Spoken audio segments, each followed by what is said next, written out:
2022 at 3:10 p.m. Thank you. And if anyone has a public comment, they can come forward now from the audience. Yes, sir. My name is Shannon Caraway. I'm Vice President for Business Development for a company called Solar Prime. Currently, we're trying to develop another 300 megawatt solar farm and 300 megawatt battery energy storage project here in McLennan County.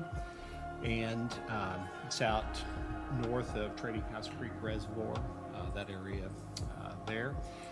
We're preparing to submit a proposal to this body soon for a county tax abatement for the project, and just wanted to stop by ahead of time, introduce ourselves, and tell you what we're doing. Going to D on proclamations, resolutions. We have nothing this week. Under E, under consent agenda, I have no recommended pulls. Does anyone else have a pull from the consent agenda they want to discuss?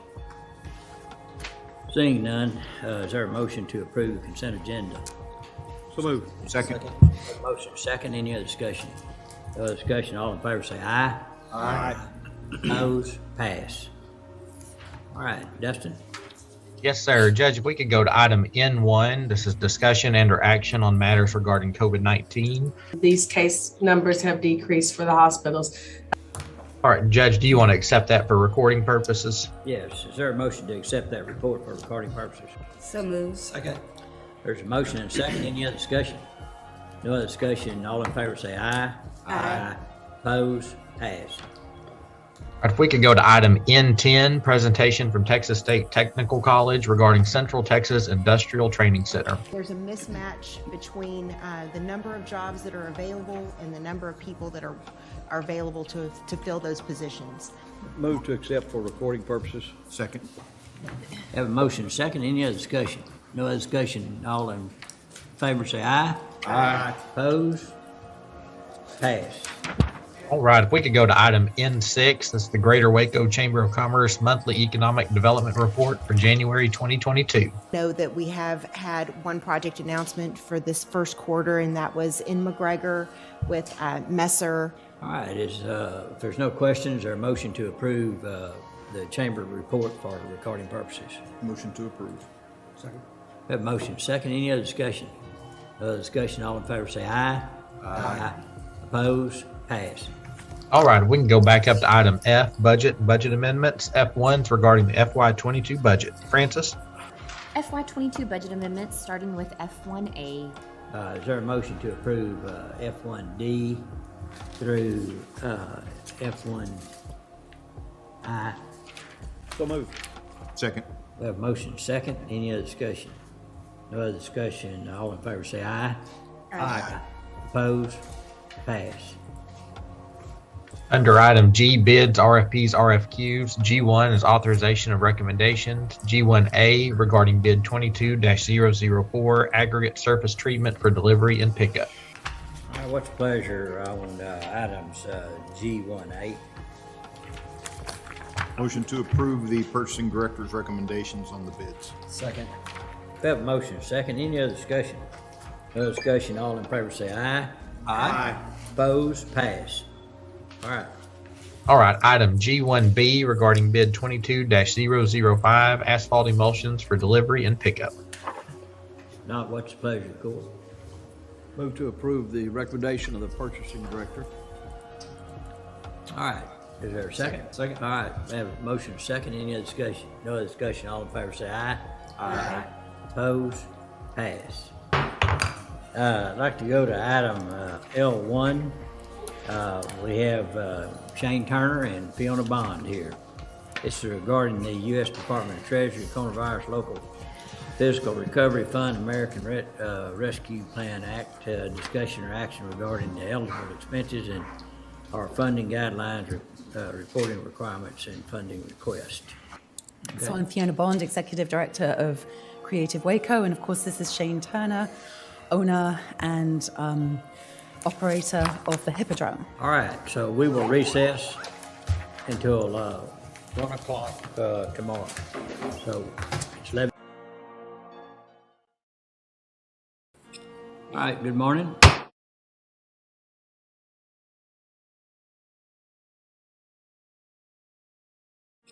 All right, good morning. Let's call court to order.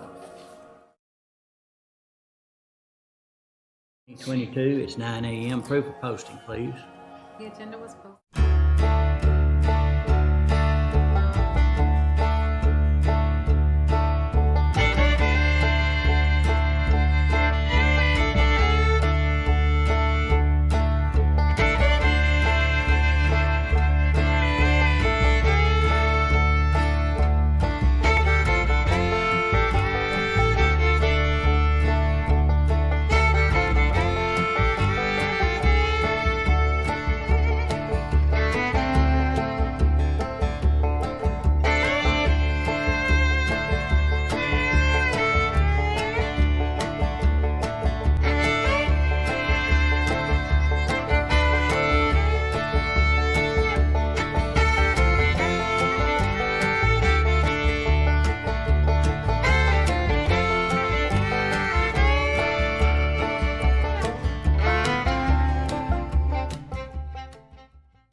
Today is Thursday, July the 6th. Happy 4th to everyone. Hope you have a good, safe 4th.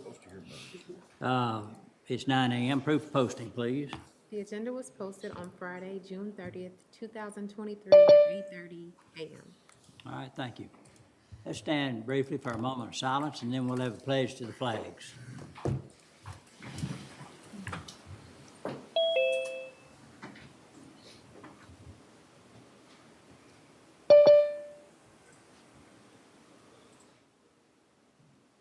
Please join me in the pledge. I pledge allegiance.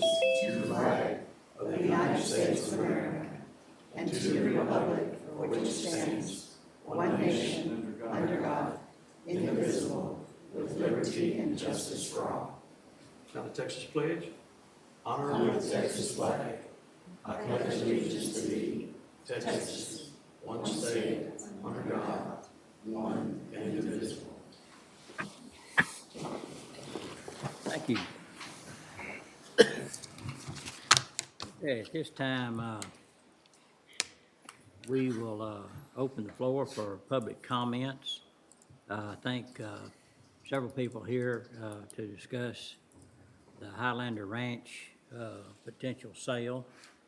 As I've mentioned to some of you, that McLennan County has really no standing in it. We have a first name's the same, but still, this is a public meeting, and so it is a way to get a message out if that's what you're looking for. So I think we have Megan Ruff. You'd like to come forward, and if you don't mind, please limit your comments to 3 minutes. We do have Megan's contact information here and mailing address, so you can have a seat, either one. Thank you. Mhm. My name is Megan Roof. Judge, Commissioners, thank you for the opportunity to speak this morning regarding concerns about the future of McLennan Community College's Highlander Ranch. While I understand this court and the commissioners do not have control in what the Board of Trustees decides for the future of the ranch, I simply wanted to express my concerns as a public student teacher and a member of the community. Not every student who graduates from high school wants to continue their education and attend a four-year college. For those that don't, our community colleges like MCC or TSTC play a vital role for these students. Unfortunately, the potential sale of Highlander Ranch will directly affect a portion of these students, especially those who are wanting to complete the vet tech certification. For a profession that is already experiencing significant shortages, this is devastating. As a parent who has both of my children participate in a multitude of continuing education programs throughout our 8-year involvement at Highlander Ranch, this is also very upsetting. The hands-on experience that students of all ages can receive at the ranch, from horse riding, dog training, beekeeping, and gardening, cannot be replicated in the classroom. Highlander Ranch is a unique program with 198 acres of land attached to it. The possibility of that land not being available to the community as it is now through MCC, is concerning not only as a teacher, but as also someone who lives in a rural community. The possibility that the land could be sold to developers would drastically affect the infrastructure of Bosqueville and severely tax Bosqueville ISD.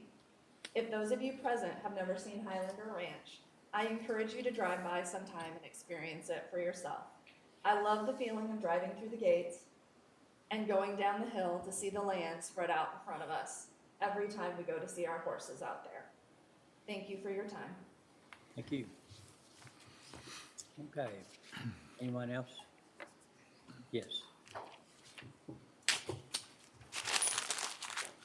Let me give you this to sign in on.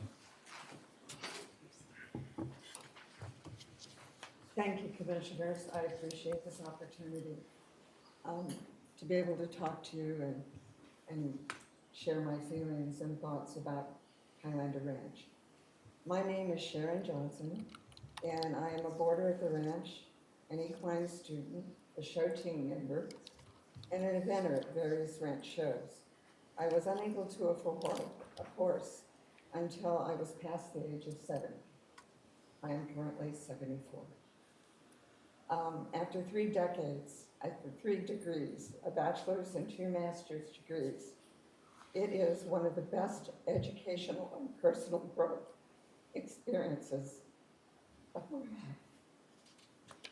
Highlander Ranch is an incredible community resource that enables persons of all ages and economic means to enjoy equine sports, provides access and affordable character-building experiences to children and adults. Working with horses promotes physical fitness, discipline, responsibility, emotional well-being, acceptance of ourselves and others, personal growth, and offers the development of important life skills. The ranch provides quality riding lessons in both English and Western disciplines, summer camps, extensive equine boarding services, numerous horse shows and events, a wide variety of affordable clinics, and is also home to MCC's veterinary technology program. There are untapped educational opportunities, certifications, academic programs, and more that need to be considered. Once the ranch and its 189 acres are sold, there's no turning back when it becomes open to the real estate market. This topic has been discussed by MCC boards since October. The ranch constituents, boarders, students, parents, and show team members and eventers did not hear about this decision until last week, when we learned about the upcoming vote. We have not had the opportunity to verbalize our concerns and support for not selling the ranch. I appreciate your consideration as you help resolve the situation and representing the community. Thank you. Thank you. Thank you. All right, anyone else? Thank you. All right, I'd like to go to, is there any proclamations or resolutions? I don't believe we have any this week.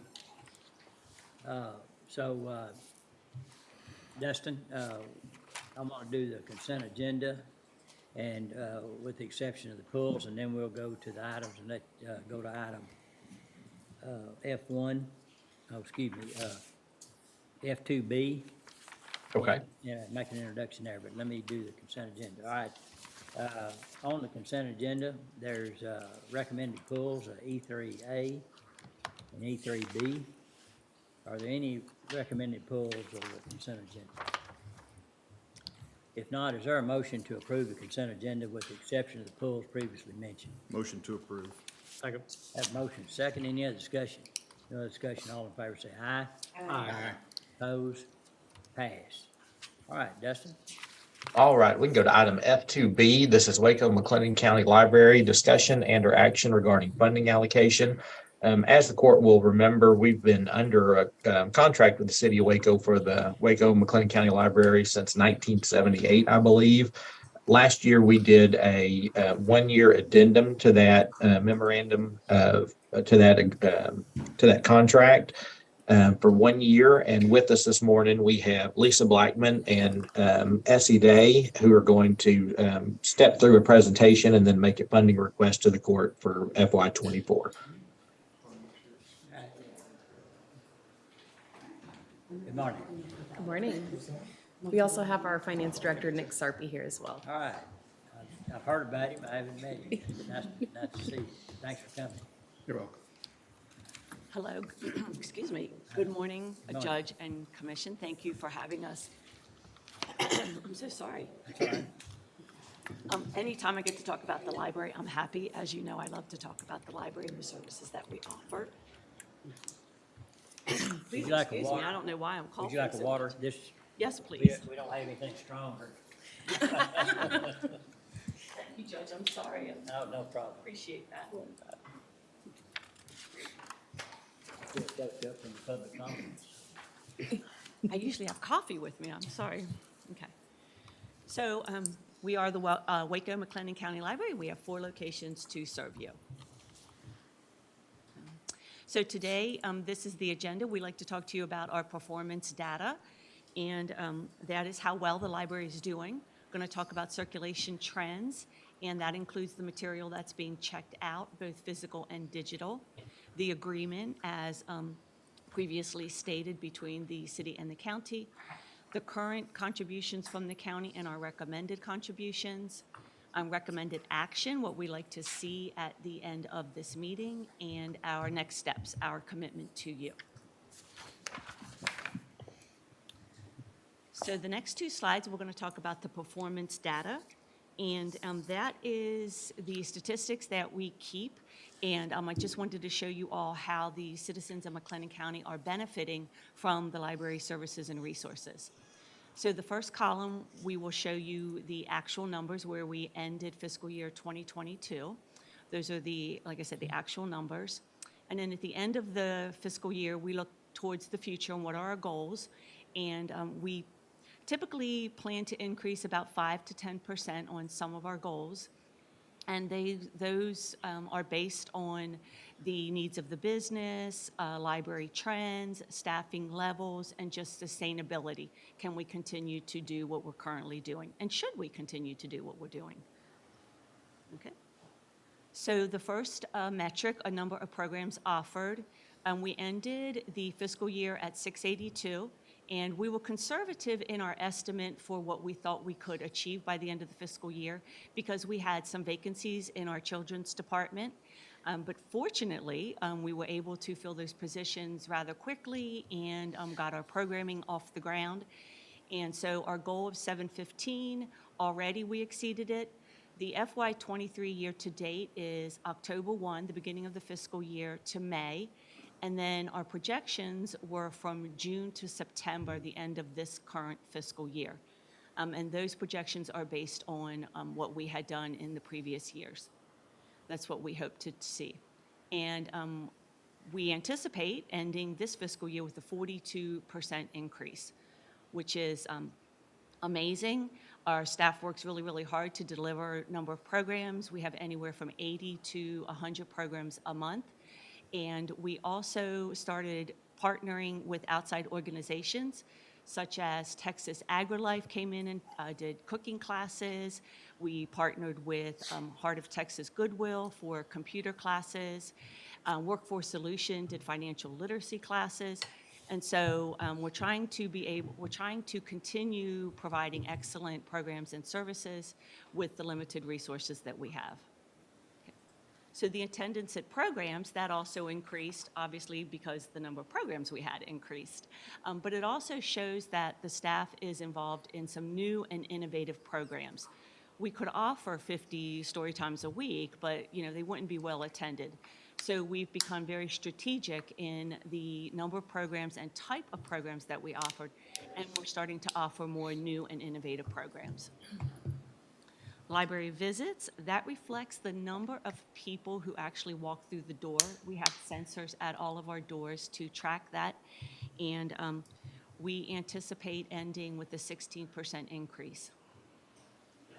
Now, reference questions answered, you see that that's a decrease of 8%, but that's actually a good thing. So that number is tracked by the staff when people ask them a question. You know, they just make a little hash mark there. So it's not as accurate as some of our other statistics, but we do a pretty good job of tracking it. And the reason I said it's a positive is when people come into the library and they ask us questions, that number is declining because they're becoming more self-sufficient. And so our goal is to, you know, empower our citizens by teaching them how to do things, and they come in and now they can use the computer. They don't need quite as much help, some of them, or they know how to look the books up themselves online. And so, you know, nobody likes to see a negative before, you know, a goal, but in this case, it's actually a good thing. Number of new library cards issued, that's actually my favorite statistic because we always want people to get library cards. You know, it's my goal to have everybody in the entire county have a library card. Probably not achievable, but, you know, I can, wishful thinking here. We try. Okay. Public internet computer use, that increased by, well, we anticipated increasing by 15%, excuse me. That's the number of people logging on to our computers, and we have a software program that tracks that. This number surprises a lot of people because the thought in communities and across the country is, oh, people don't need to use the library anymore. You know, they have computers at home or they have smartphones, but we know, based on this statistic and also just, you know, watching people come in the door, that the library is often the only place that people can access a computer in some cases. And so in McLennan County, we see a large number of people coming into the library to access the computer and the internet. It's their only access. And as we know, the digital divide proves that, you know, we really need to have that available to the public. Meeting room and conference and study room, those statistics are also increasing. The usage is increasing. And it's interesting because a lot more people are working from home, but they actually don't want to work from home. You know, they come in and tell us, oh, it's so noisy, the kids, the dogs, I get distracted by the washing machine, you know, so they like to come into the library in a nice quiet study room and use our study rooms. And meetings, you know, we're doing a lot of advertising to let people know that the meeting rooms are available also. So the next two data points indicate the number of items available. As shown with all the other metrics, we are more than just books, but when people think of libraries, they do think of books, which is great. We want them to think of books, and we want people to read and be informed, educated, knowledgeable, engaged in the community, and we know how much the libraries can help and benefit people. So this is something that's really important. The number of ebooks and e-audiobooks, we increased by 5%. We hope to increase by 5% in circulation. A couple years ago, we joined a consortium of about 35 other Central Texas libraries. And that means that it's a reciprocal borrowing agreement. So any of our patrons, our card holders, can check out material that those libraries purchased. And so that is a phenomenal deal. We only pay $1,000 a year for that service, and our patrons far outweigh what the other cities are borrowing from us. So if we had to buy those books, we could only afford maybe $50,000, $60,000, but because we're part of this consortium, our card holders have access to over 250,000 books. So that's great. Now, the number of physical items in the collection, yes, that number will decrease, but again, that's not a negative so much because that number includes the number of books that we've weeded. So we have to go through our collection and weed out the books that are old, in poor condition, outdated. You know, for example, you don't want the children coming in and getting a book that says Pluto is still a planet. You know, or some of these countries, the names of the countries change, the borders change. And so the librarians go through and they weed out all those old books. So last year we did a massive weeding project where we went through and got rid of them. Also, this number reflects the number of items that are missing. And so last year we did inventory and uncovered about over 100,000 books that were missing. That means people did not return them, they got checked out, they are lost. And so we have to delete those records from our catalog. And so you'll see the number decreased a bit because we did that project. We don't do that every year, and typically you'll see our physical items balance each other, the number of items purchased versus the number of items weeded. It typically stays about the same.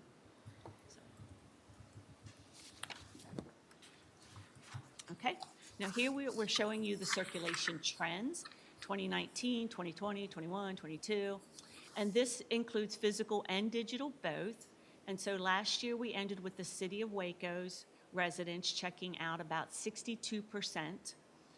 McLennan County, now that does include anybody outside of, the City of Waco, at 35%, and then outside the county is about 2.7%. I will remind you, if anybody wants a library card from us and they live outside McLennan County, they have to pay $100 to get that card. The only difference is if you are an employee of the City of Waco or McLennan County, we will give you that card for free. We wanted to respect the people who are working for the city and county.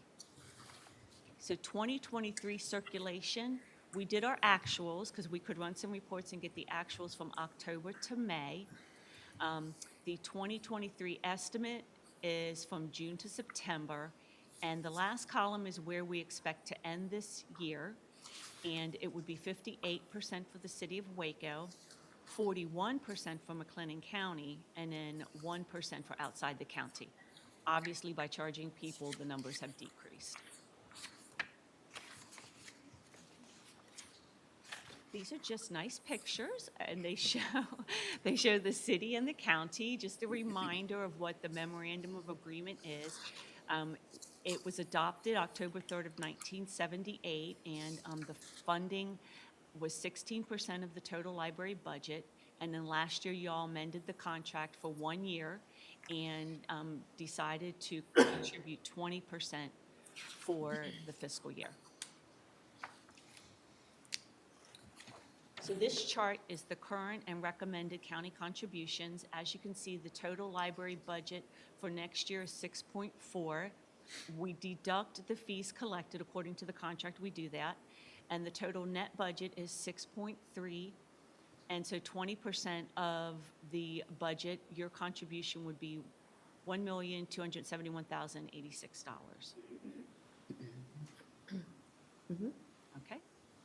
So the recommended action today is to approve the county's contribution to the library of 20%, similar to what you did last year, and also authorize the city and county staff to return in late July and August to approve a contract amendment. We would have to update that. And next steps, our commitment to you is we would gather enhanced metadata and performance measures to support the establishment of a new modern contract that reflects current day library operations, programs, and services. And now, if you have any questions for us, we'd be happy to answer them. Try to. All right, any questions? Yeah, I was under the impression that was something that was going to happen during this past fiscal year, was to come up with our new contract. I know we talked about it last year at this time. Is that not correct? It seems it was, because we said, all right, this year, but then we want to see a contract that would reflect more of a current agreement instead of a 1978 agreement. So that's something that we're going to try to do this fiscal year then? Yes. Okay. Yes, and commissioners, Lisa and I have been working for a while and gathering that info from Essie, and I think Lisa can speak to it better. And I think it goes back to that next to last slide where I think the library's kind of re-looking at, gathering the proper data and the things that we would like to see as well included, going back to those discussions from last year. So the recommendation and what Lisa and I felt with, and then visiting with Judge, would be to move forward with 1 more year and then revamp that contract and have that as our goal for next year. Okay. What is the percentage increase on the budget but, I know you've got numbers up there, the actual numbers, that one slide that showed, adjusted actual numbers, I think net is how it was put. Can we go back to that slide? 117 and 127 differences. Do we know off the top of our head? Are you talking about the total budget? Right there. Total net budget, fiscal year 22, 23, 23, 24, it went from 5,889,492 to the 6,355,430. What is that percentage increase right there? Quick fingers, hang on. That's almost 8%. 8%? Okay.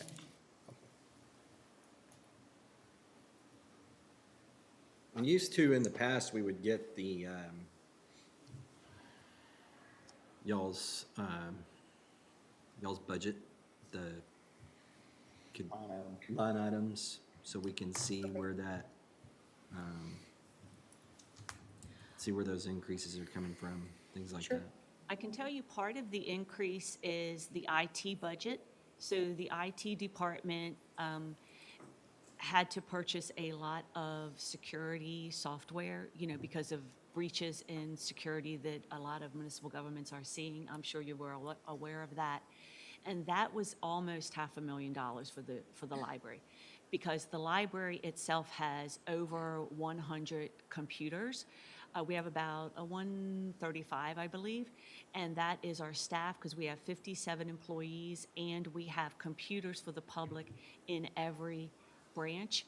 And so we have to get really good software, because when the public comes in and starts on the public's computers, obviously there could be a breach there.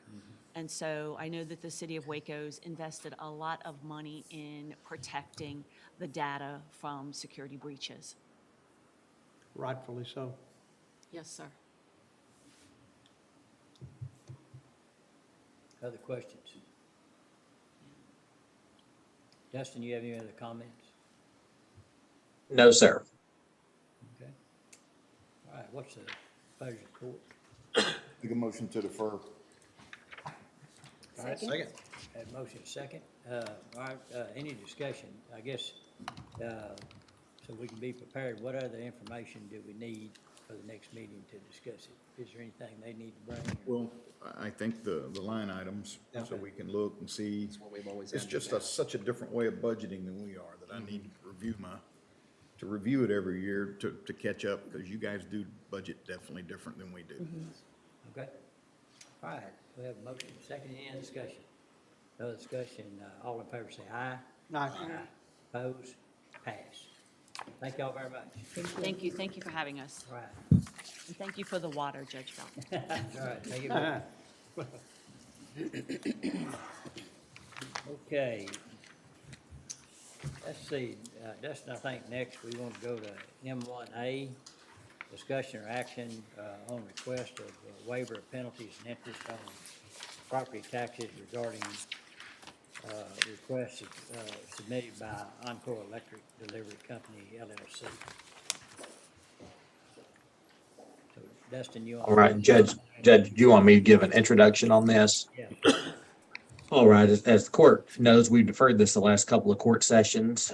So Encore, we have a sworn statement from an Encore employee stating that their taxes for McLennan County were taken along with other entities to the Dallas Hervey Street Post Office on January 31st, 2023. Those were then not postmarked until later in February, I believe February 23rd, 24th, or 25th, sometime in that time frame. We did request the date of those checks, because those checks actually made it to us. And in the meantime, Encore had reissued checks. And those original checks that Encore had stated were mailed on January 31st were actually dated January the 27th. So that's some additional information for the court as well. And so the question before us today is just, did Encore meet their burden of delivering to the post office their taxes prior to that January 31st deadline? We also have the letter from the Postal Service, but again, just like Dustin said, the sole review should be whether there's sufficient information to believe that that Encore got the packet to the post office by the January 31st. Getting into the weeds into whether you believe the guy or not, he gave an affidavit that's punishable by perjury if there's a lie in it. So we got to kind of cut off, okay, why did it sit at the post office for so long? Because that's not an issue that applies. It's, did it get to the post office by the 31st? Randy?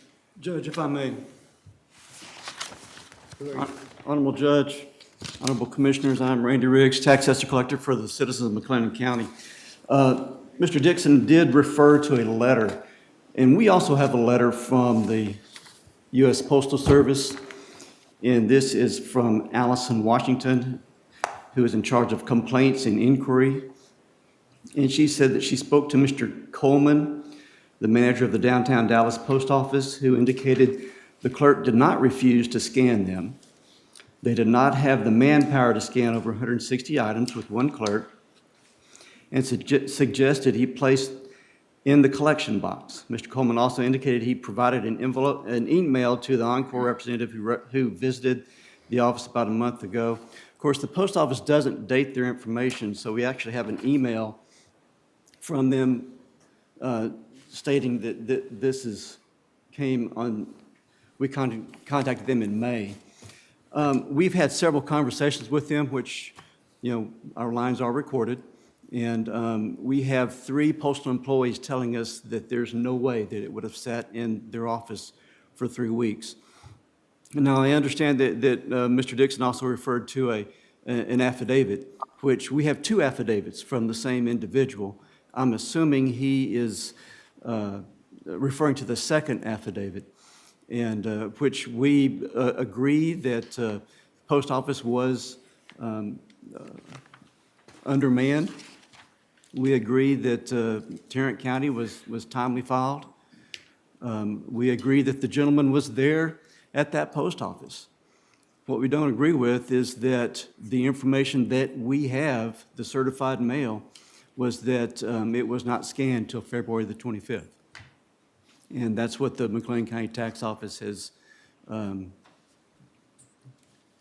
made our decision on. So I have lots of information. If y'all have any further questions, happy to answer any questions. Any questions for Randy? So, or statement? and forgive me, but you've got an email there from the post office. It says, this is in response to your recent reply. So I got a lot of information on this because we'd like to be the friendly tax collector. I guess that's what I'm getting at is. What they said was that they filed a claim. They didn't file a claim because the post office tells us that only one claim can be filed on each package. We filed the claim. So what we did is we got the response in regard to this missing package. And it says, in response to your recent reply to service request, I'm currently on hold trying to reach your office. The item was not held at the downtown post office, and the only thing Mr. Coleman has confirmed is Encore was in the office with multiple items to mail and was advised to drop in the collection box as they did not have the manpower to scan all the items. So are we assuming they dropped it in the box? Can we prove they didn't drop it in the box? I can prove that it didn't get scanned until February the 25th. Yeah, but The did they post drop it office, in the box? They're taking the instructions from the post. the post office employees tell me that it would not have sat for 3 weeks. So they're telling me They it must signed not have gotten dropped in the box. Did they sign an affidavit on that? I do not have an affidavit from the postal employees. I do have letters and an email and phone calls. And Randy, how do you view the January 27th check date from Encore? how do we view that? Yes, I mean, those were received in late February with that late February postmark date. And those are the ones that Encore purported to have taken to the post office on the 31st. This is the packet, and their inside says January 31st on there. But then when we got this, we did receive it after the second packet. And we looked at the scan number. We looked at the scan number, and it says it was delivered to the post office February 25th. Yeah, As y'all can appreciate, The second packet, though, was for, they reissued checks, right? that is correct. So it doesn't mean that the other checks didn't go out. I just think it would be really hard for them to come up with a scheme to backdate checks to the 27th and somehow come up with this grand scheme to fool the taxing entities. And I can tell you that I firmly believe that checks were not backdated. I firmly believe that they prepared this packet, and they did it on January 31st, just like the affidavit says. I completely agree with that. What I don't agree with was it delivered to the post office? And based on the facts and information that I see, it was not. Beyond a shadow of a doubt, because we're making a pretty big, expensive allegation if it's not beyond a shadow of a doubt. My question is, why wouldn't a person, knowing that they were up against a deadline and being told you can drop it in the Dropbox, why would they have turned around and walked out with all of them, knowing they were going to exceed the deadline and not put them in the Dropbox? Commissioner, I don't think they walked out with all of them. And I don't know what the gentleman did. I'm assuming he dropped them in the Dropbox as instructed. It wouldn't have made any sense not to. I just do not believe that our packet was with those that were dropped off. That's my belief. What is this last, this last statement down here from the post office? On January 31st, 2023, Encore brought in over 141 certified letters, blah, blah, blah. That last sentence, but I'm having trouble understanding what that last sentence says. But letter on received and acceptance scan from the plant at a later date. What is that? That doesn't make any sense. Agreed. I think it should have been a later on in there, Commissioner. I think there was just a misspelling. What should the sentence read, then, Dustin? Commissioner, I'm trying to find it so I can share my screen, and I'm not been able to find it right now. Could you read it again, please? It says, but letter on received an acceptance scan from the plant at a later. So should be later on, but later on. That's how I read it, but I Okay, think they had two laters in there. Okay, but later on received an acceptance scan from the plant at a later date. So there's two laters. Okay, but later on received. My concern is there's no reason why they wouldn't have dropped it in the Dropbox. The Dropbox belonged to the postal office. So, and I have no idea, and we're not getting any support from the Postal Service to help us out, but why, if they dropped it in the Dropbox, they're done with it. I mean, if I did it, I would think I'd fight like Dickens. And to the extent of how much money it was, whether I would take legal action. We deal with a lot of people each year I'm sure. that don't necessarily tell us the truth. But if they sign an affidavit, do you take that? 'Cause I agree with everything he said in his affidavit. I just don't agree that he placed ours in the Dropbox because of the dates that were scanned, and that's supported by the post office, the letter that I have received from the post office. The interesting thing to me, if I may share, is I'm a businessman. I was in business for 30 years, and when you took something to the post office and you mailed it certified, you had an assurance that it was mailed. You didn't have to worry about it. Well, then all of a sudden, we get an email from the appraisal district that says Encore is reaching out saying that they didn't mail that their package was lost. Well, how would they know that it was lost? It just does not make sense to us, and we deal with a lot of these issues. And with the first affidavit that came forward, it was not comforting at all. And the first letter that we received said that they filed a claim. They did not. Then the second affidavit, it's perfectly worded where, yes, it's all true, but it still doesn't say the facts that this packet was timely mailed. All it says was that the gentleman was at the post office and that he brought it with him.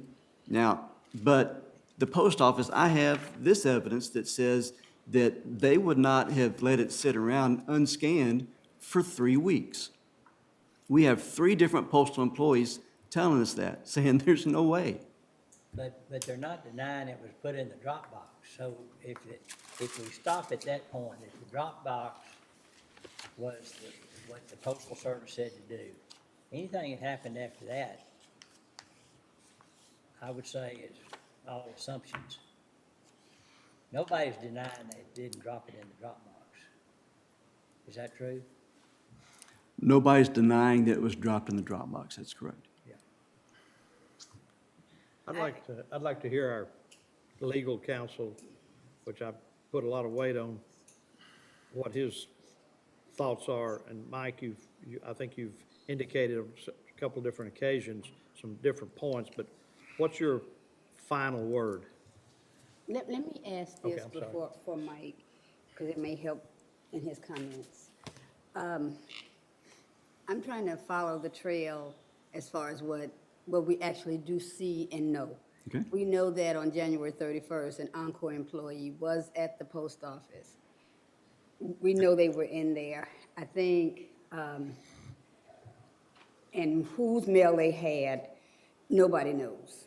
The post office doesn't know, we don't know. But we do know that they made an effort to be at the post office on that date for the purpose of getting their tax payments mailed in.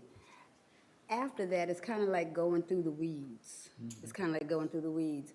I could see previous denials where it is clear that person was not at the post office and they did not get their payment mailed in, and so their postmark dates were outside of the time frame that we approved. On this one, where I'm stuck is that there's an affidavit and an affirmation from the post office that there was an Encore person there on January 31st. I think the post office and Encore need to fight out what he mailed and why it sat there, because we do know mail can sit in the post office. That's why you pay, what, $1 to And if you get don't your know, you stuff. might call it lost. I mean, I'm not That's trying to true, overly that's true. defend Encore, but I just don't want to be stepping off into something, excuse me, Fred. Yeah, no. But, where we don't have, beyond a shadow of a doubt, Yeah, taking action that's gonna cost over $250,000. Well, the We're property asking to tax go through code, the weeds, to me. I guess I'm there with Encore because the post office says, yeah, you guys came in here, yeah, you guys mailed something. And so if they're gonna say, it'd be like, yes, I did show up at Commissioner Perry's house. Yes, I did bring a pie. And he goes, well, I didn't see you bring a pie. And then his wife goes, but there's a pie on the table. In all likelihood, there's Pat's pie. So I'm saying they're there for that reason. We go through the weeds when we try to discern exactly what happened in the building.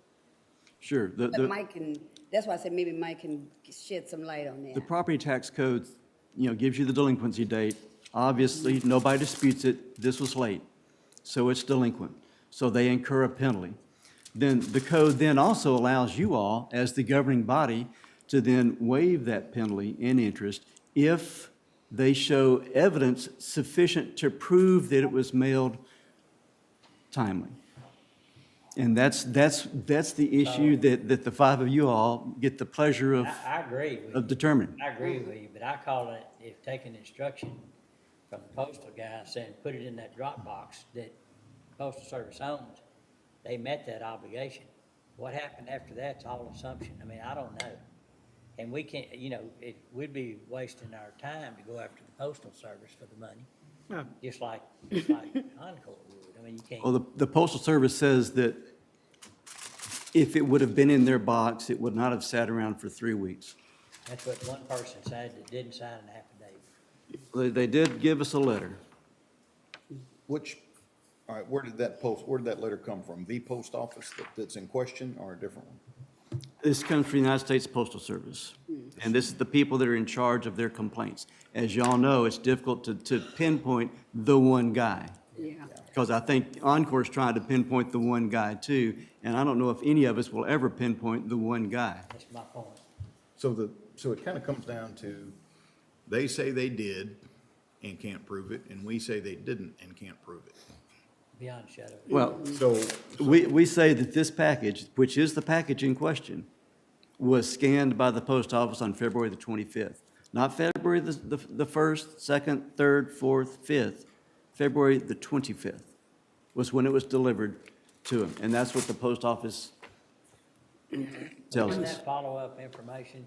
Dustin, you explain.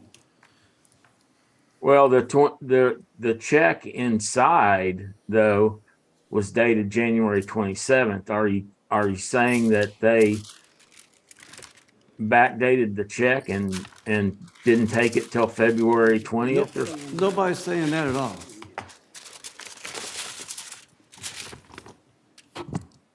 Yeah. And Judge, just to go back, reference the letter that Commissioner Smith had read, just to make sure everybody sees it. It's from the Postal Service, and it does not specifically identify the McLennan County package, but it states, and this is from the manager customer service of that downtown station on Irvay Street where they were mailed. It states on January 31st, 2023, Encore brought in over 141 certified letters. Due to the unforeseen weather and only having one window clerk, our staffing could not handle processing over 141 prepaid acceptance scans over the window. However, they were brought in on January 31st, and then this is I think it should read, but later on received an acceptance scan from the plant at a later date. And that's from the specific post office in question. Well, everybody agrees it was there. Yeah. And what I'm saying is, if this goes to court, Agrees what was there? We agree Encore was at the post office on the 31st. The letter was there. They said 141. They said, we know he brought in 141. He's saying ours was part of the 141. And based on the scan and the information that has been presented to us, that's the issue where All right, Mike, I don't agree with that. is there sufficient evidence to prove up, in your mind, is there sufficient evidence to prove up Encore's contention? well, here's the deal. You have to look at it from the standpoint of you're never going to get, certainty. And it would seem to me that the focus of the statute is, did it get to the post office by January 31st?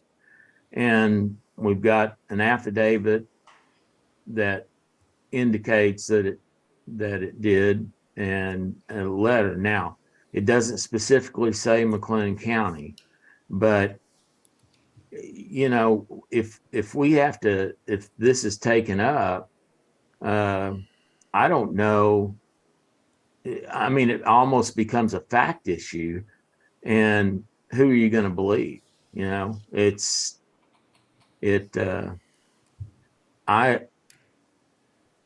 I think that there's enough there to say, well, there's at least a question, and it indicates that they were there at the post office and they did mail or attempt to mail a large number of letters. I also have a concern about the fact that when we did get the first package or the second package, I mean, it has a check in it that is dated January 27th.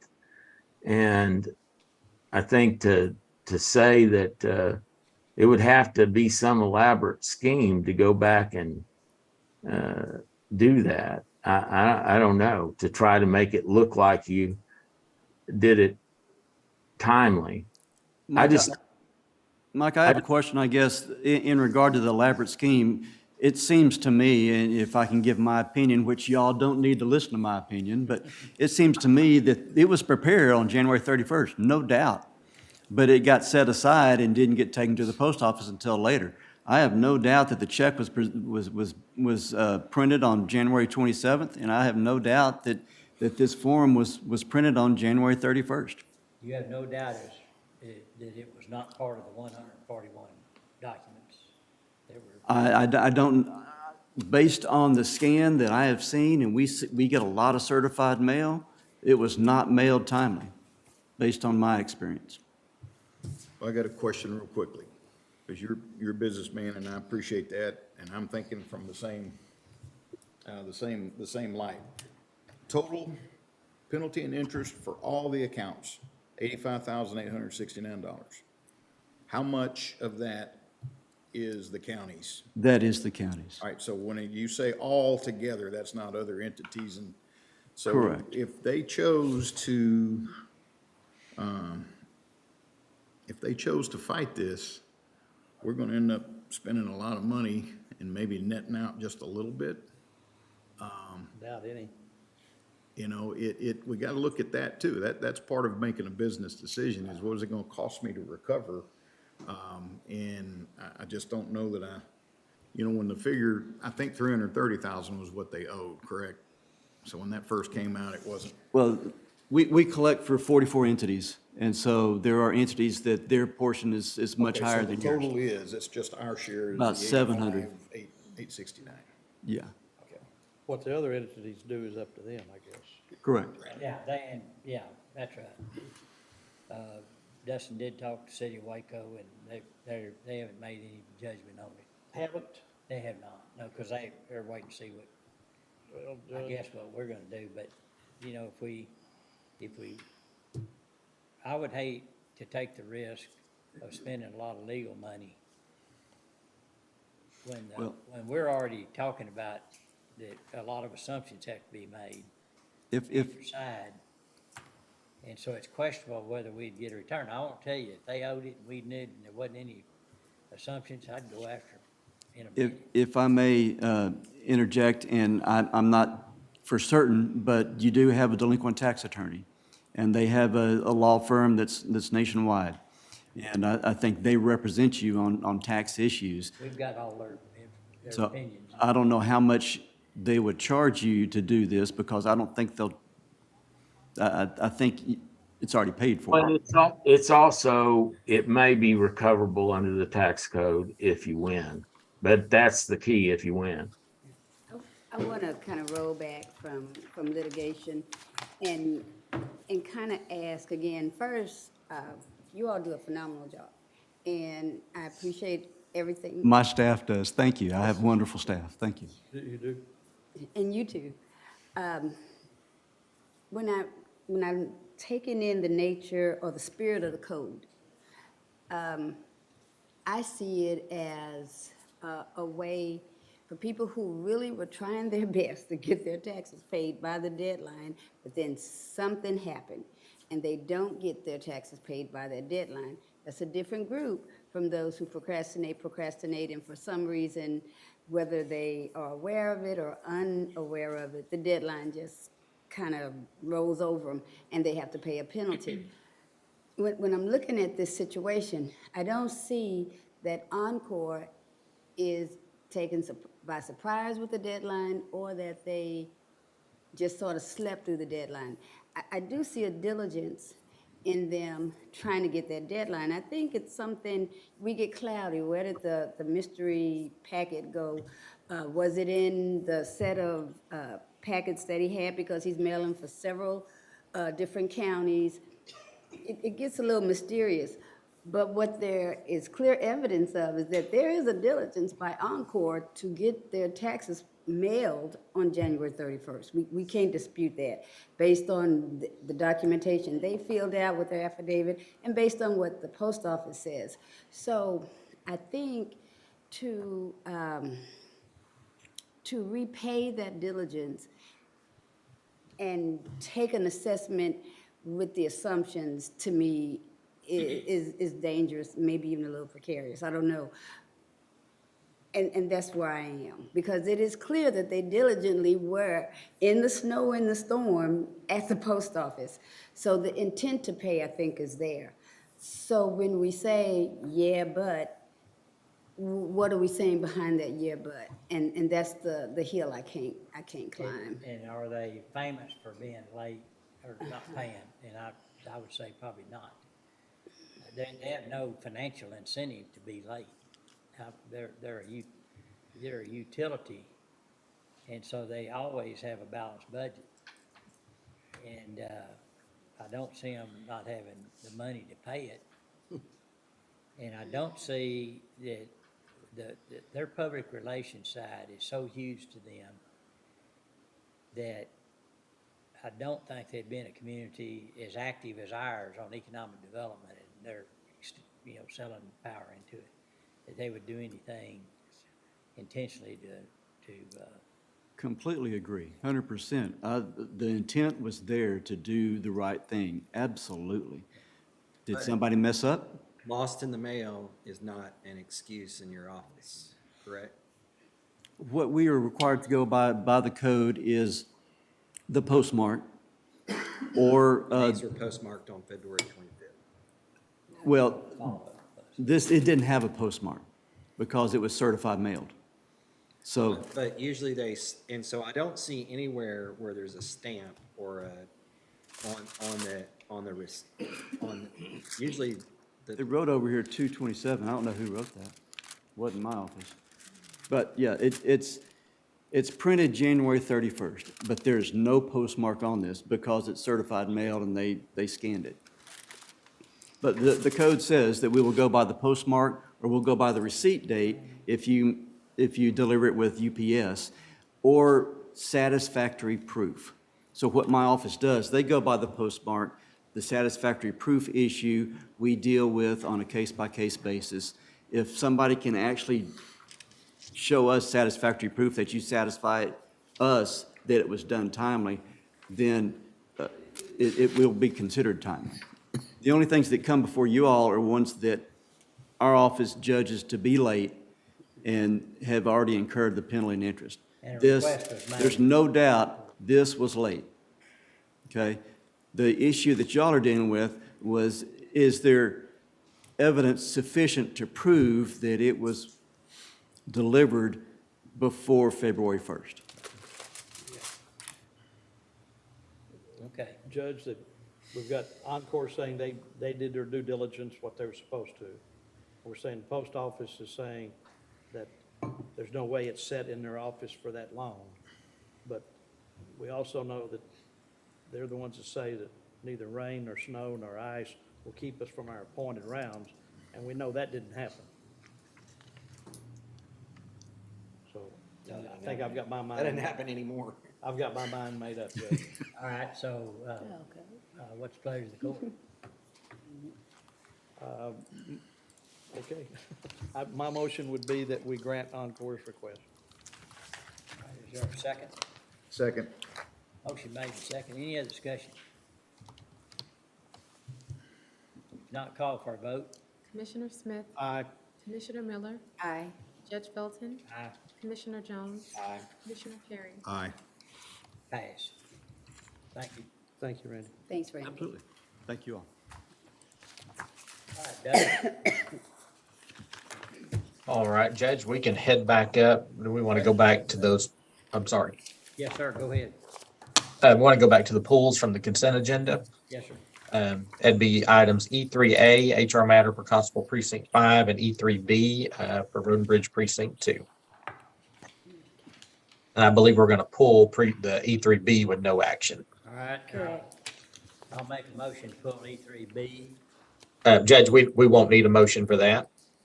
Okay. That's right. So pull, no action on E3B. Thank you. All right. So going to E3A, and Anna is available. Yes. Hi, everyone. Good morning. Morning. Good morning. I have here a request from Constable Precinct 5. They have 2 deputy constables that they're ready to hire, and so that's what this request is related to. They are seeking approval to appoint 2 deputy constables, one in a full-time position, the chief deputy position under Precinct 5, and then the other hire is for a part-time deputy under Precinct 5. So this request includes the ability to make this appointment effective July 10th for both hires. It also includes the ability to appoint the deputy, which Constable Cantu has provided a confirmation that they have met all of the TCOL standards per his attached affidavit that it does accompany this request. One of these individuals is a retiree.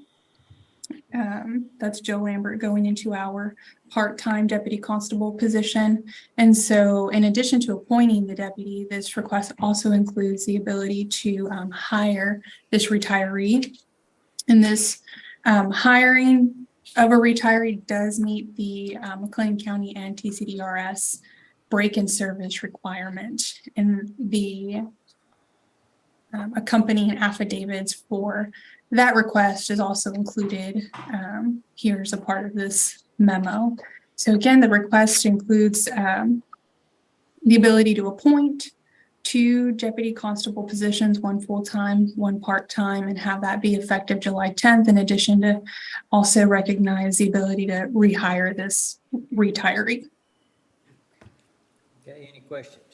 Both these are funded positions, correct? Yes, sir. Okay.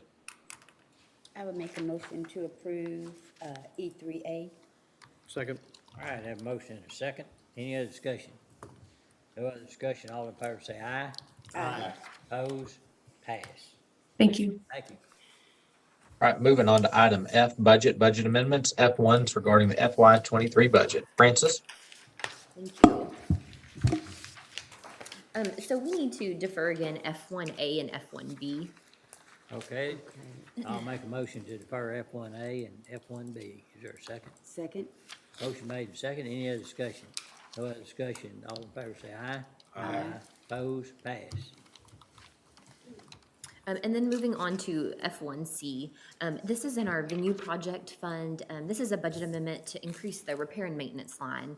On the last agenda, you approved an estimate from Astound to run some fiber cables from one building to the other. And because it is on the venue project property, we'll need to take it from that fund. F1D, this is Fund 421, our 2021 bond proceeds. This is increasing the AEDA modifications line for an invoice that you approved on the last agenda for CPNY or STV is the name they're going under now. F1E is General Fund Countywide Department.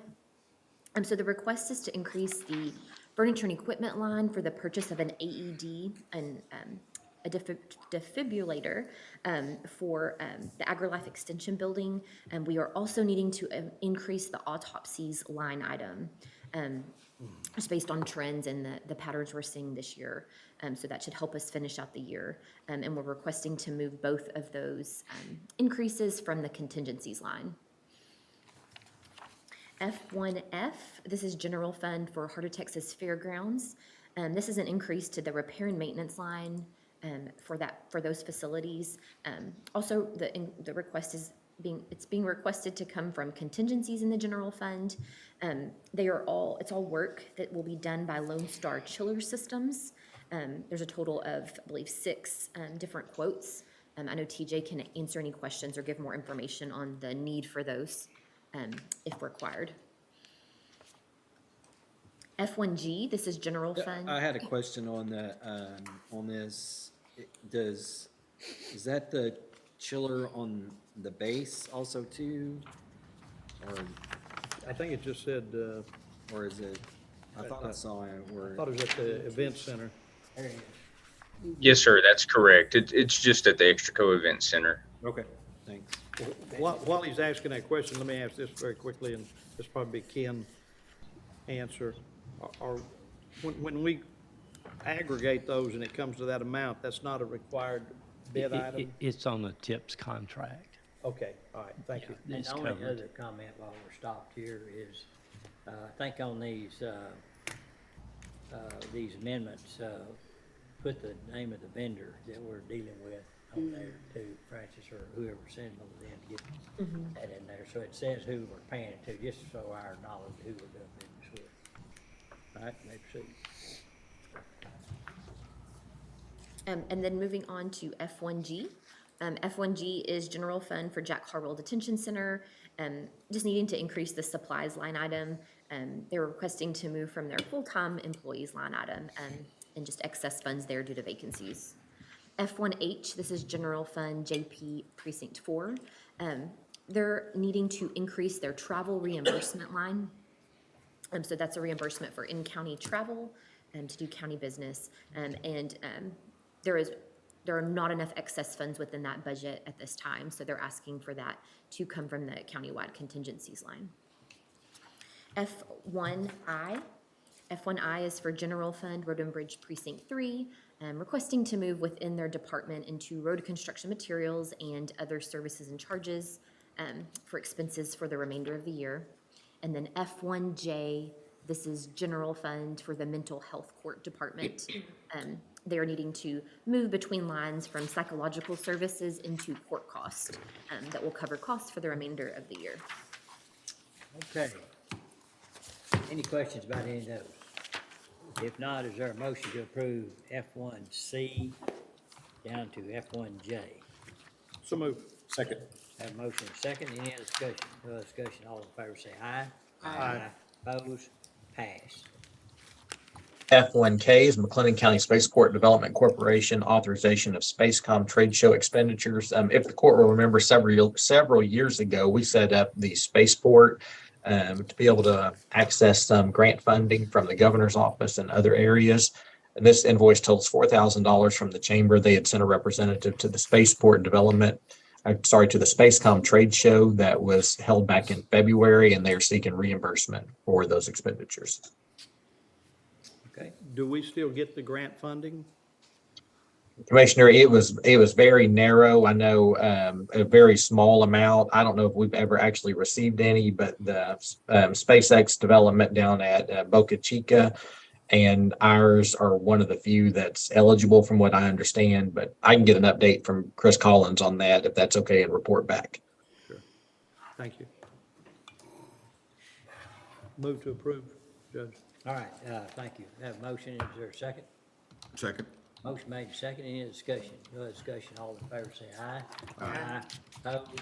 Passed. We'll hold F2A until later in the agenda. Dropping down to item G, bids, RFPs, RFQs. G1 is authorization of quote from Quinn Technologies for Justice of the Peace Precinct 3 camera system upgrade. I'd received a note from John Carter this morning that this quote will actually be coming from a different company, so we can pull this one with no action. All right, no action. Moving down to G2, authorization of repair work proposals with Lone Star Chiller Systems. And TJ, I know these go back to that budget amendment. There's several G2A, B, C, D, and E. TJ, would you like to cover these? Sure, yes, that's correct. So these all go back to that budget amendment that we just spoke of. So we've got some major repair items we need to take care of over there. And then talking further with Extraco, we've determined that they really do not have a good maintenance contract for the chiller system over there. And you guys know just as well as I do, with a chiller system like that, it's basically what we've got downtown here, except they have one more. So it's very, very important that we do maintain those chillers. Otherwise, we kind of get back into this realm of reality where we have these big ticket items pop up. So we shouldn't do that- recommend all these for approval. Okay, shouldn't that maintenance contract be directly with us instead of through North Texas Fair, since it's our liability, it's our equipment? Yes, sir. I am in agreement with that 100%. I think. Look at it, you can review it. Okay, let's work on that. Dustin, if you'll make a note of that. Yes, sir. All right. So let's see, did that carry you down to, what'd that carry us to? So Judge, G2A is an estimate totaling $24,750. That's the annual maintenance. G2B is $17,665, and it's for some work on chiller number 3. And so that runs all the way through G2E. G2D? G2E. E, okay. All right, is there any questions on those? Not, is there a motion to approve? One quick question. Yes, sir. Lone Star Chiller Systems. Not familiar with them. I'm not either. They're doing our downtown work right now. Can you give me a little bit of an update on our experiences with them, just real quickly? Sure. Yes, they have done an incredible job. So you guys may be familiar. We've used Johnson Controls in the past, I guess probably the past 15 years or so. Had some issues with them, some bumps along the way. Lone Star Chiller Systems actually came in and corrected some items that they have found have been wrong for the past 15 or 20 years now. Just kind of a breath of fresh air. These guys are absolutely incredible. As far as men in their field, they are the top of the line. That's all I needed to hear. Thank you. Crawford, Texas. Even better yet. Yeah. All right. Okay, what's the pleasure of the court? I'd make a motion to approve G2A. And does that include, no, it doesn't include all of them, does it? Through E. A, B, C, D, G2A through G2E? E. Correct. D, E. All right, is there a second? second. Have motion second. Any other discussion? No other discussion. All in favor say aye. Aye. Opposed? Pass. Thank you. G3 is regarding RFQ and RFP 23-012, medical and health services for jails and detention centers. We'll start with item G3A, discussion and or action regarding recommendation. Ken? Just to share, this has been a fairly long process. This started back with the RFQ. We brought that to the court for your understanding. And so we have responses from Advanced Correctional Healthcare, Armor Health, and Turnkey Health. The evaluation team reviewed the RFQs and proposals and scored them. The purpose of the evaluation team is to assist purchasing in coming to a recommendation to the court. However, a purchasing director, it is my responsibility to make the final recommendation. Below is the list of average scores from the evaluation team that included the average scores from the RFQ evaluation, and then we added the scoring on the RFP responses. Advanced Correctional Health received a score of 157, Armor Health a score of 167.75, and Turnkey Health 178.5. And we have a recap of that scoring as a separate sheet. These scores indicate that Turnkey Health submitted the best evaluated response. The evaluation team recommends McLennan County grant the award for medical and health services for jails and detention centers to Turnkey Health. All right, any questions? And you did, what about references? Did y'all? Yes, we checked the references. They've worked out well. We've been in constant conversations with the jail and with David Ives from the Sheriff's Office. Okay. I believe we have everyone on the same page for this recommendation. Okay. All right, any questions? I have a question. I was looking, Ken, on that sheet in the agenda packet, there's that 1.7 million that's bolded. Yes. Is that that's their? That is their proposed, yes. Okay. Cost. I should have said that. I'm sorry. Okay. And I guess, Francis, it may be good to me, I think we pay around 1.1 million to Core Health right now, just to make the court aware. That sounds Oh, yes. It would be good to make you aware of that. We've gone from 1.1 to about 1.7. And they chose not to participate in this? They did so. Okay. They did? They did not participate. Were they invited? Yes, they were. All right. Make a motion to approve the Director of Purchasing Ken Bass's recommendation with regards to our health services provider for the jails, that being Turnkey Health. I'll second. Any other discussion? It's a big decision. They're very important part of what our responsibilities are. Any other questions or comments? If not, all in favor say aye. Aye. Oppose? Pass. G3B is authorization of contract negotiation with evaluation team, sheriff's office personnel, and legal counsel coming to the court for approval. Ken? Yes, I would like to recommend the county attorney with assistance from the evaluation team and certain personnel from the SO and jail, which would basically be Major Whitlock and David Ives, to help negotiate a contract with Turnkey to bring back to the court for approval. Just want to share that the current contract with Core Health is supposed to end on July 31. We're already in conversations on how it's going to take a while to make this transition.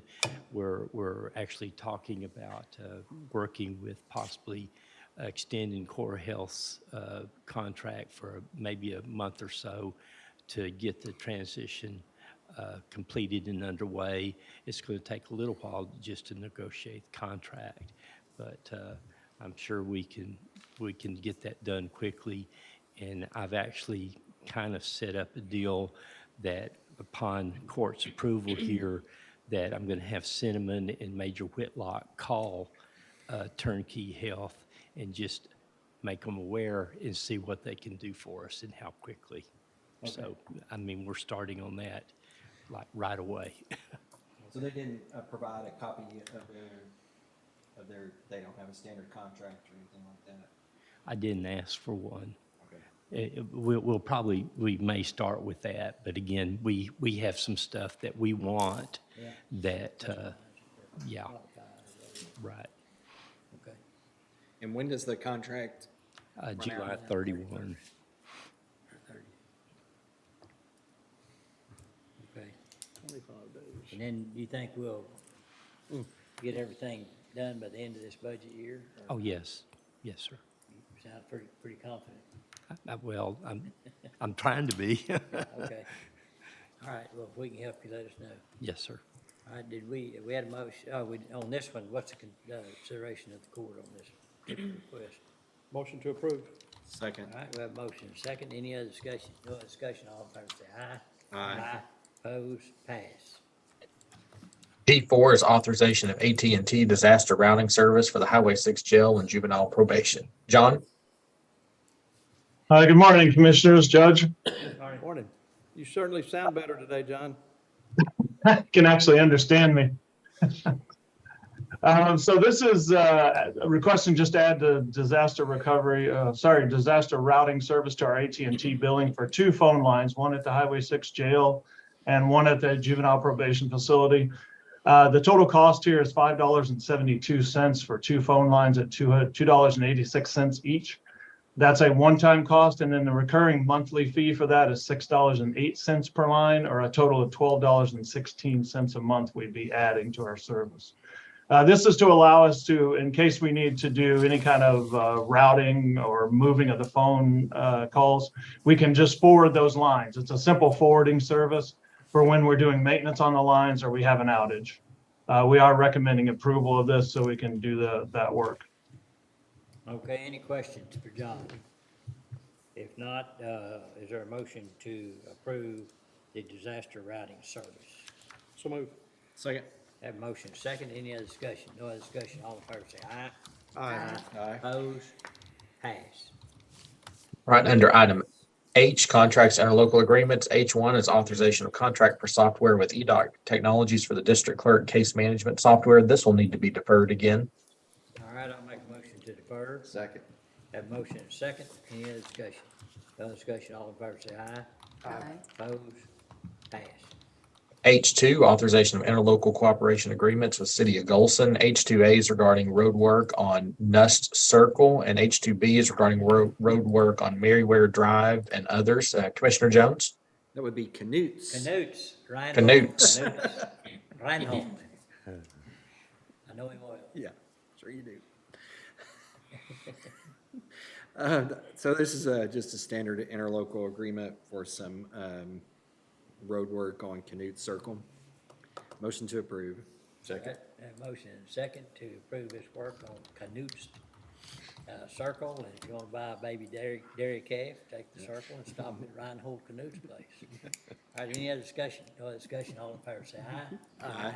Opposed? Pass. And then H2B, I think we're deferring this one. I don't think we got got it back in time. All right, then motion to defer. Motion to defer. Second. All right, motion second to defer. Any other questions? If not, is there a motion to, all in favor say aye. Aye. Opposed? Pass. H3 is authorization of interlocal cooperation agreement with City of Galinda for dust control. Commissioner Smith? Yes, sir.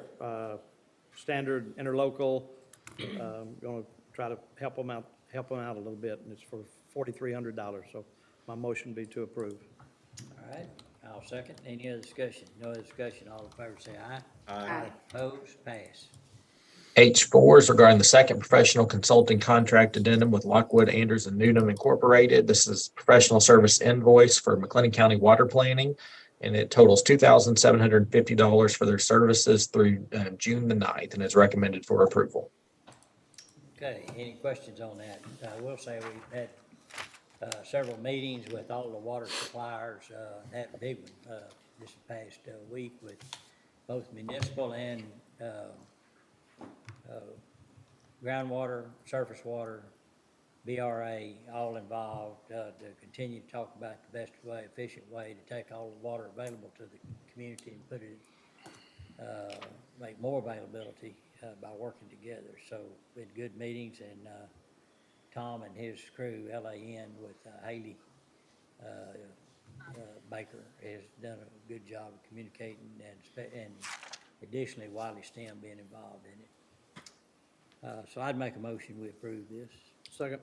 Motion made and second. Any other discussion? No other discussion, all in favor say aye. Aye. Opposed? Pass. H5, authorization of renewal of employee assistance EAP services agreement with Deer Oaks EAP Services. Anna? Thank you, Justin. Yes, I have here a one-year renewal for our Deer Oaks Employee Assistance Program. There's no change in the per employee per month cost, which is $1.56 or $18.72 on an annual basis per employee. We do still have high participation in this program for Deer Oaks. We're at, for 2022, 5.5% annual utilization, which is about average for other companies that Deer Oaks has. And so we would request approval for this one additional year at the same cost for Deer Oaks Employee Assistance Program. So that's around 60 people that have been participating in my calculation. And I think I calculated that for those 60, it's about maybe $54, $55 for those. And it was pointed out last year, you know, that the question was, is that enough participation to spend that kind of money? Well, it was, how important was it? Well, it was imparted to that 60 people. And some of them, it gave them an alternative to reach out for a variety of ways to get help, from legal to drawing up wills, to mental health issues and all those things. And so I'm convinced it's worth continuing and to, but yet monitor and see how it's working. Be sure we're getting the word out as well. And I think, Anna, y'all are making an effort to do that. So, it's confidential. That's the other thing. It's important. And I was talking to someone, a third party outside, other county employees on things that are very sensitive. So anyhow, I would support it. You bet. And so it's kind of also too, we're only an incident away from, needing a large amount of counseling services or something like that. Right. So they would be there if something like that happened. Right. So, And it's truly more of an investment. it is. And that's how I feel it, yeah. $21,000 a year, and it protects our people and probably keeps them out of some trouble. Yeah. Financially, so I think and emotionally. Well, I'll make a motion. We renew the contract. Second. Commissioner Jones, second. Any other discussion? No other discussion. All in favor say aye. Aye. Opposed? Pass. Thank you. All right, item H6 regarding the service orders agreements with Astound Business Solutions, acting on behalf of itself and as agent for Grande LLC for internet service update on yearly cost information. John? Hello again.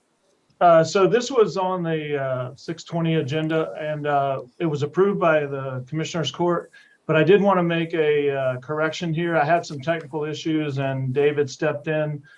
Commissioner Smith asked something to the effect of this would be a wash when we talked about the savings for the yearly firewall maintenance. David did indicate in the affirmative, and it could have been construed as saying that it would be a wash, that it would actually offset the cost entirely. It does not offset the cost entirely. The additional cost, as you can see there, is $42,468.48. The savings on our firewall maintenance is $4,800. Roughly, that's a rough estimate, but it's very close. And then the net additional cost would still be $37,668.48. We just wanted to correct that information for the record. All right. Any questions? But we're increasing our service level is increasing. I mean, our data rate is going up, correct? We're going from. Yes, Commissioner Jones, we are, the data rate right now is 500 megabit per second at our main connection and our Cobb's drive connection. Those are both going to 1 gigabit, as well as providing us additional backup communication methods, backup paths for our internet connections, both here and at Cobb's as well. Okay, any other questions, comments? Judge, I'd move that we accept the updated information for recording. Second. All right, we have a motion, second. Any other discussion? No other discussion. All in favor say aye. Aye. Opposed? Pass. Thank you.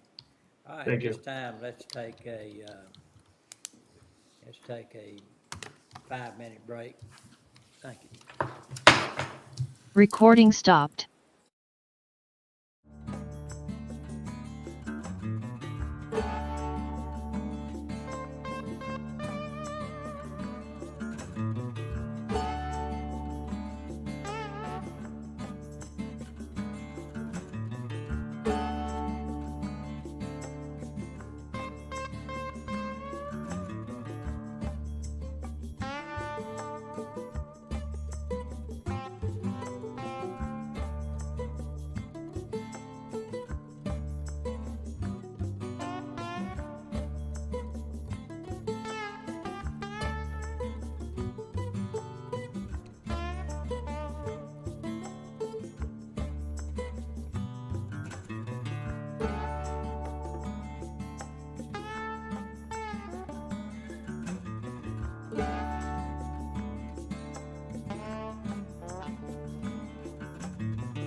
Recording in progress.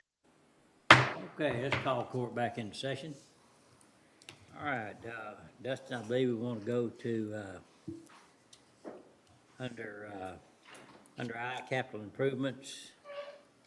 Go to items I1 regarding McLennan County Downtown Jail remodel for courtrooms, an agreement with Brinkley Sargent, Wigington Architects. And, Yes, sir. before we Go get ahead. into Sorry, that, Judge. Yeah, let me make one statement in regards to the project, kind of the status. And some of the, I know some of the judges kind of wonder when they're going to be able to weigh in, and besides the initial time where we get more granular into what it's going to look like and those things. And so I visited with Dustin yesterday to do an advisory of kind of what the status is. But up till now, we really hadn't made those, refined decisions about what you want or don't want in a courtroom or the other spaces there as well. So, so going forward, there'll be updates now that we've got the general contractor and the architects getting together on how they're going to communicate. And we'll start having these meetings with different groups, including, but not limited to, all the judges, not just the ones utilizing that facility, but they all need to know because it's going to affect them indirectly, and their staff. Who's going to move where and those kind of things, what kind of accommodations they'll have. As well as security. We've did kind of an overview of how we address security, but not detail in security. In fact, I just had a conversation with the chief that we were going to get into that fairly soon, and he made some good suggestions about bringing in others that have expertise in these kind of facilities in regards to security measures that we can take. So I wanted to say that before we get into this. And Dustin, did I miss anything? No, sir. And I think, that last court action was really tied in with setting the amount of not to exceed amount of the certificate of obligation. And it was going back and adjusting and kind of reaffirming the scope of work. And as you said, judges and others will be more involved as we step forward, and with the construction manager at risk on board, things should hopefully start happening much more quickly. Yeah. So I wanted to say that in case any of y'all were contacted by judges or judges' staffs or others, and we would have got this out sooner, but we had July 4th and all that stuff that interrupts our business. So anyhow, go ahead, Justin, with the item. Yes, sir. So this is authorization of invoice number 8. It totals $74,167.50, and it is for the schematic design services, which are 15% complete. It has been reviewed and it is recommended for approval. All right, any questions? If not, what's the pleasure of the board? Move to approve. Second. I have a motion and a second. Any discussion? No discussion. All in favor say aye. Aye. Opposed? Pass. I-2 is regarding the 415 Columbus Avenue site demolition proposal with Walker Partners, authorization of engineering surveying services invoice.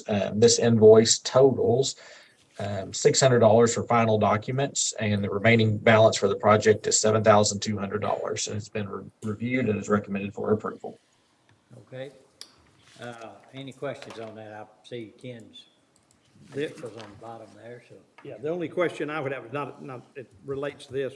Do we have a timeline, Ken, as far as when we get past this, of the actual demolition? Well, let me share a little bit, because we got part of it. We have an easement that we're signing today for McLennan County. I know that Walker Partners is still working with the Historical Commission, because we need an easement for their part, crossing over and reconnecting. Is it all? Sorry about that. an easement from the historical society over the old house where we're reconnecting electrical back to run that. And so we're still working on the parts and pieces to be able to tear the building down. But I don't have a specific time, but I will get better. We'll be meeting with Walker Partners again shortly to find out exactly. I've been having ongoing conversations. I've talked to Encore, and Encore won't touch the poles until we get the easements to rerun around the back of the property. So we keep on checking and trying to move stuff forward. But I'll try to get a better timeline next meeting we have. Okay. All right. Move to approve, was it I-2? That was I-2. Yes. Yes. All right, I'll second that. Any other discussion? No other discussion. All in favor say aye. Aye. Opposed, pass. All right. Under item J, real estate right-of-way and easements, J1 is authorization of easement and right-of-way with Encore Electric delivery for the overhead line pole relocation at 415 Columbus Avenue. Ken? Yeah, and as I just brought up, here's the easement to, for the back of the property to come around behind, moving the power poles out of the middle of the property where they are now. That takes it back to close to the property line. Yes, If I'm yes, looking sir. at that right? Yes, sir, right there, along the back, along the creek line. Yeah, okay. All right. Motion to approve J1. Second. All right, a motion second. Any other discussion? No other discussion. All in favor say aye. Aye. Opposed, pass. Right under item K, grants, grant proposals. K1 is our ARPA discussion. There are 3 invoices. If it's all right, I'll handle those at one time. Yes, sir. K1A is authorization of legal services invoice from Haley and Olson for ARPA matters for May 2023. It totals $1,960. K1B is regarding the professional consulting contract with LAN, authorization of professional service invoice 15A. This one totals $5,300.53, and it's for their ARPA-related expenses through June the 9th. K1C is regarding the professional services agreement with BKD/Forvis, authorization of grant administration services through May. This invoice totals $8,415.05. These have all been reviewed and are recommended for approval. All right, any questions? If not, is there a motion to approve? So move. Second. Motion made and second. Any other discussion? No other discussion? All in favor say aye. Aye. Opposed, pass. K2 is the discussion on the bipartisan infrastructure law, funding guidelines, eligible projects, et cetera. Judge, I don't have any update today. I don't know if the court has any questions or any updates. Any questions anyone has? If not, is there a motion to approve that report? So move. Second. Have a motion second. Any other discussion? No other discussion. All in favor say aye. Aye. Opposed, pass. K3 is regarding the Texas Veterans Commission Fund for Veterans Assistance 2023-2024 Veterans Treatment Court Grant, authorization of grant award. Back in December 2022, court approved the submission of this grant application. We have been awarded $100,000 for the court program with a start date of July 1st, and this grant will run through June 30th, 2024. All right, any questions on that? If not, is there a motion to approve? So move. Second. Have a motion second. Any other discussion? No other discussion. All in favor say aye. Aye. Opposed, pass. K4 is regarding the Texas Department of Family and Protective Services Title IV E-Grant contract for legal services. K4A is the claim, legal assistance claim quarter ending December 31st, 2022, and K4B is the legal assistance claim quarter ending March 31st, 2023. Francis? So I think that sums it about up. They are the quarter ending December 22 and March 23 for the Title IV legal assistance claim. You'll see the amounts there, the federal reimbursements of $44,901.58 under K4A, and then under K4B, the reimbursement of $41,008.92. All right. Any questions? If not, is there a motion to approve acceptance of those grant fundings? Motion to approve K4A and K4B. Second. There's motion made and second. Any other discussion? No discussion, all in favor say aye. Aye. Opposed? Pass. K5 is regarding the Bureau of Reclamation Water Smart Grant, short form of agreement with LAN, authorization of invoice number 15. Excuse me, this invoice totals $4,500 for the engineering services. This is related to the Water Smart Grant, and it is recommended for approval. All right, any questions on that? If not, is there a motion to approve? So moved. Have a motion and a second? Second. Have, any other questions? No other questions, all in favor say aye. Aye. Opposed? Pass. Under item L, Department Office Specific Requests, L1 is Information Technology Update regarding network service outage at Records Building. John? Hello again. So this is just an update on our recent outage. On the 23rd, on Friday, the construction crew accidentally ripped up our fiber connection to the records building, as you all know, or 4 of you who lived in the building know. It took out the internet, phone, and network access for the commissioner's offices, tax office, engineering, human resources, elections, auditor's office, treasurer's office, county clerk, and for the credit union, just the phones. They have their own internet connection. Excuse me. IT jumped into action, a great team here that really responded very well. We called out Extraco. They could not reconnect the line because the line had actually been pulled entirely out of the records building by the bulldozer that pulled it up. So they had to order materials to rerun the line.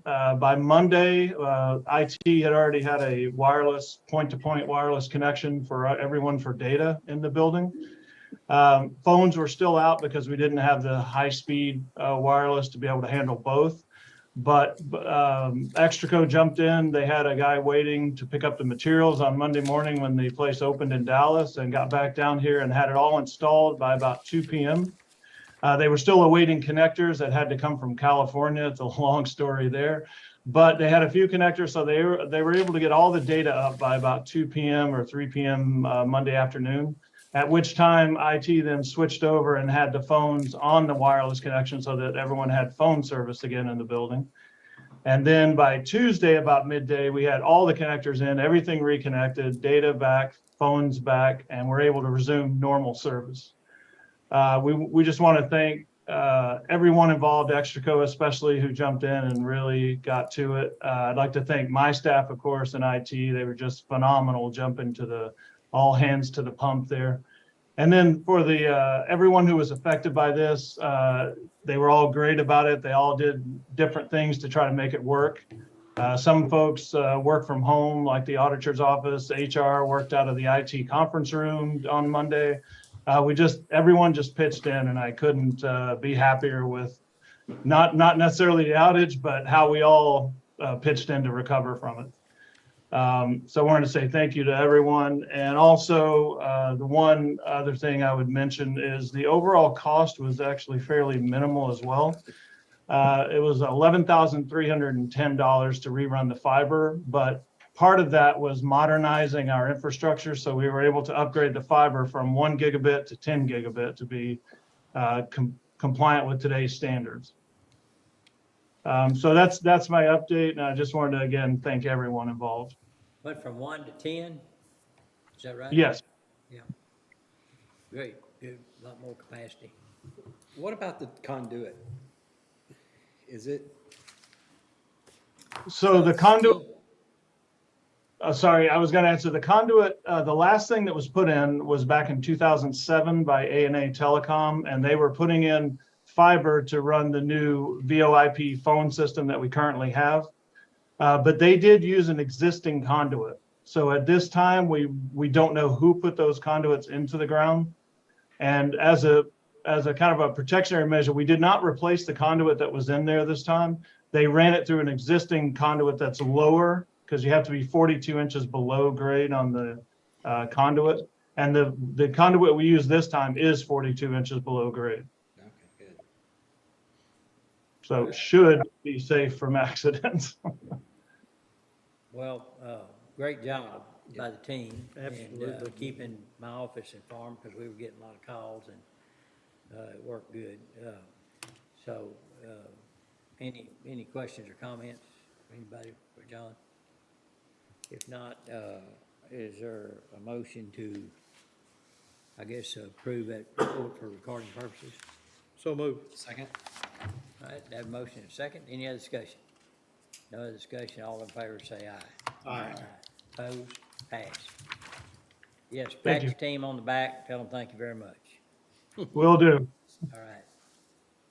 All right, item M2, discussion and/or action regarding comp time balances, comp time control measures, and use of paid time off PTO. Anna? Thanks. Hi, everyone again. I have here, it serves as an update and then a proposed solution to an issue that we're encountering with the comp time control. So just as a refresher, the policy that was implemented or revised last year. So there was a whole really overhaul of the entire leave program. But just to isolate comp time and that policy, a specific change was made to comp time to switch over to an annual payout of any comp time balances remaining at the end of the fiscal year. So the intent behind that revision was to first, allow employees to receive that actual monetary compensation for the efforts that they had for the previous year, and also to reduce the amount of gaps with filling vacancies. So what was happening prior to this policy revision, we'd often need to go to court to request approval to fill a vacancy prior to time exhaustion, and the time, waiting to have comp time and vacation be exhausted could be anywhere from 8 to 12 weeks of time off that we were waiting because people had just years of comp time stored. And so that was. Can I break in here for just 1 second? Sure. One other reason that we did that is because of the banking of comp time and the fact that comp time's paid out at the rate when it's paid out, not the rate when you earned it. So you could have 5-year-old comp time and you've got 5 raises since then. It'll be paid out at your newest rate. So that is a big thing from an actuary type standpoint. Thank you, Mike. Yes, so promotion, raises, and cost of living adjustments were being applied to these years-long comp time balances. And so it's almost like we were. How was that accounted for then? It's like a savings account. It was like a savings account. It's just paid out of the full-time employees line item. So, if they had 2 weeks of leave time when they terminated, usually we don't allow anyone to fill that position for those 2 weeks. So it just. Was it counted as a liability or anything like that? It is a liability. So it's a liability when we convert our financial statements, but governmental accounting, you don't have that liability just on the face of our usual general ledger. But when we talk about the financial statements, we add capital assets, long-term liabilities, and so yes. Well, that's what I was. And it's not market to market. No. If it was market to market, Yeah, it would be. then It'd been a lot different. But it's actually turned into an investment with a return by banking that, and I don't think that was the intention of the court. And I don't think the taxpayers would think much about that either when we have a pretty generous PTO program. The return was much better than you could get off any savings account or bank account. Yeah. When you consider the raises and cost of living stuff, it really was. I'd love to have an investment that grew at that rate. All right, so go ahead, Anna. Is there? Yes, thank you, Mike, for adding that too. So that's what happened last year. And so this year, the auditor's office kind of ran a projected payout now based on comp time balances fiscal year to date. And the projected payout just based on current comp time balance is at $251,392.70, which is over the amount budgeted for this annual payout, which was only $200,000. And so what appears to be happening is that folks aren't using compensatory time on timesheets as primary leave noted on a timesheet. We can see that the majority of folks who earn comp time, those county leaders are doing this due diligence of comp time control measures. And so the majority of those individuals who can earn comp time, it looks like there is comp time use on timesheets being reported, but there is a smaller group of employees that looks like they aren't using comp time primarily. They are using PTO primarily and just having that comp balance kind of run through the year. And so the policy as it was revised this past year did not make it a requirement to use compensatory time as the primary leave type. It kind of left that at the discretion of the county leader approving a timesheet, with HR encouraging comp time as primary use for leave. And so what HR is now proposing is to just go ahead and close that gap, just to ensure that there isn't an over budget usage of comp time payout at the end of the year. And so what we have here just is a request to revise the compensatory time policy to close that gap and to just mitigate the comp time payout estimated for this year and then for ongoing years. And so it would actually have a requirement of order of time off usage on timesheets. So the order would be compensatory time first if you have a balance, and then PTO use after only you've exhausted your compensatory time balances. Is the policy revision that we have before the court today.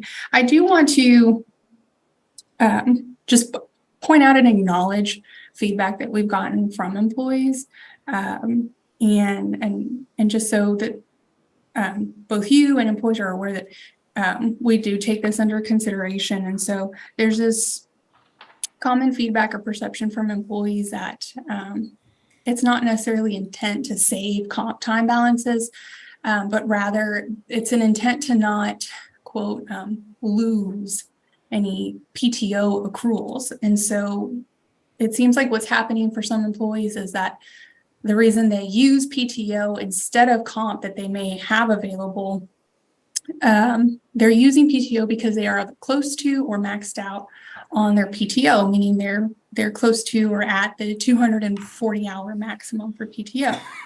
And so to not, in essence, lose any other accruals, they want to bring down their PTO balance. And so that's why they're reporting it on the timesheet in that way. But I think all that indicates is just HR needs to just do a better job of communicating the program and educating employees on the program, and PTO usage, and also our FMLA bank that is built into the program. And so employees who've reached 240 hours, at that point, any further accruals actually rolls into their family medical leave bank, which is not, so it wouldn't be lost. And so folks or employees can earn or bank up to 480 hours in their FMLA bank, and are eligible to use that upon applying for and qualifying for family medical leave.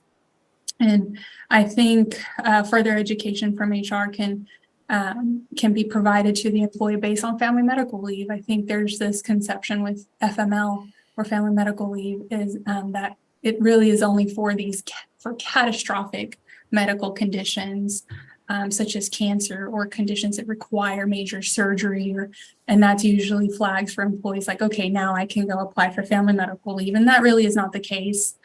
Family medical leave can be used for chronic conditions, lifetime conditions.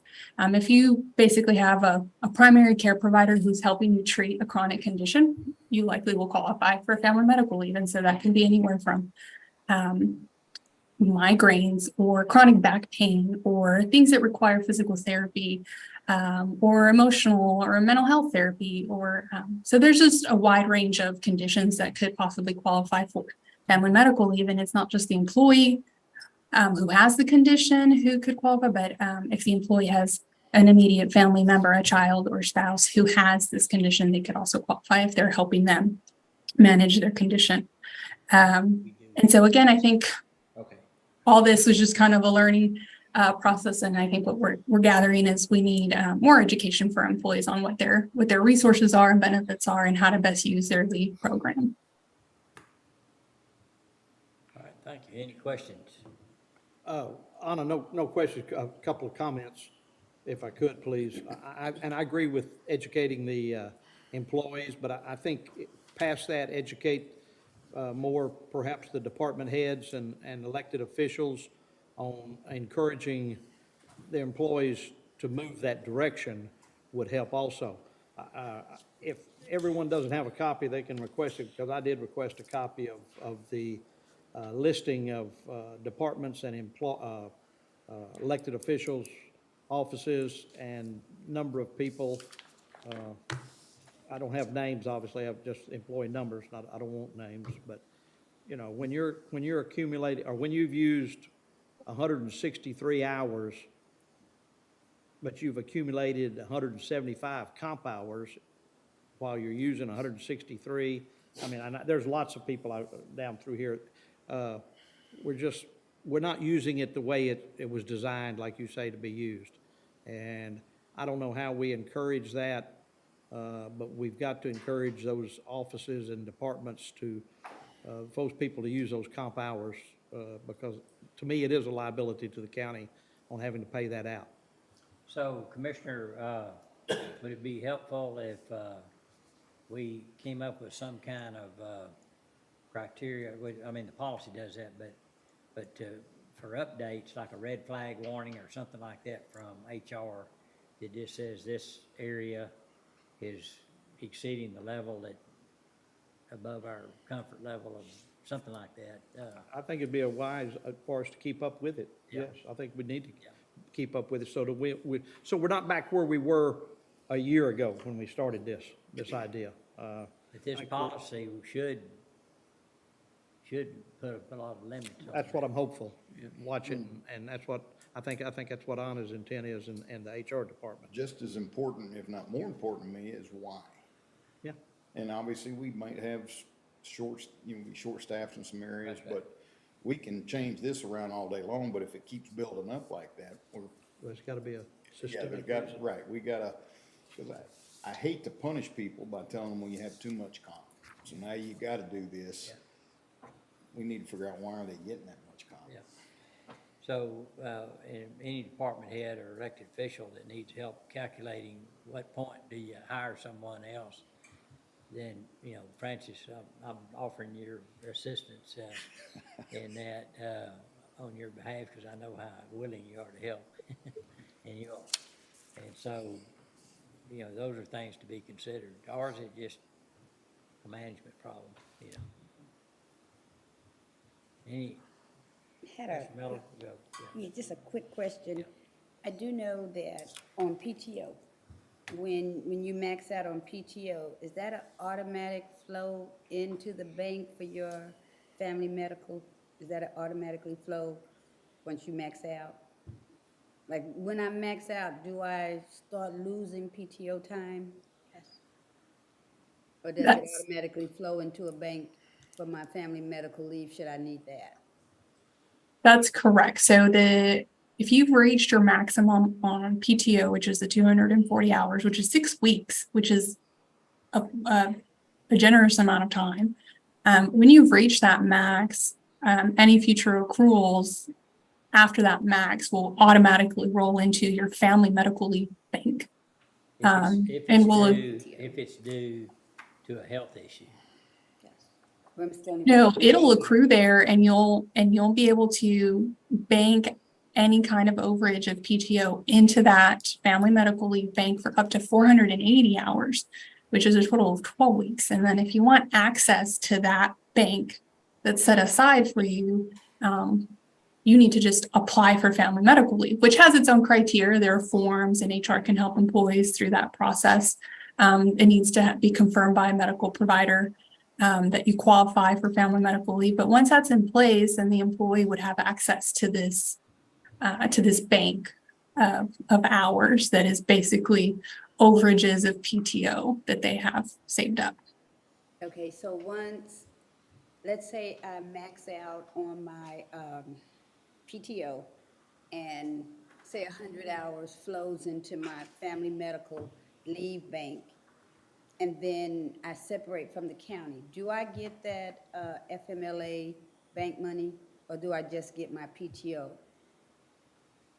No, you would not be eligible to take your family medical leave bank with you. In that respect, it works similar to our previous sick leave type, which you don't take with you either. And so the only thing employees can take with them upon separation is their PTO balance, which again is 6 weeks, a maximum of 6 weeks of time off, and any comp time balances that they have stored. Right. Okay. And this is actually very generous to roll it over, because otherwise there would just be a PTO limit, and after that you'd lose accruals. And here at least you're getting something for it. So what can we do, Anna, as a incentive to employees? Because I kind of see the dilemma they're looking at. And that is, if I'm working and I'm accruing comp time, and I'm also accruing PTO, and I'm coming up to my max on my PTO, I can take it for vacation, I can take it for sick. It can roll over into my bank, but in essence, unless I have an acute illness, I won't access that money. So what I do is, because if I walk away, if I resign, I'm gonna take my comp time, right? If I resign or separate from the county, any comp time on my books, do I get that when I leave? Right. Okay, so you see the incentive we're doing to employees. So how do we offset that? Because what our policy does is, it says, if you're working and you're accruing comp time and you're accruing PTO time, PTO, once you get to 240, is iffy. You know, if you're not going to be a long timer, it's iffy. But comp time is something I can put over here, and like vacation, I can walk away with it. How do we de-incentivize that? Because what you want the policy to do is say, take your PTO, take your comp time first, so it doesn't bank up. But my PTO will start banking up. And if I'm at 200, once I get to 240, in essence, employees might think I'm starting to lose. So and I guess we just have to brainstorm, how do we de-incentivize what it looks like we've laid out for them? Right, and we can brainstorm on messaging for that, because I don't think that's an uncommon thought process for an employee. But ultimately, it's the choice between this small payout I can take with me versus up to 480 hours of FML bank a person can bank. And so ultimately, which we wouldn't want an employee to have to ever grow through, but we have seen family medical leave cases go past 9 weeks, 10 weeks, and often employees are going into unpaid time off. And so it is just a preparedness that is a resource to employees through this FML bank. So, but yes, we can brainstorm on that. And that could, comp time is time and a half. So it's not just straight time, it's time and a half. So it does accrue rather quickly. Well, it's time and a half, and then plus if it's carried over It's based on the Your current salary increases, of that yeah. time, so that's not, Yeah. that's really not fair to the taxpayer Mm-mm. to be penalized for that. Mhm. So, And I also want to say, about family medical leave and how common it is here at the county. So on any given time, on average, we usually have 50 employees actively using family medical leave. And it's not the same individual, it, rotates out. It's new applicants for FML that we have every week. So it's not an uncommon thing. And again, that's kind of could be some of the brainstorming that we do on educating employees. But I agree with the paperwork that you have before the court today. And I know Road and Bridge Precinct 2, we take our comp time first. Any comp time we have when we can, they take those off of the books, and then they look at their personal time off. And I think that is the case for most of our county leaders. We can see it's evident in comp time used. We do have departments who are practicing those measures, but we have this group of employees who it's not happening, and so that's what's prompting this closing of this policy gap that just takes it that one step further, and we're just outlining the requirement for the order of time off usage.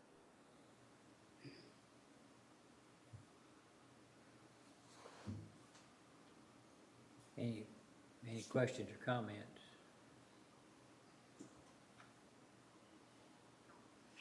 So, if someone had comp time and PTO, is there a level of comp time they could have before they had to take they could hold a level of comp time? Under this policy, they wouldn't hold it, right? Correct. They would use it, okay, Use it first. yeah. Yeah, Since when you do take off, sometimes you take off for vacation, sometimes you do take off because you're not well. We're assessing time to you and we're not putting a label on it. I really don't see where it's not an advantage. Kind of like Mike said, even though they're maxing out and it's rolling into a family medical leave bank, I see that as a benefit because sometimes when you're taking us, you're sick, and sometimes it's vacation. So it's okay if your time is rolling over into a sick leave bank. I would be for taking the comp time first. If you have comp time on the books, you should take that off of the books and then start taking personal paid time off, because that's really a different benefit. That's not something, I think Mike explained that some time back about how employers in Texas give vacation, how it's a benefit to the employee. It's not necessarily a requirement of the employer. Now, comp time is something that you work for and you need to go ahead and take that. So I think under that vein, I agree with the paperwork you presented to the court this morning. Francis, you have any thoughts or comments on it? No, and I think it's a good point to bring up that I think they are completely two different things, that the PTO is a benefit and you have the right to set the policy, but to remember that comp time is something that those people actually worked hours over their schedule. And so, I think of it kind of, I know they play into each other and you can set the policy where those, play off each other in different ways. But I just, in my head, they're very separate, just separate matters. Yeah, and if it's not managed, then it could be banked, and we found out that by looking at the numbers, Commissioner Smith has, that it's not all managed properly. So therefore, we have to put a policy in to manage it for them. So, okay, any other thoughts, Commissioner Jones or Commissioner Perry? Anybody else? All right, what's the pleasure of the court?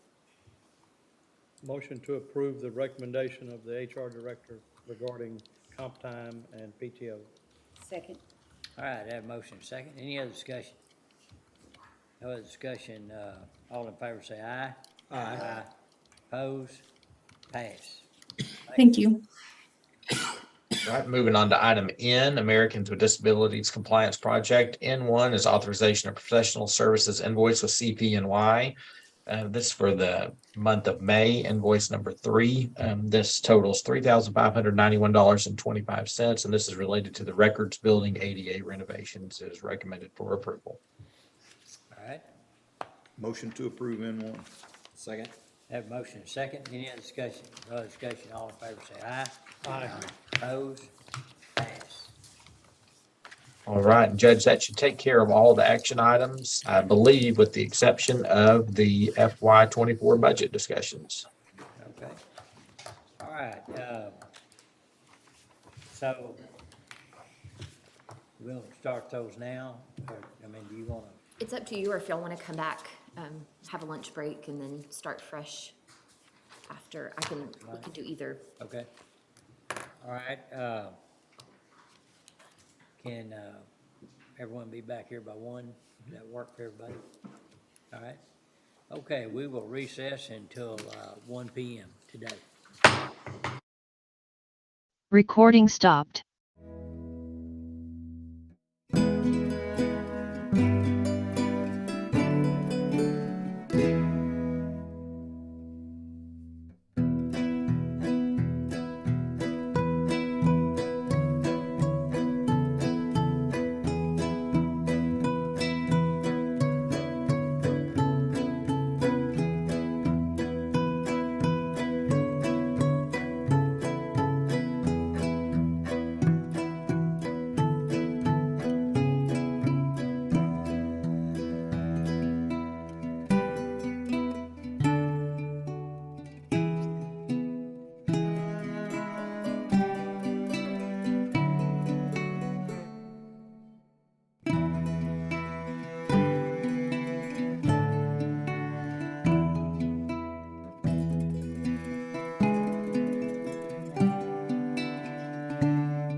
Okay, let's call court back into session. All right, going to item F2A, discussion or action regarding matters relative to the FY '24 budget and 2023 tax rate. Okay. Okay. So first, real budget workshop today. And before we get started, you know, we'll be going over some high-level information, and then hopefully we'll get into some of the requests, the smaller requests today, and try just to get as much done as we can today. But just, I want to make a disclaimer from the get-go that, you know, if someone is listening online, that we'll talk a lot about different tax rates. The proposed budget, we'll look at budget requests, and we have them in spreadsheets, but this is all preliminary, and so we will not have a proposed tax rate or budget until the end of this month, and then, of course, won't adopt till the end of August. So I just want to make sure that was clear, that none of this is, it's just for workshop purposes. Nothing is decided upon yet. So just wanted to, just high level, what are we working towards? And so the two circles on the left, so we want to get to August 1st so that you can vote on a proposed tax rate. And then we also need to file the proposed budget on August 1st as well. Then that leads us to August 29th, which is our final date, adopt tax rate and budget.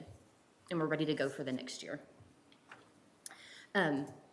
Just to highlight what our plan is for July, in the notebooks we passed out, there's calendars in there.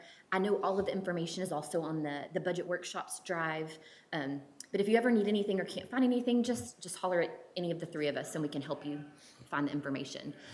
But just this week, again, just wanted to do overview, preliminary information, some tax rate information, and then hopefully begin some operating request review. Next week, should be a pretty heavy week discussion-wise, so we'll hit all of our big topics. Human resources, which involves benefit changes, COLA, personnel request, the sheriff's office, information technology, capital outlay, maintenance of buildings, any big permanent improvement projects, and then road and bridge. We'll then have a week off, and then come back that final week of July, and then by that time you will have heard all of the internal requests. You'll know where we stand. So then we'll hear from our outside entities that last week, and then clean up and review, and you can make your final decisions for the proposed. Also, just a reminder, as we work through requests to lead up to the proposed budget, we'll take some consensus votes. I don't know if you'd really call them votes, but it just allows us to know that, you know, if we're putting something in the proposed budget, that a majority of you is good with that. So a consensus, yes, sir. And then after the proposed budget is filed, then from that point on, you'll be making record votes if anything changes in that proposed budget. And that just gives the public the opportunity to see, here's what we started with, and then here's the decisions we made to get to the final. We passed out a packet to you. And so just, again, this information here and there is also in the budget workshops drive, but just some pieces we'll be working through. So I thought that might make it easier. So for the next month, there's 4 main categories of funds that we're going to go through. So debt service fund, so that is the INS portion of your tax rate. It is based on our actual debt service, or as is the case now, a portion of that is estimated debt service for our new debt issue that we're in the process of. Then you have your permanent improvement fund. It's funded through a portion of the M&O tax rate. And then special revenue funds. So, you know, a lot of times those get pushed to the end, but that is a substantial source of funding that helps our operating expenditures. So that's relieving the general fund to fund all of those expenditures. And then lastly, general fund. So again, the other portion of the M&O tax rate. So I just wanted to walk through these because these, as we talk through this, these are all affected by that tax rate in some way. But going forward for the next week and a half, we'll primarily be dealing with general fund. And so we'll look at the tax revenue in general fund, but remember that, you know, there's other pieces going other places as well. So I just, again, just high level and just remind ourselves what we're working through. So if we're just focusing on general fund, I think just if you think about it as 5 pieces, and all of these pieces are extremely important. They all are separate, but then they also work together. And we have to come up with this balance that will work through for the next month to make each of these pieces what we need it to be. So at the top, of course, we're gonna start with our beginning fund balance. And so, as you know, that rolls forward from the past year. And then we use that to help fund our expenditures for the next year. We talked through a lot of details on that a month or so ago, talking about what led up to what our fund balance will be. Then estimated revenues, of course, so tax revenues, other revenues. You have operating expenditures. You have discretionary expenditures, so those things that sometimes are below the line. So are you going to give a COLA? Are you going to increase funding to outside entities? Are you going to change any benefits, any health insurance matters? And so next set of expenditures. And then ultimately your ending fund balance target goal. And so, we'll mess with each of those pieces just to get them right so that, your fund balance ends where you want it to, or your tax revenues are where they want. And then of course the cycle just starts over. So that fund balance rolls into the next year and we'll start again. So looking at each of those pieces for general fund. So our estimated fund balance right now for October 1st is $73.7 million. That's based on what we know up to this point. There's still quite a bit of the year left. And so over the next couple of months, we will continue to update that number. And so you'll see that change here and there as we move through the month. And so that's what we estimate as that starting point. So that's what we have. How much of it do we want to use to fund next year's budget? How much do we want to set in reserves? Second piece that we talked about was the estimated revenues. So when we talk about revenues for general fund, of course, the current ad valorem tax revenues are biggest conversation. So you have the ability to tweak that and make that what you need it to be. The second portion of those revenues are what we just call other revenues. They're your sales tax revenue, fines and fees, charges for services. There's some grant revenue in general fund. There's quite a bit of different types of revenues, but those are things that you can make decisions that are ultimately going to affect those amounts, but there's nothing we need to talk about right now that we can adjust those amounts for the most part. And so, again, current ad valorem tax revenue, that's where we do have control to change. And so that chart at the bottom, I thought this was just interesting to point out. So if we look at other revenues, so other than current tax collections, last year we estimated 47.4, and this year for next year, we're estimating 53.9. So that's a $6.5 million increase in other revenues. So that's, like I said, sales tax, fines and fees, housing revenue from Jack Harwell.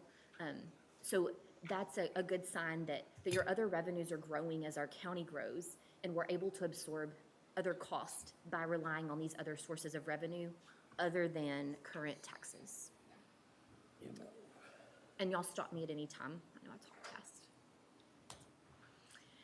And then the third piece being our operating expenditures. So when we talk about operating in this context, I'm just referring to things like your supplies, R&M, your road construction materials, other services and charges, professional development, anything not personnel for the most part.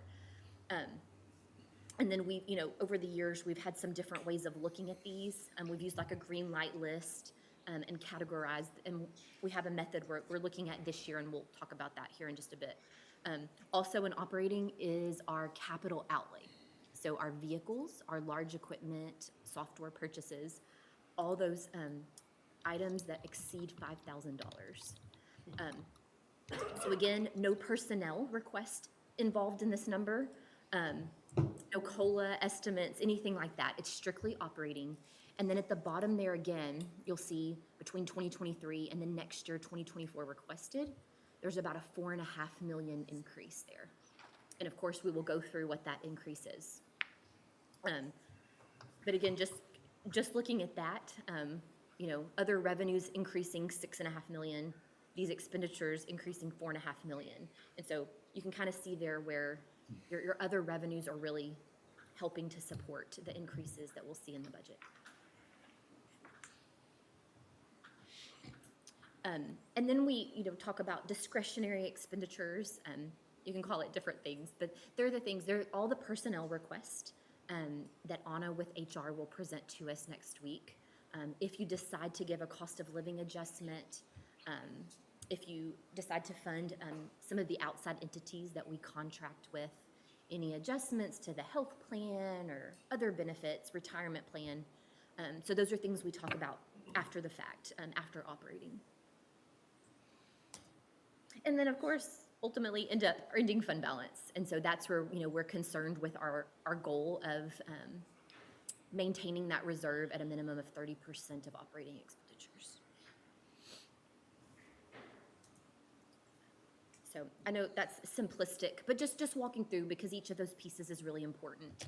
And so just stepping back and just looking at what we're going to walk through.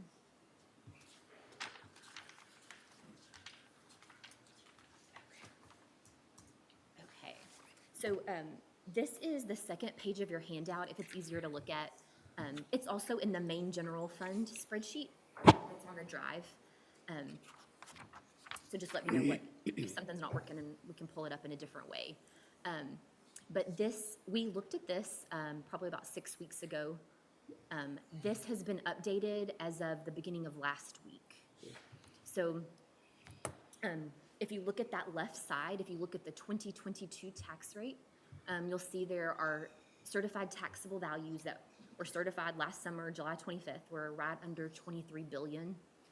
You adopted a tax rate of the 376,355, and then you'll see there the levies that were collected for M&O and INS. And then moving over to the green section for this next year. So that top row, you'll see 26.5 billion. And then the rates that are in the second green horizontal bar, that's your no new revenue rate based on that value.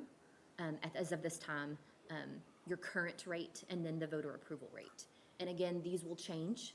They'll be certified by July 25th, but this gives us something to work with. And if you look down at the very bottom green bar, you can see how each of these rates compares in total levy to the current tax rate. So in that middle column, if you kept the current rate, over 13 million more in levy would be collected. And then moving to the left, right under 2 million, and over to the right, almost 39 million is the difference between last year's levy and the voter approval rate. I know that's something that, we wouldn't want to go to, but I think it's, you've banked those 3.5% increments each year, and it's rolling. And so I think just to see that, if there was ever a year, that there was extraordinary circumstances, emergencies, to know that we have that there, that you have the ability to go up that high, I think is reassuring. So. Any questions so far? Or any? Are those rates, so the no new revenue and the voter approval rate, are those from the worksheets? Yes, sir. Okay, those aren't just like. No, they're from the worksheet. They're from the worksheet. Yes, sir. And so as those, as protests fall off and things happen, those numbers will change. But yes, those are the current calculations.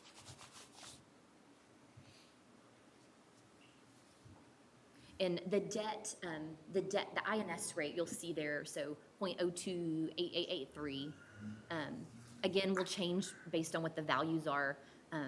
But that is, based on our actual debt service and estimated debt service for next year. So that one's static across the board. It's just the M&O rate that fluctuates with the change. And 1 cent would be equal to about 2.6 million now? Yes, is that yes, correct? yes. 2.64 million. Yes, sir.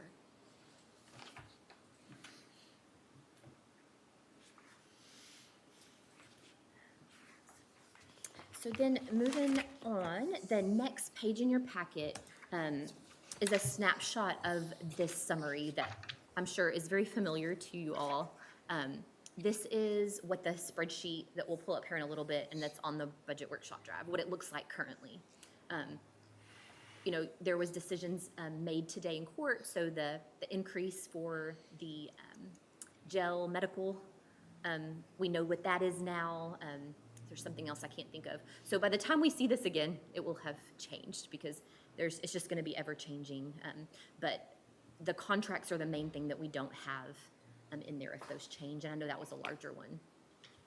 So just to walk through what this summary is, so again, the yellow box at the top, we just have the current tax rate that just rolls forward from the next year. And so when we get into that here in a little bit, we can put whatever rate you want to put in there to take a look at. But again, we talked about your estimated beginning fund balance. Then you move on to your revenues. So that yellow box that says current tax revenues, that is tied to that tax rate. So whatever rate we tie in the first yellow box will flow down into the current tax revenues box. And then other revenues, which we talked about a little bit ago. Then just moving down, you have your operating expenditures of $146.5 million. And then going down is the discretionary, below the line, additional increases, whatever you want to call it. We just have a few things plugged in there just for discussion purposes, but we'll move numbers around. It was just to get started. But you'll see in there that 2.1 million, that's the total cost of all the personnel requests with any other required equipment or anything like that. Again, Anna will go through those. We can plug in COLA amounts. The health insurance is a big discussion we'll have. We just plugged in the first number that Randy McGraw had presented. But again, you play with those numbers, and that way, ultimately, you come to what you estimate as your ending fund balance. And so then we'll, again, just work with it till it's where you want it. And so, talking through all of those different numbers, our first focus is going to be on operating expenditures. So that 146.5 million, it's about halfway on the sheet. That's what we're going to look at very specifically here in just a bit. Back on the page, Yes, sir. the previous page, total ending fund balance, that's an estimate right there. And the target fund balance, 33, are we talking about $16 million? Yes, sir. Okay. Yes, sir. Okay. That's at the current tax rate. Yes, sir. Yes. And once we get in there, we can change that and show you how those rates will make that look. So before we get there, I just wanted to let you all know what happens when we get all of these requests through our office. So we don't just receive requests and plug them in and send them over to you. They're reviewed for weeks and weeks by multiple people. If we have questions, if something doesn't seem reasonable, we ask questions, we ask for more backup. We make sure we're thinking along the same lines as that department head or elected official. We also look at items that are historically underutilized, and then we work with that department to make adjustments and tell them what we would recommend. And of course, that's something we continue each year. But we just wanted to let you know that when we get to this point, and all of these numbers are in this spreadsheet, we have done a lot of adjustments and asking and things that we want to do before we get in here with y'all. So I just wanted to make sure that was clear. And then just kind of going through your packet, after that summary sheet, these are just some snapshots of some spreadsheets that we have that we'll go through. So there's one that says personnel cost summary. And so that shows you there what the total cost is of current ask for position changes, for new positions, and then the equipment and the benefits and taxes related to all of that. And that's where we come down to that 1.9 million. And so again, that's tied as we work through the spreadsheets with Anna next week. You'll give yeses or nos to things, and then this number will be updated. What's a miscellaneous pay request example? That is, It's like part-time pay, some additional increases in part-time pay, certificate pay, and there are a few other just like here and there items, but mostly part-time pay and then certificate pay. What was the second thing you said? Part-time is one, and what's the other one? Certificate pay. So nothing that's really quite tied to an actual salary, full-time salary.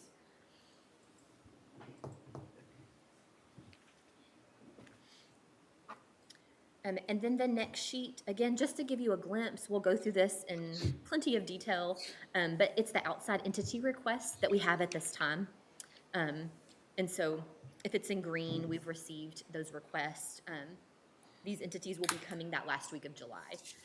But you can see at the bottom, there's a 730,000 increase, in those asks over prior years. Why are some of them duplicated? I'm sure there's an explanation I'm not understanding. They're, right? they're different pieces of different contracts. So like Advocacy Center, there's two pieces to their ask. And 23, they didn't have any ask, and Yes, and so they're asking for the same and then plus an additional piece that's just a different, different part of different part of a contract. So. But again, you'll get all the details for these and they'll all be coming in to speak on their request.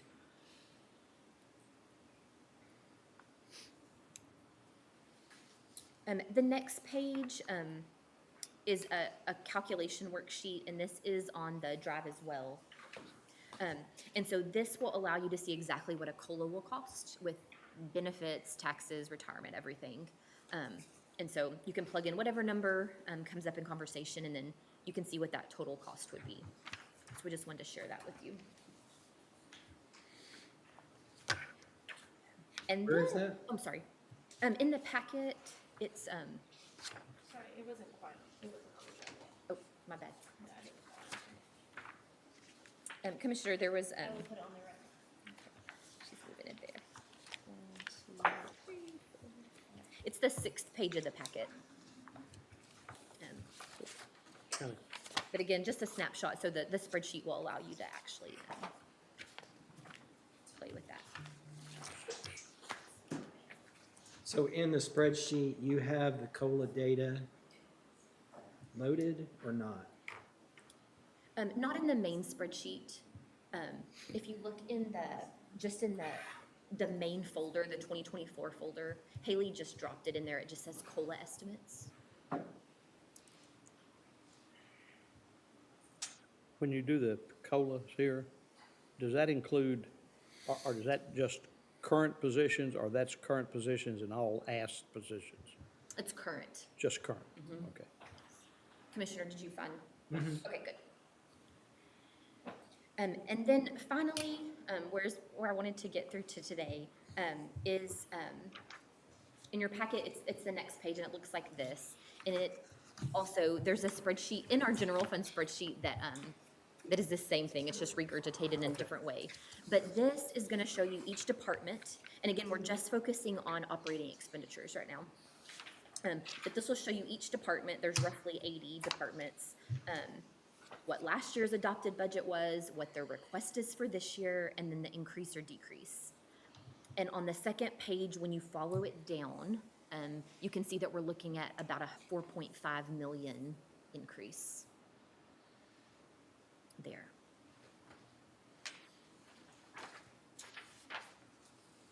So what we've done, and this is where I get your guidance, and we'll start here, so we'll just start digging in.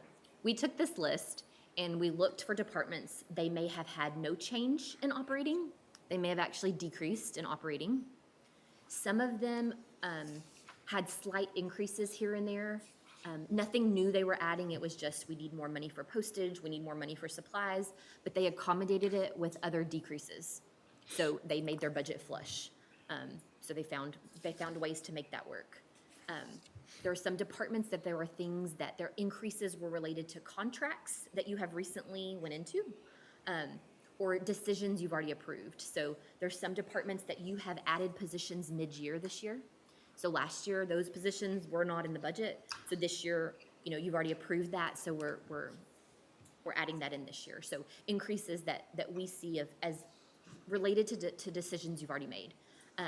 There was some increases here or there due to the IRS mileage rate increase or the postage rate. And so again, there are some here or there just tied to those rates. There's some here or there that the trends are just out of the department's control. Nothing major, but just little things here and there that we're like, yeah, you need to increase that, and a few $100s here or there. But we could track it and we could tie it to the increased activity in their department. So we went through and then I'll touch on the other two in a sec. But based on those criteria, the next page in your packet is a list that everything is colored green.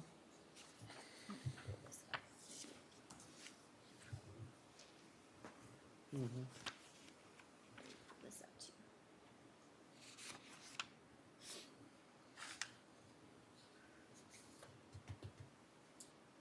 Sorry. How do I get back to the share? Oh, new share.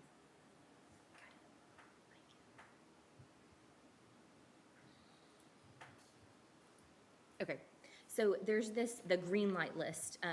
If you don't like this, we can go through each of them individually. But there are 50 departments that met one of these criteria. I would not want to slide anything by y'all without your guidance on any of it. But we felt really confident that these are things that there's not a lot of discussion that needs to happen on them. So 50 out of the around 80 departments that we feel that we can move on from if you feel that you agree with that.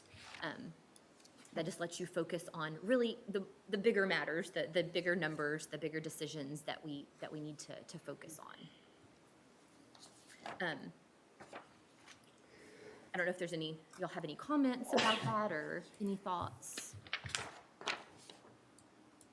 Is the jail medical contract included in that So, or not? it is not. And so this chart, as things change, we'll pull them off the green list as soon as we make those updates. So when we get back to the office, we'll be updating that for that decision that was made today, and so it will come off of this list. But as of this time, it's sitting there. One to point out is Indigent Defense. So Indigent Defense is a department that for many years, we just saw it increasing year after year. There's not really a whole lot we can do. Then COVID occurred, of course, and that dropped significantly.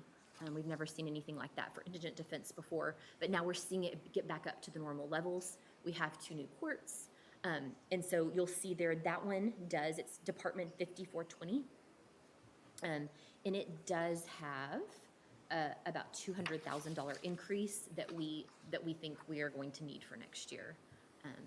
That's a really hard number to pinpoint. It depends on a lot of it depends on how many capital murder trials occur this next year, because that drives it up quickly. But just wanted to point out. Which one's that, 54 what? 5420. Indigent defense? Mm-hmm. That's still just a 3.9%. It is, but it's And, still a couple $100,000. Did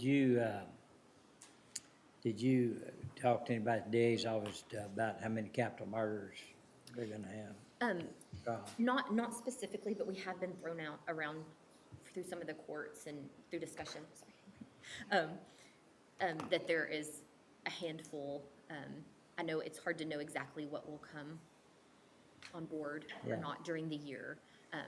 And we'll bounce some things off of Josh Teaton's office too, just as we get closer to see what they anticipate. Quite a few more than there was last year. Well, in that 200,000, we are projecting that we'll come under budget this year there. And so that 200,000 just doesn't let us grow 200. I'm trying to remember there's some gap in there. So Right. I think we're anticipating, I'd say like $500,000 increase over actual expenditures this year. Okay. The other thing is change of venue, Yes, not that adds up be a quick. discussion. Mhm. And some of those things, they are hard to know, but we'll do our best to make sure anything we know is included. And then, of course, we do budget contingencies for things like that Right. we can rely on that as needed.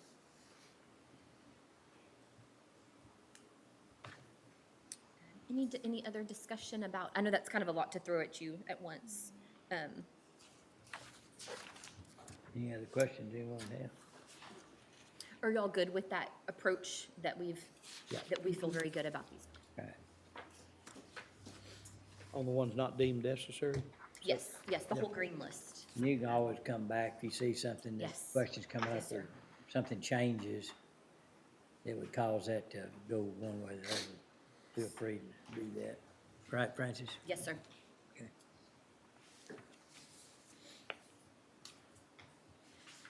And then the next page in your handout is they're colored yellow. And just because they're not on the green list, We go back to green list one more Of time, I'm course. sorry. no. When you saw these unusually large percent change down, Mhm. did you double check with them, make sure they didn't leave something out? Yes, so a lot of them are like, Like 40%, a 52%? so like the 40% specifically specialty courts. So a pretty small department, but a lot of their positions, well, the positions were budgeted last year as full amounts. Grants covered a very significant portion.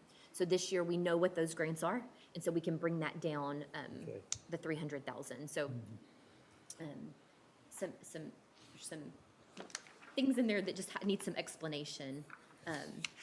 The other one, adult probation, the general fund only funds between 30 and 60,000 for adult probation each year. All other expenses are through the state grants. And so that one, last year was 60, this year was 30,000. So it shows a 50% drop, but nothing substantial in the end. And we made some movements, like the historical survey shows 100% drop, but we just moved that into a different department so that it was easier to follow, so.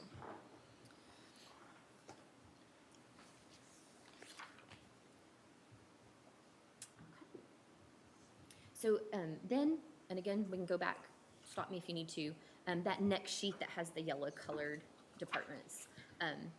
So again, as we've reviewed these, very reasonable request, but they're things that we need you all to weigh in on. It's not something that we would push through without bringing to light.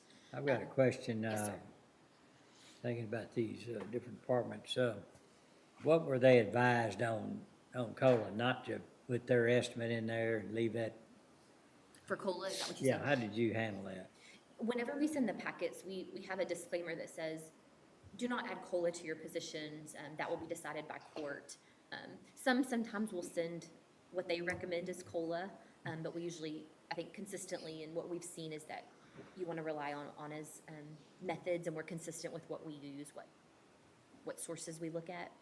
But yes, departments for the most part, the only thing they change on personnel is if they see a need for an actual increase. Right. Outside of COLA. Yeah. And I think that works out pretty well.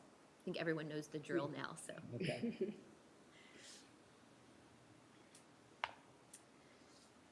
So these highlighted yellow, so these are the operating requests, the departments that we need to go through. A large portion of these, maybe half, there are items that we're gonna go through next week. So those being the sheriff's office departments, HR, maintenance of buildings, capital outlay. So some of those really big chunks of information. But there are probably half of them that are smaller requests.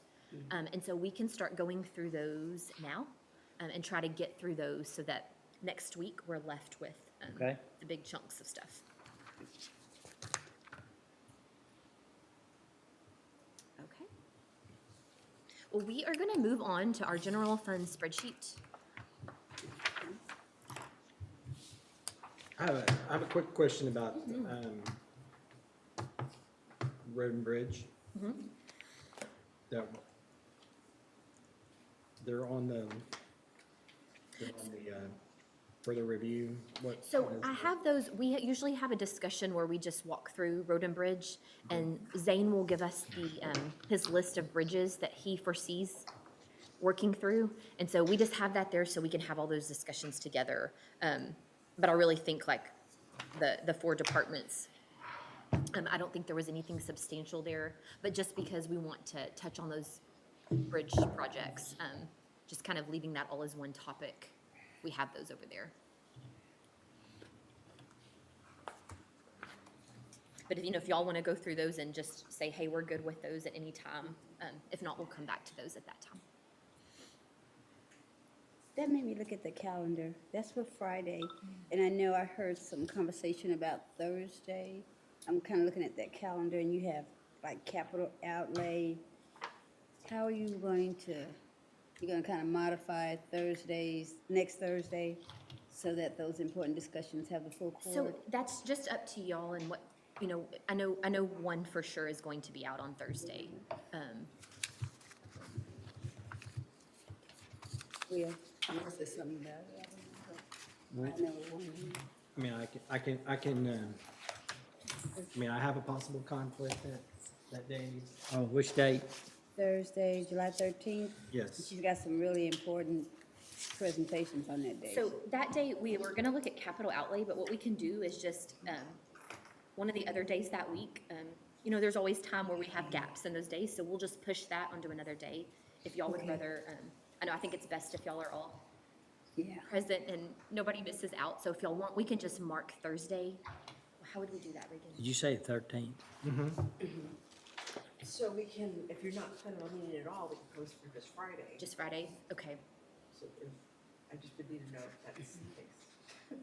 So with two of y'all being out, we'll be here no matter when, if y'all want to, but if y'all would rather wait and push those discussions to one of those Yeah, other everybody, days, that is it's a A-okay. big day, everybody needs to be here, so let's move it to a day they can have everybody be Okay, here. so we'll just take that and we'll just push it, we'll fit it Okay. into, Do we not have anything earlier in that week?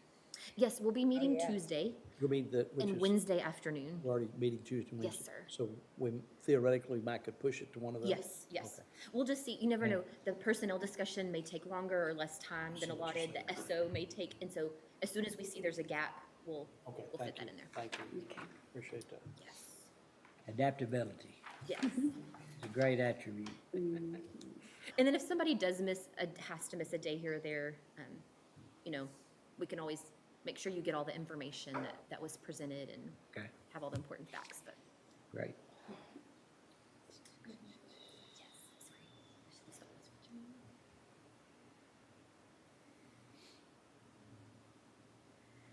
So Haley's bringing up our general fund spreadsheet. So this is on the budget workshop drive. We looked at a few pieces of it earlier. But it's a very large spreadsheet. But the tabs are organized by department, of course, and then there's a tab for line items and then a tab for personnel. The personnel that's in these sheets is what is currently set. So when you look at a personnel tab, it's not going to have any requests in it as of yet. We keep that separate just to make it more manageable to work through. But again, back here at our summary page, and this is the exact same thing we looked at earlier. And so again, I know some of you were asking, that top yellow box, we can play with that number and change that, and then you can see how that reflects down to your ending fund balance.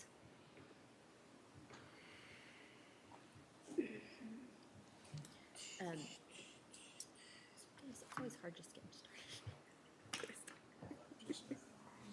So if, Okay, yeah.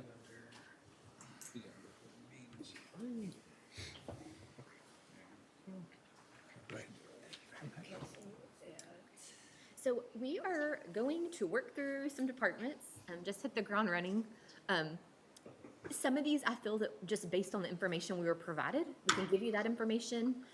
If for some reason you want to hear from that person directly, just let us know. We will, here in a few minutes, have Josh Teetons, the district attorney, Heather Travers with Indigent Health, and Jared Goldsmith with Elections. They're going to be talking through. Yes, this afternoon. And so just try to start knocking stuff off the list. We can sharpen our teeth on them. So, go ahead. One question very quick while we're getting into FTEs. Have you looked back or is there a list of FTEs like we asked about that have been on the books, not filled 1 year, 2 year, 3 years? Those numbers, are those still in here currently? Yes. So unless last year there were some that you put a placeholder in, there were actually some that you cut as well. That's reflected here, but we have not taken anything else out. And I know So- Anna will be reviewing that information with Yeah. us on Tuesday. Okay. And you can make You'll those get a decisions. chance to, everybody get a chance to weigh in on that. Ask the questions to the department head elected official about how important that is to leave it or, you know, not. We need to deal with it. But if we're gonna hear from department heads today, but Anna's not gonna give us that We're information not- until next yeah, week. We're not gonna talk about any personnel today. Oh. Personnel will wait for Anna to be with us. Okay. And she has a list and then she's prepared to tell you if she recommends or not. And so that way we can get through them. It'll be a smooth process, hopefully. But, you know, those kind of decisions, as you make those decisions next week, if you make any decisions today, as we update these spreadsheets, personnel or operating or whatever it may be, we'll continuously update that summary page. So that summary page will always be something you can look to see where we're at, what you've cut, what you've added. So we're gonna start with Department 0070. This is Human Resources. The sleep button right here. Disconnection, whatever. This showing up as public. Just basically, you're on the secure Wi-Fi at the moment, so that's probably work out on this for now. So me and Tim are gonna look at that. That's all right. Yeah. I need it. Oh, sorry.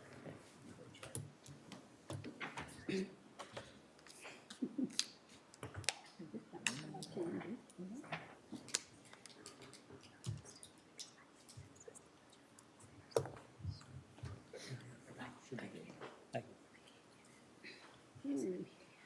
Are y'all good to go? you. Yeah. They love technical assistance. everyone. I always do too. Thank the Lord we have it. Okay, so, we'll start working through this list that we had, that secondary list that we were looking at. So this is the Human Resources Department, it's 0070. I said we wouldn't talk about personnel, but we have the two lines highlighted up there that increased and that we want to talk through with you. So there's the line item for temporary full-time pay. You increase that during this year to $15 per hour. And so that increases that budget by about $4,800. So again, just, you did make that decision already, but just want to show you how that's reflected in the budget there. And then the second yellow line down is other services and charges. And the increase there is related to their new applicant tracking system. And I know that that's been discussed in court here and there, and so that cost is reflected there. Yeah. And, of course, we'll ask, how's that going and things, you know, we'll have questions like that. Yes, she can help us. So those two things are the only two increases there in that department, and if y'all wanna just say you're good with it for now or not good with it, we can always come back to it, but we can move on. I'm good with it as long, unless, in the discussion about how it's working and get a little bit of background on performance, that it's worth the money. Otherwise, if she, you know. We'll circle back to this on Tuesday when she's here and Yeah. just get her to give us a Great. little of her But the rest of it looks good. Okay. Yeah. Again, these are just things we just didn't want to just blow by, just we wanted to make sure that y'all Right, were seeing yeah. them. The next department is Department 0130. This is the Engineers Department. No.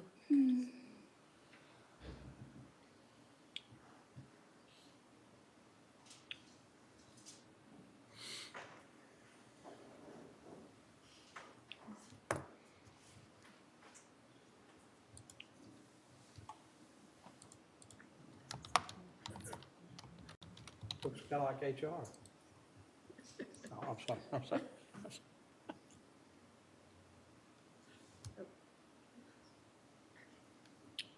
No rush.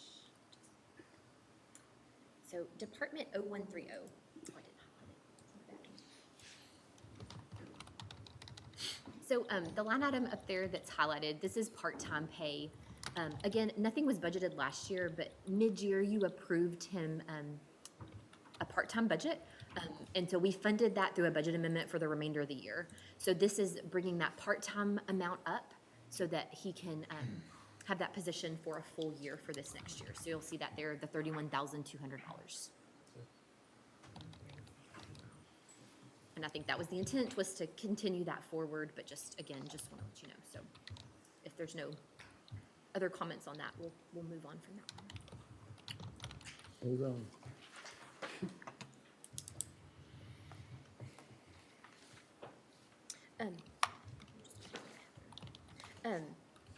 We'll skip around a little bit. We'll go ahead and go to Department 4310. Since Heather is here. Well, I didn't mean to change your course. Oh, no, you're good. Do you have that one? Yes. No. Okay. Thank you. How you doing?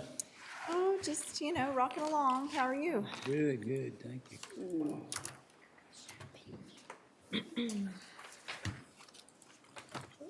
Thank you.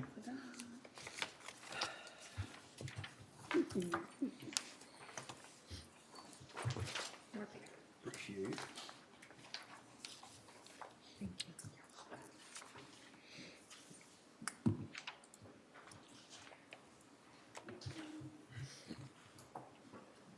So we'll walk through the line items, and Heather presented some other information that we passed out that I think will be helpful in explaining the request. So we'll just walk through the lines. So supplies, unless there's anything else you want to start with. Oh, I cut all that stuff out. Of the, which one did you pass out? Oh, this is the last So I one. had included those originally, but then I thought we were just focusing on the software and the three major ones, because the others kind of wash themselves out. But, I mean, we can go Okay. through them if you want to. Yeah, if you just want to touch on them just a little bit. So I'm trying to remember specifically, since I deleted those from my sheet, but I could email you all the report I'd planned to present on that kind of hit on those. Supplies, I think, is basically just increasing because we're asking for some money to buy outreach supplies. So that's not ever been something that's been in our budget, and we've kind of finagled it the last several years. And with our outreach activities increasing, I think that added about $1,500 in there for outreach supplies. And then also, that's where our toner cartridges come from, is that line item. And so, we opted to buy individual printers versus one large printer, which is still more cost effective, but it's going to incrementally increase that line item for more toner cartridges. So that's kind of what was the increase in there.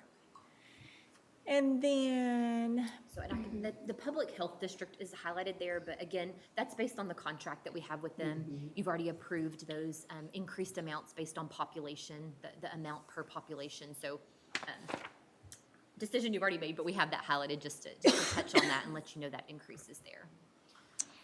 and then postage and shipping. So that's not necessarily a new request. What we did is we just created a new line item for it. So it's been sometimes taken out of supplies. On occasions, it's come out of other services and charges. So we just kind of removed it from those categories and created a whole new line item for it. And then also, we also manage the jail medical claims, and because of our new practices with them, that's impacted a little bit of our postage costs, but we're in the process of making sure that we're differentiating that claims postage. So when it's dropped off and it's jail medical, it's charged to the jail and not our department. And then repair and maintenance, that's increasing, I believe, because of a 15% annual increase, part of our contract agreement. And that's on our large machine that we still have and we still use, and we're going to use until it just won't work anymore. Software licensing. So this is one of the bigger ones that we're going to need to discuss. So this is our brand new contract that we just entered in with IHS last year. And about 2 weeks into our go live, Robert, the owner of IHS, made a site visit and handed me a piece of paper where he explained there were a few things that were accidentally left out of our contract. A couple of those things are items that are instrumental to the way that we use IHS. And so I've asked IHS to produce a letter kind of explaining how that inadvertently happened, since it was part of the install and the the go live and all of that. And I do have that letter, and I've allowed legal to review, and at this time, they're recommending that we just move forward with the increase in the price to the contract versus, I guess, cost associated with legality of arguing back and forth about it. The biggest piece, there's kind of a couple of things that go into that total cost. One of the things that they sold us on that was a perk of the new release that we bought through our contract was that it would have an online application option. It wasn't available at the moment because it was a brand-new release. We were the first county that went with the new release, so we were working out all the kinks essentially to that go-live event. That online option is now available, but it will be an additional fee. So that's something we do not have to do if we're not interested. That's an additional $3,300 a year. So, I mean, I would be completely fine with not doing that Online application for what?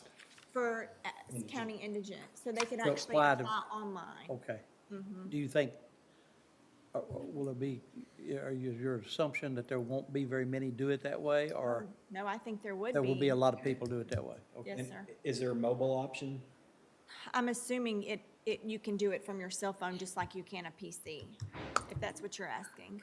Because, I mean, not everybody has a PC, but Everybody has a cell phone? lots of people have Mhm. cell phones. That's the impression that I have.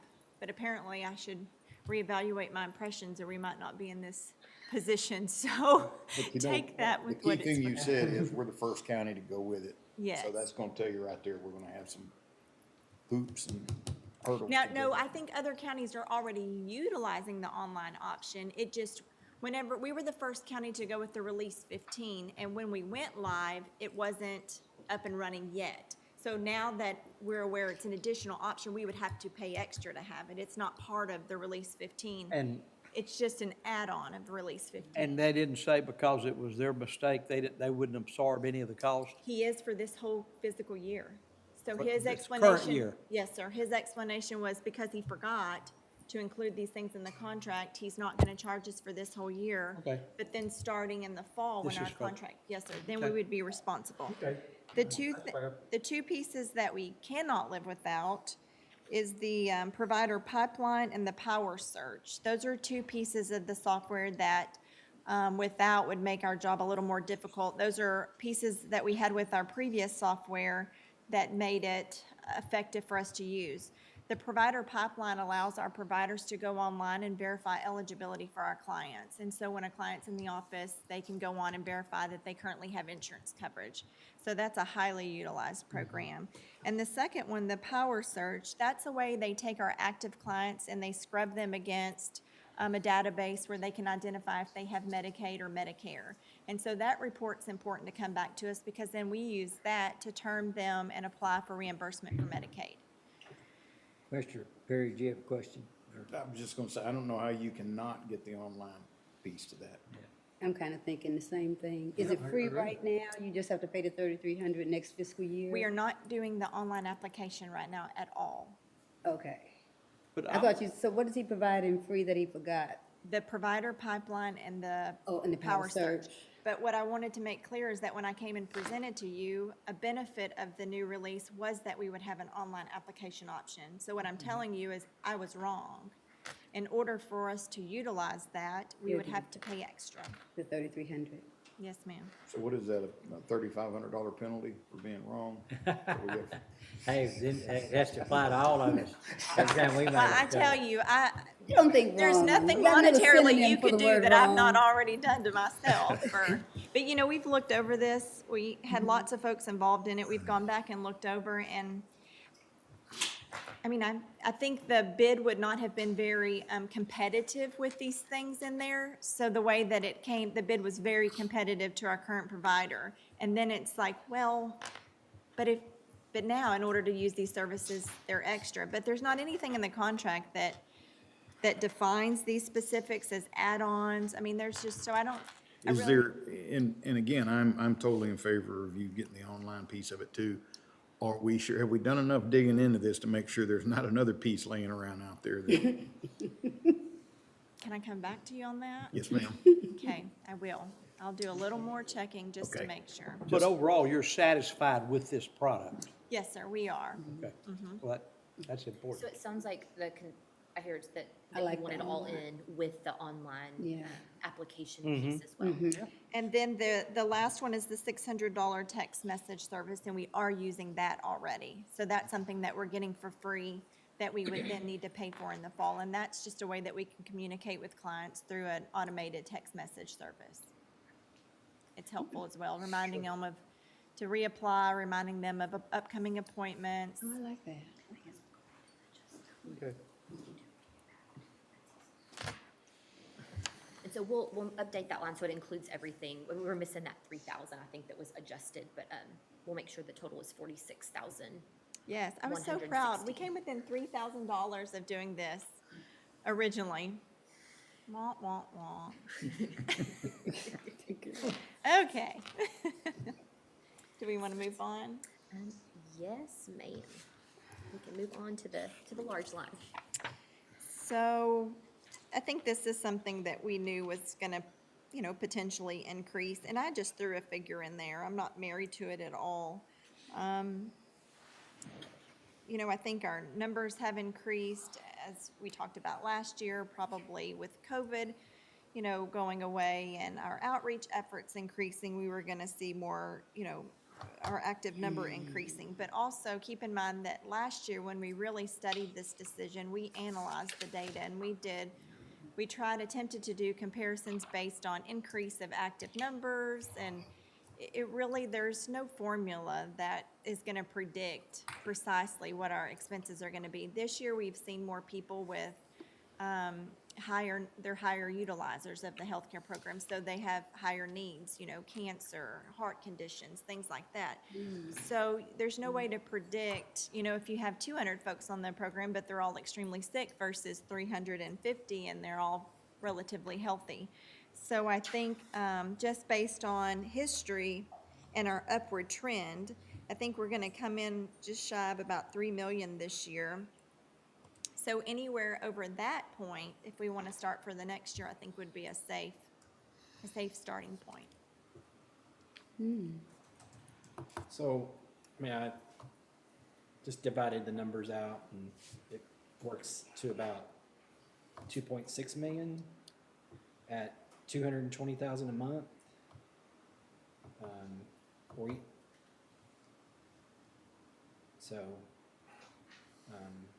Is that correct, Francis? Oh, you're looking at 2022? Mm-hmm. Yes. Well, I can tell you that we're already, I think as of today, we're at 2.1 in expenditure. So this is just a shy, almost 2.2, I think. So this is a tad bit behind.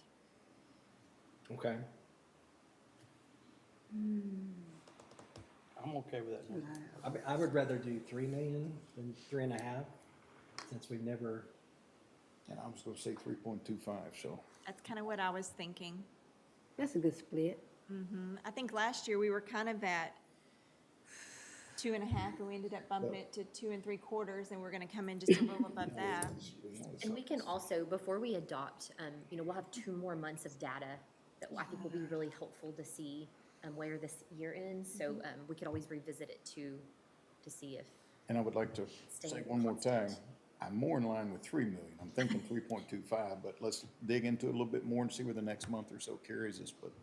And I've Based on that 1,761,000 as of 5/31, that's 2.6 million annual. And it lags, like the. And I know it lags and everything like that, so that's why I am inclined to go to 3. And we do have. Go ahead. I was going to say, we have about 175 in collections for Medicaid reimbursement. So I always kind of figure that in there is, it kind of trickles in, but it always kind of makes a difference, I feel like. So just kind of keeping that in the back of our mind too. I see the value of crunching and looking at actual figures as we get closer to September 30th. What impact can you kind of estimate going to an online system may impact clients moving into next fiscal year? I think that it will make the application process easier. So right now, we currently have an online application request option, which is something that we just put together with IT. And so folks can go online and request an application, but then we're still either faxing it or mailing it, and then they're either mailing it or faxing it or dropping it off in person. So with an online application, you've cut down some of that barrier, so now their application's coming Comes straight straight in. That may increase. It could increase, Yeah. Okay. possibly. I guess There's that's why still I'm some- close to the 250 or the 3.5 number that you have. But I could live with the 250. So maybe we go ahead and bring it down to the 325, and then we'll We got see two if we more need to months get it closer to Two more 3. months to Might fine tune it. might pull it Yeah, down as the more numbers. that time. But, all right, you, Commissioner. Yeah, because I think we did a long as really we reevaluate great it. job Yeah. this year, getting it really close. That's good, especially for our citizens. That's a good thing. You ready to move on to the next thing? Yes, we have Family Health Care Center, Waco Family Medicine, I think is the correct term, but we haven't received that request yet, so you'll just see there that in orange. But anyway, we have that in this department, so yes, professional development and Popper Bear. So I increased professional development just a hair. IHS puts on a very large conference annually that is kind of the state's conference. The state doesn't hold any type of training anymore. And historically, the departments attended a TICA conference, but now that we're part of IHS, we can attend their conference, which is bigger and better. And so I'd like to be able to send more staff. It's been years since there's really been any type of training done for the department. So that would just give us a tad bit more to be able to send, at least one more person. So that's what that is for. And then down to the Popper burials. So for pauper burials, let's see, where do we want to start? I put together just a few things to look at. When I onboarded back in 2020, there really wasn't a reimbursement process going on. So you can kind of see where, despite increases in our annual contract price, we've still managed to decrease our annual expenditures from what they were prior. And so I think that even despite our efforts in collecting reimbursements, we've had 3 years of contract increases. And so it's just kind of slowly catching up with us, where despite our best efforts, we're still going to exceed our annual budgeted amount. And then I believe this upcoming year will be our last year on our current contract, and so then it'll go out again and potentially, But I really think that's where we're at on that. We receive about 145 applications a year for paupers, and just based on historical data, we approve about 112 a year, but this year we're already up to 100. 100 this year already, as of now. So we have seen just a little uptick in the approvals for those pauper cases. Why is that?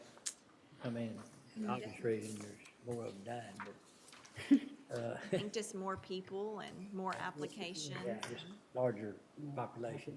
Mhm. And then we do, in regards to, what's your process, just briefly, and determining whether they are pauper. So eligibility is determined on the cash resources of the decedent. And so we actually did a county comparison report on all. Only cash, Only not other, cash. not other assets. No, sir. Wonder why? That would be the That- decision of the court based on interpretation of statute. Because, I do a lot of probates, and but people that really don't have much but have a will. And they don't have much cash, but they've got a house that's paid for. It's gonna be sold by the family and divided up. Looks like to me you could put a lien or something on there. I don't know if you can or not, but something to look at. Because a lot of people don't have a lot of cash. Cash, mm-hmm, They have assets. yes. Does Medicaid they take in assets, don't they? To be eligible for Medicaid, they take in your asset. Is that a a local policy of ours, or I did hear you say our interpretation of the The statute? statute, so when I first did my first annual review of our policy and sent it to legal, the recommendations that I had for changes weren't approved at that time because of interpretation of statute. Well, statute hasn't changed, so I did a county comparison of all the counties that we use as comparables for our HR and everything else, and I'd be happy to send each one of you that individually, so you can just kind of see what other counties are doing. Are other counties using assets, total assets? And they're also using the assets or the resources of the applicants, not the decedent. So for instance, you'll have 6 living children that all have jobs and they're applying for mom. Well, mom was indigent because she's had cancer for 2 years and they've liquidated all of her assets, but then they'll apply for her as a pauper. And the way our current policy, I mean, she's eligible. It allows it, yeah. It allows it. Do we ask questions with regards to, say, final expense policies? Yes, I mean, we ask, you know, all of, if they have any type of legal documentation, power of attorneys, wills, you know, all of that. If there's a will and it names a person, then we do deny those cases because the decedent clearly identified someone that they expected to manage, you know, their final disposition arrangements. But without a will, and you would be surprised, I mean, the number of people that have been on hospice that don't have a will, I'm thinking, isn't that the first conversation you have with hospice is, you know, let's get our affairs in order, but, and we've visited with hospice, and it's just not part of their practice unless they're asking for it.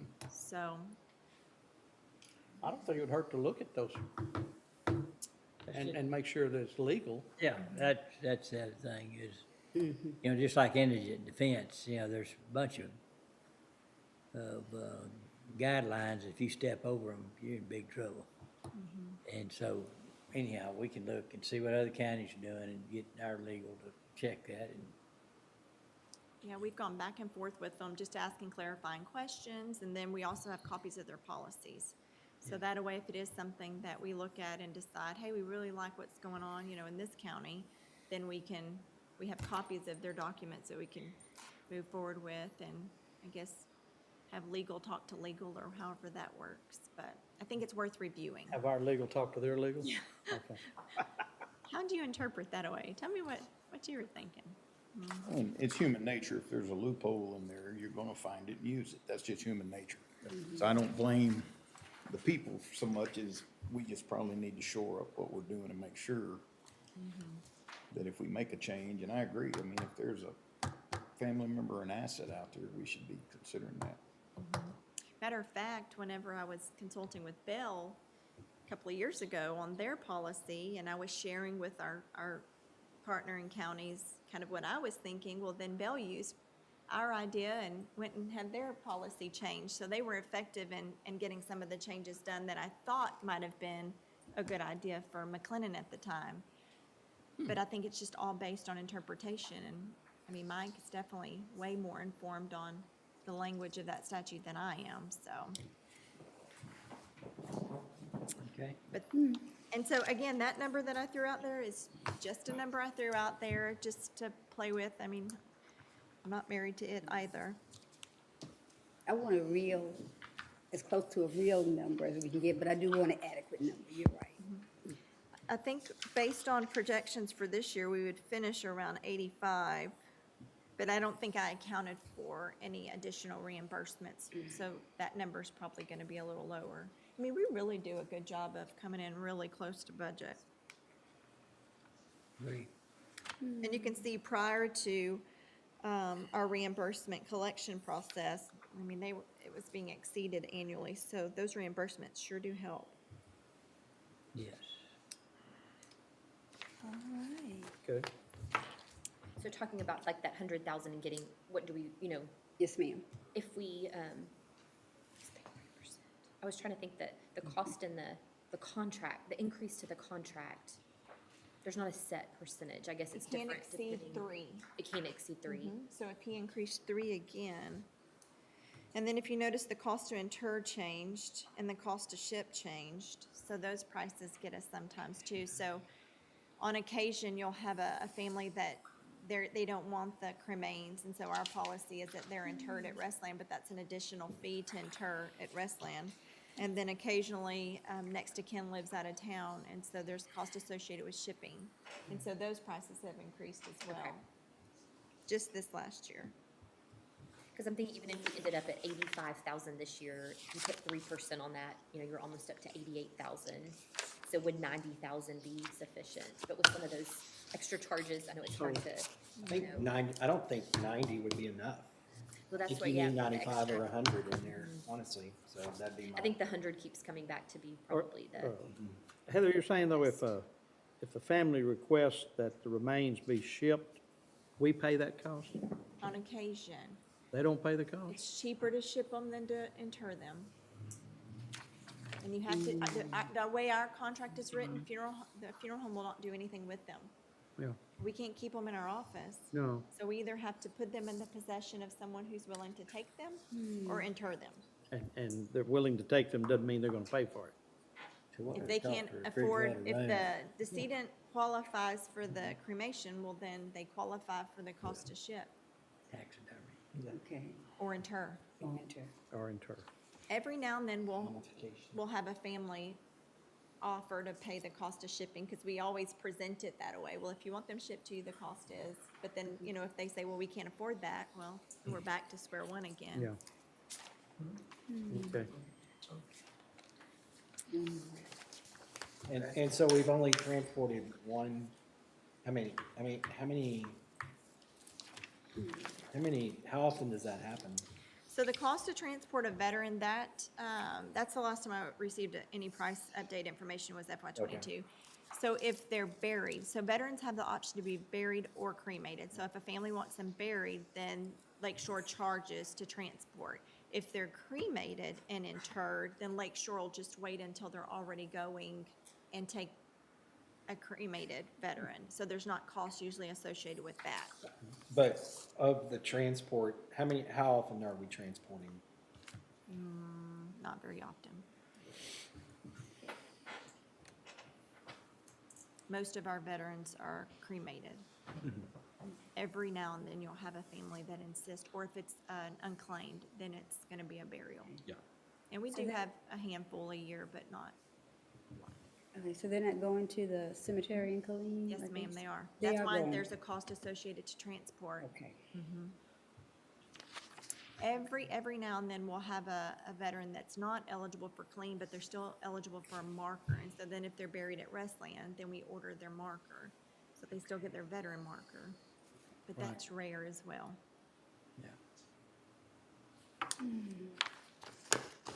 But aren't there some counties that don't give an option for burial? So why wouldn't we do that? I mean, it may be a good reason, but It was before my time. I think that was a decision that was made because I think it used to be predominantly burial, correct? And then Yes. yeah. it in like the was. last 10 years, the 10 years, cremation- exactly. I mean, that's when we first had the conversation about what's the, you know, what are people doing? And it was already trending towards more cremation. And we had a discussion on, you know, religious restrictions and that's all. why. And, you know, a lot of those have changed. I mean, I know 20 or more years ago, the Catholic doctrine changed. Cremation was. I think there's a prediction in the next, 10 years, I can't remember the number, it's gonna be like 80% Yeah. cremation across the board for all people. Well, so, that's the policy that's made, and so those are made generally during budget time, so that's something to consider that we can get more detail on next few weeks, but. I think one of the other is for unclaimed, with the possibility that family would show up, and we've had that Yeah. happen, you know, where they That's right. call or show up and say, I heard you managed, you know, the case with my dad. And so those cases, I think, were burials. I could see in the case of unidentified, unclaimed is different. Yeah, that's different. So for unclaimed, But some counties have gone to straight cremation, though, haven't they? some counties have gone to body donation with cremation as secondary, when the body donation won't be accepted. I think seeing that spreadsheet, it'd be really helpful to be able to kind of pinpoint some patterns of what others are doing that we're not, and you'll see the correlation with the number of cases processed and the cost. It's significantly different. Well, I agree that we should look at the policy. Yeah, and the other, Dustin reminded me that, you know, we're running out of room at Restland too, and so, you know, taking, you know, a burial, and if it ends up being rather than a burial or cremation, then they're put into a smaller area. No, the choice is just for veterans, correct? The choice is just given to veterans. Burial is veterans, infants, unclaimed, unidentified. Okay, new one, unidentified, and veterans, okay, and infants. But we have a couple of really amazing funeral homes here in town that generally we refer our families that have small children, babies, and they do them for free. Mm. So, but we have had some. Okay. Okay. Anything else? So to sum up, we made an adjustment there to software to make that all-inclusive and include all those pieces. Adjusted the indigent healthcare line down a bit, but we will continue to monitor that until we adopt. So, good deal. Well, thank you. Thank you. I appreciate it. All right. Are these getting easier and easier for you? Yeah, This is the most tense I've ever seen I really you. meant about the software one. I Oh. appreciate your grace. The others were kind of expected increases, but anyhow, thanks so much. Thank you. Okay. Okay. Yeah, let's take a 5-minute break. Let the DA warm up. If you want to sing a few show tunes or anything like that, come forward. Jared did join online. Okay, we'll grab him next. Recording stopped.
From 10,000. Year after year, that is, the 24,000 is close to where they have ended up, or it's trending towards that.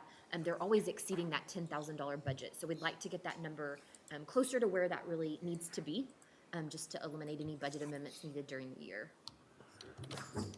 I can say that the bulk of that is going to be going towards discovery.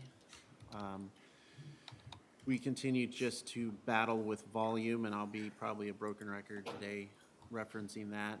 But we've got some cases dating back to the teens, 2017, 18, 19, with voluminous discovery. And so we have tried to insert various part-time people to try to download, scan, and provide that to the defense bar as needed. Interestingly enough, too, some of those bigger cases, we have several older defense attorneys that have retired or in the process of retiring, and so all of that data is having to be resent to other folks. So that's taken up a significant amount of time, just data entry, and so that's where a lot of that's going. And then moving down below the personnel lines, again, looking at the yellow highlighted, so for supplies, there's an increase there of about $8,000. I think that's just basic.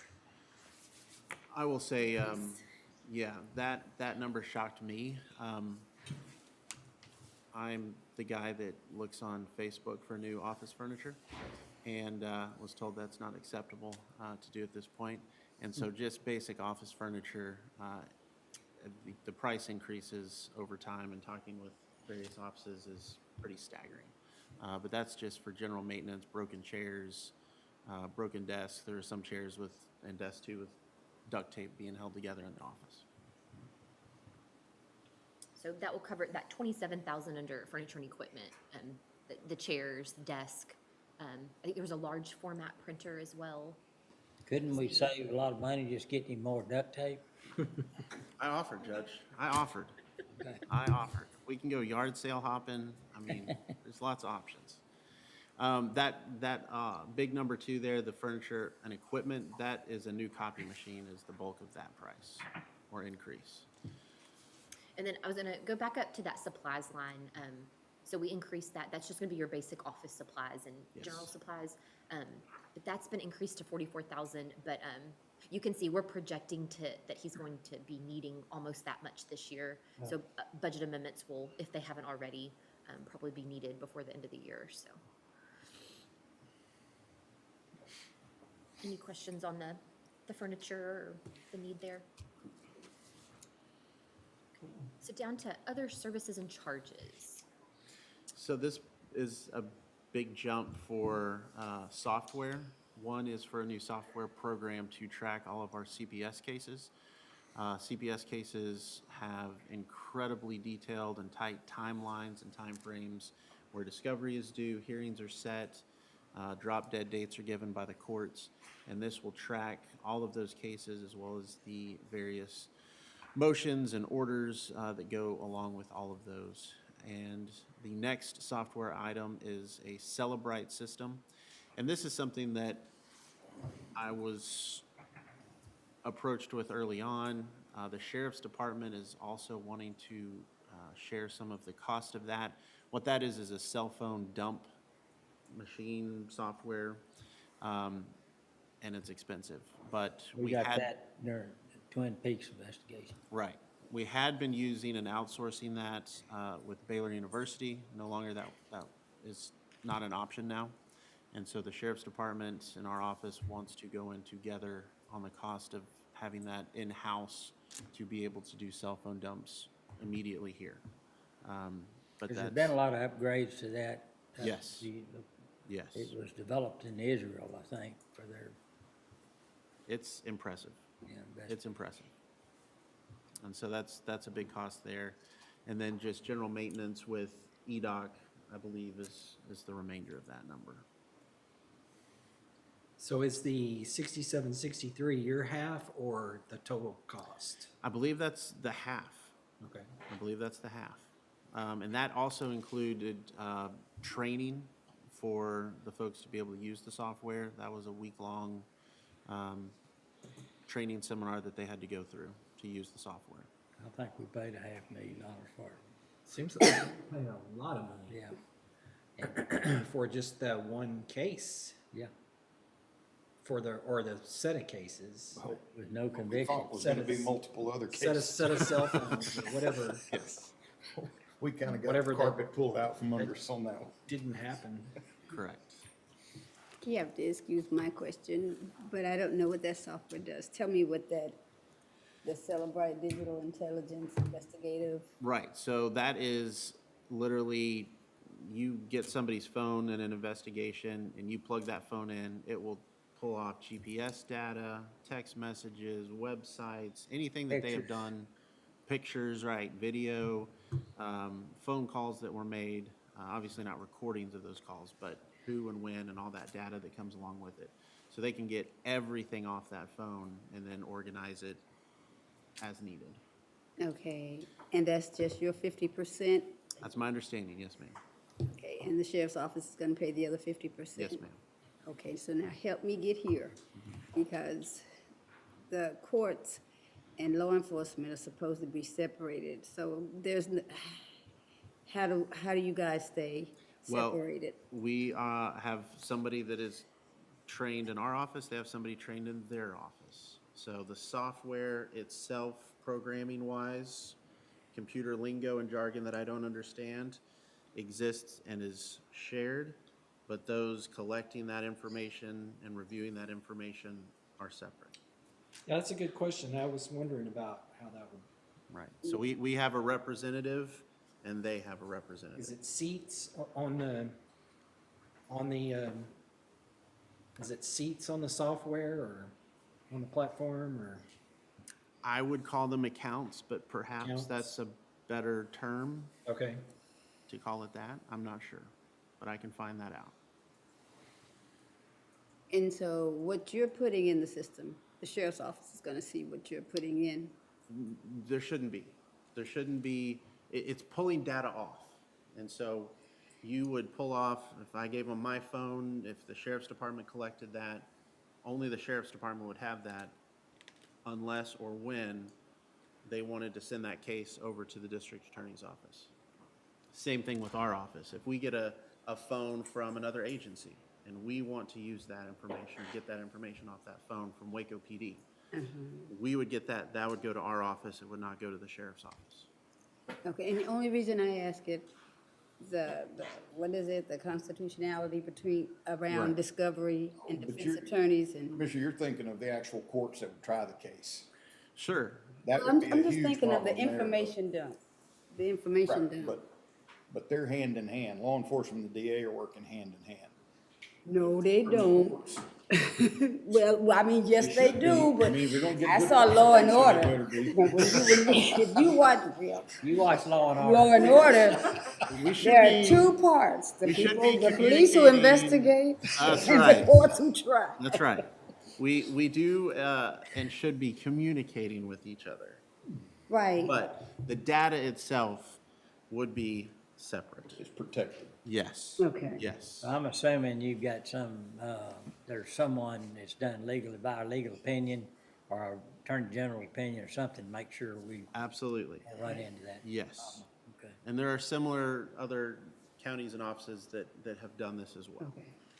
And that's how we believe corrects any issues or problems, is having that individual from each department trained on how to use the software. We just don't want to create instances for appeal. Yes. Yes, ma'am. It'll give you, does it analyze the data? Does it give you suspicious files or? No, not, my understanding is no. It just pulls them and then organizes them, and so Okay. it would take further investigation to read those messages, to map those GPS coordinates. I don't think that it's is going to alert us, to my knowledge, unless, again, that it does even more than I realize. But I don't think it's going to be able to, like, oh, they mentioned the word drugs in a text and pull that out, or bomb in a text and pull that out. I think that it's just pulling it off. Okay. Because when we got that, we were looking for partners to, Yeah, we were looking for municipalities to pony up and do Yeah. their share. and City of Waco did. Yeah. And something that we opted out of and got a quote for was, it's incredibly expensive if you want them to hack into the phone. What this software does, you have to be able to open the phone to get access. It's not cost effective. If you were to get a dozen phones and have to hack into them, it would cost tens of thousands of dollars for them to provide that additional software.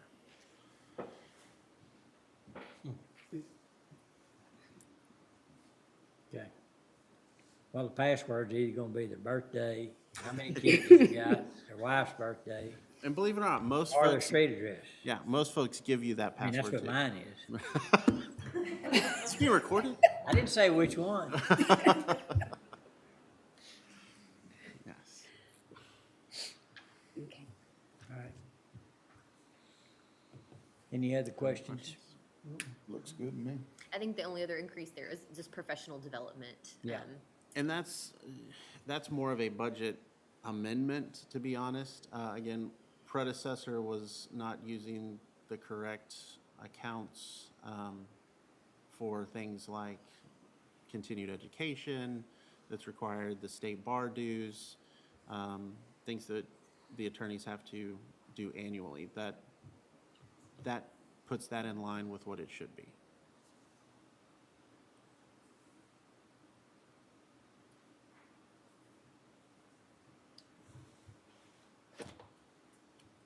So it seems like I didn't hear any other comments or questions, so we can check this one off and move on to the next. And then, yeah, and then he'll talk about personnel later. Yes, yes, sir. Thank y'all very much. Thank you. Thanks, Josh. Josh. Appreciate it. So next, we're gonna move to the Elections Administration Department 0410. Oh, sorry. I just found out from Josh that they're figuring 5 to 6 capital murder trials for next year. Okay. But he's gonna get, the additional cost in those trials is expert witness subpoenas for all types of stuff. And so he's gonna go back to, and most of it's in the 19th, but he's gonna go back and get what their plan is on each one of these trials to figure out what additional costs Okay. are gonna come into play and try to, maybe we can get a little closer in the ballpark. The other one that's out there, but it, as he pointed out a long time, is the individual, well, there could be one death penalty. I don't know when that would happen. That would be on the McGregor incident, where multiple folks died. The other one is the individual that shot his girlfriend and baby out at Trading House Park. And that had to get, the DA's office had to recuse herself because Josh had represented him in something. And so it had to go to Dallas. Well, Dallas is trying to decide now if they want to do death penalty. And so if it does, it's gonna cost a lot of money, but it'll go through decades of appeals too.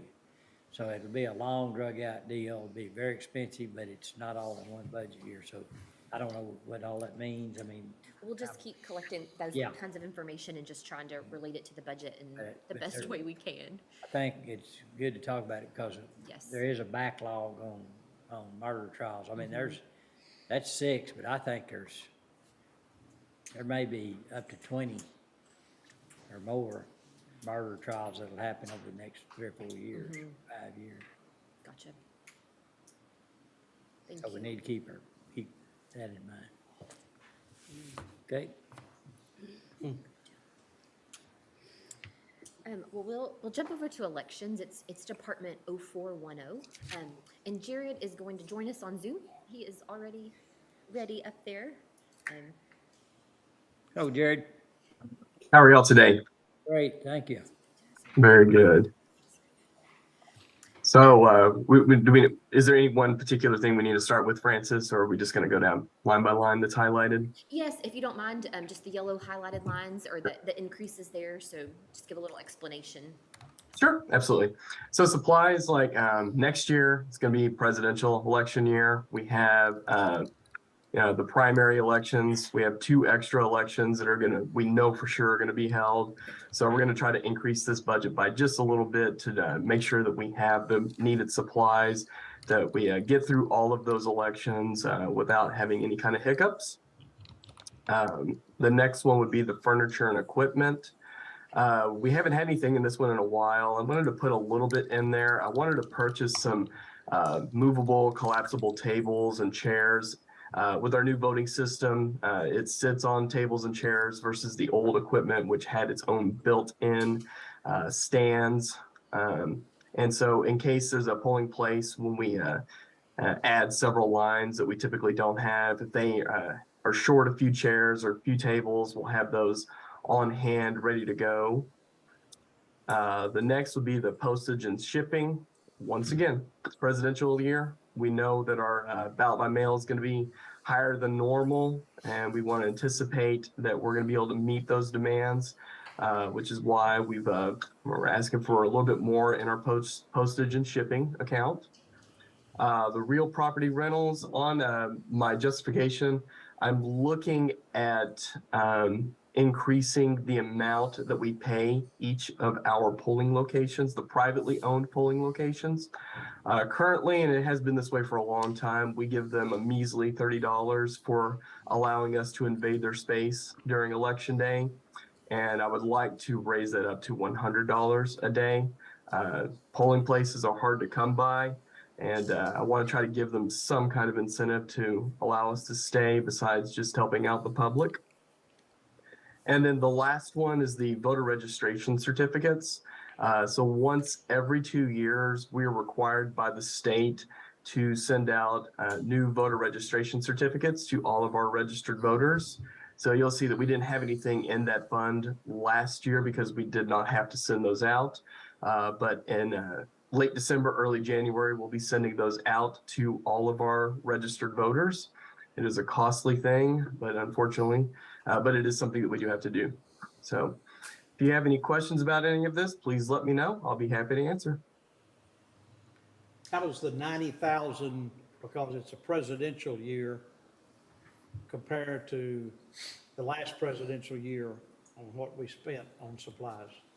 That's a good question. Hold on, let me see if I have that. Give me just a second. Let me see here. Looks like we asked for about 86,000 in 2021. So it's a little bit more, but it's not, it's about 4,000 more. Asked than what we. for 86 and spent what? And to be honest with you, I don't know how much we actually spent. That was Kathy's last year. So, and I don't have those numbers on me. 2021. 2021, so the actual expenditures were right under 32,000 in 2021. For supplies? In general fund. That's substantially less. Yes, and Look at that a little bit closer, would you, Jared, and just see? Sure. Yeah, we can definitely do that. Last presidential year. And Haley was letting me know too, if you look at what they spent in 2020, y'all spent about 81,000 in 2020 in Yeah, 'cause- anticipation of the upcoming year. Yeah, Right. That's what I was going to say. The 2020 probably would be a better year to look at because it's leading up to the actual election itself. So I know we'll be wiped out after the primaries in the spring, and that we'll be replenishing everything next summer that we need. A lot of it's paperwork, a lot of it is pens, just miscellaneous supplies that we have to get out there to our polling sites. Well, So- 2020 makes more sense then. yeah. Yeah, exactly. Yes. Yeah, and that's the thing. It's kind of misleading because even though the presidential election is in 2024, that's really going to be in fiscal year 2025. So, and we've already spent most of our money at that point. Okay.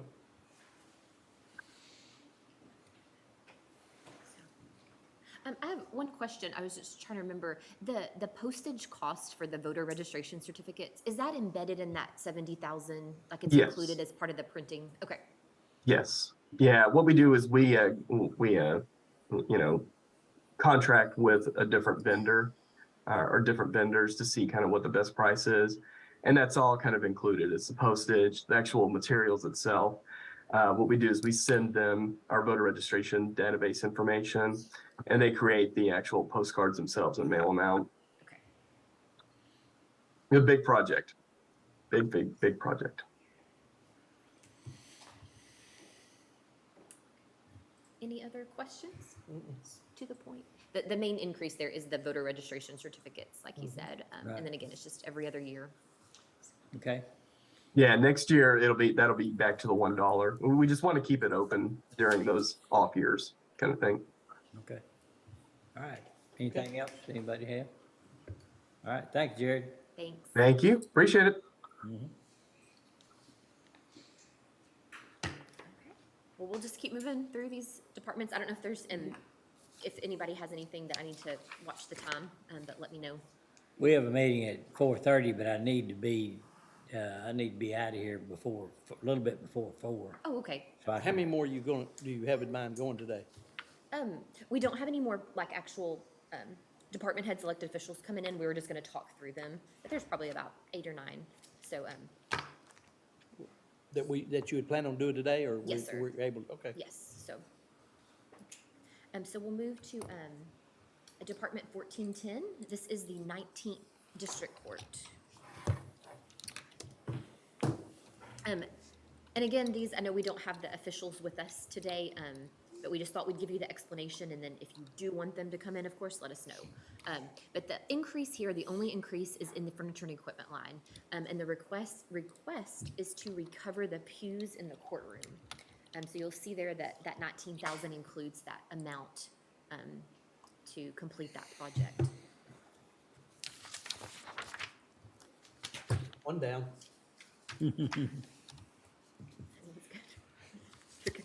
Does anybody else have any thoughts on that? Recover pews. Reupholster. Holster them? Oh, recover, okay. Sorry. I didn't get the- Not repossess.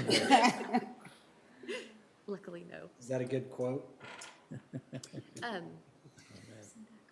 see what.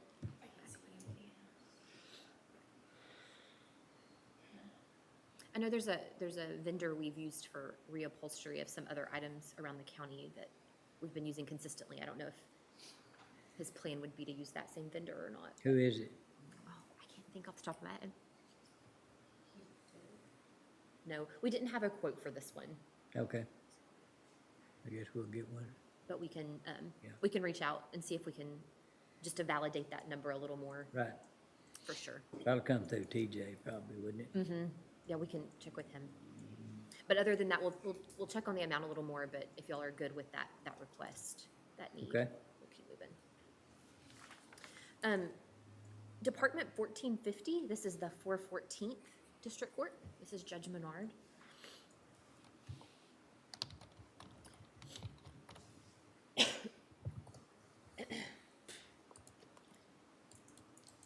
So just two lines, and so an increase to supplies, there's an increase in the cost of toners for their copier. That's been kind of a recurring comment we've seen through the budget, that toners have just gotten really expensive. And then also, there's an increase to furniture and equipment. And her request is to buy new chairs for their staff, as well as some other small equipment, computer equipment like a keyboard and things like that.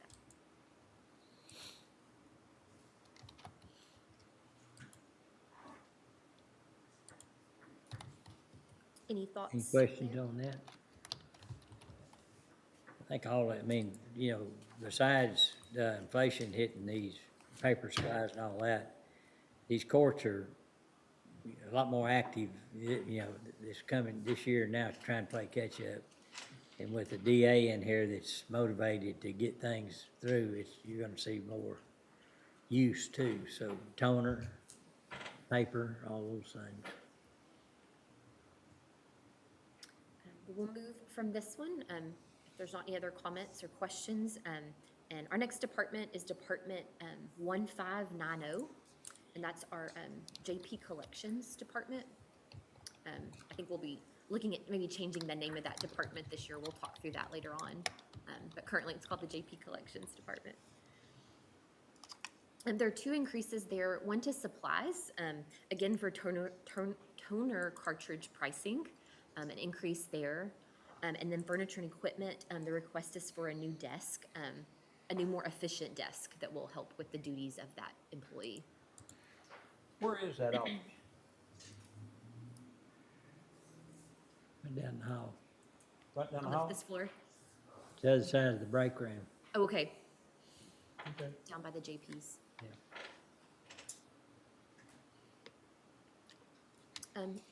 Any thoughts or? Any issues there? It's small dollars on all that one. Mhm.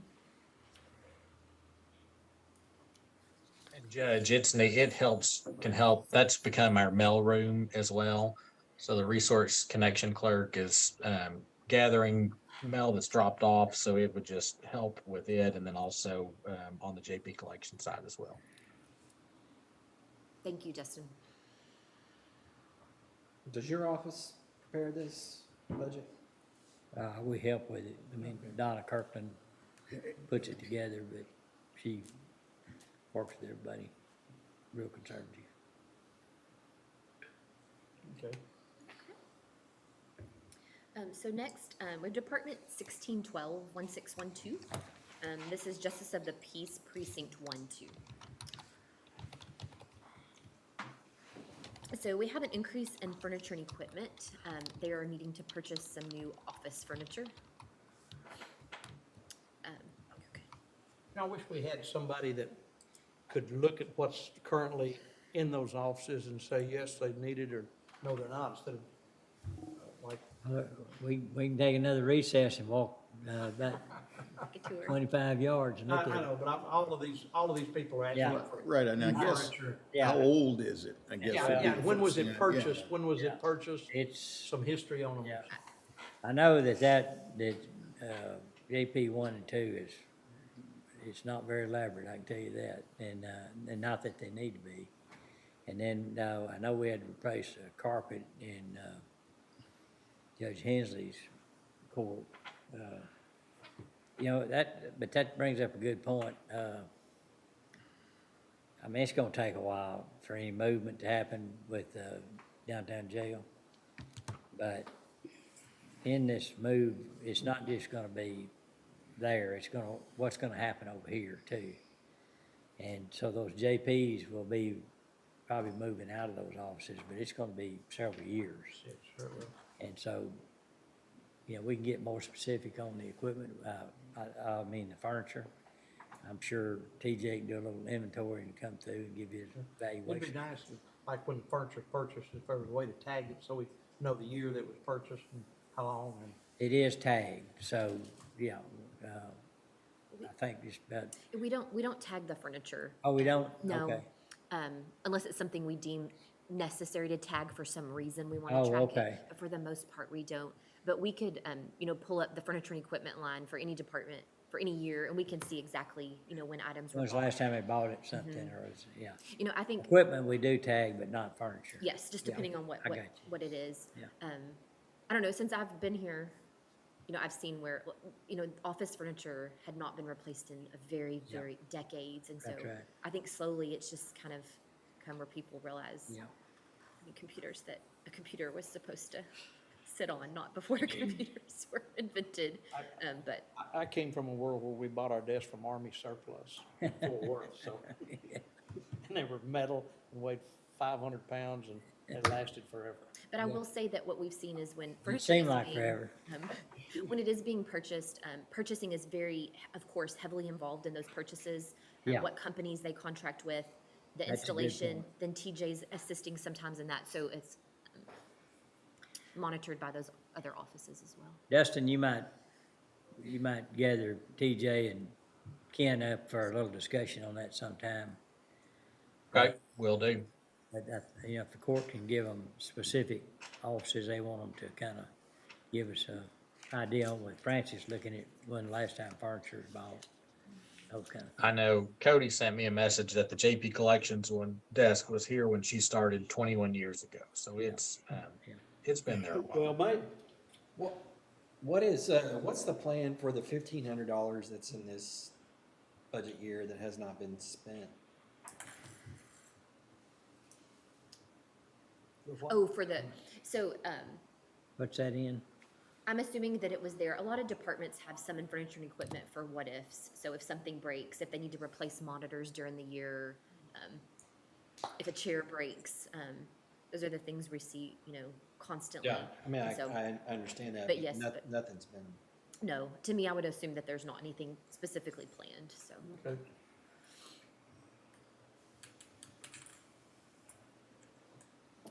Any, And then postage increase there.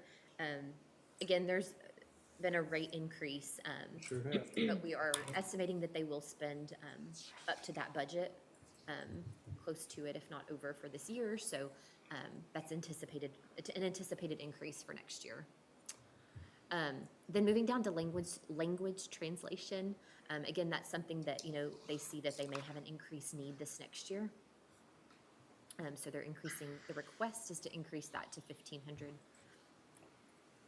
And then professional development. So again, just anticipated increased cost for when the staff travel.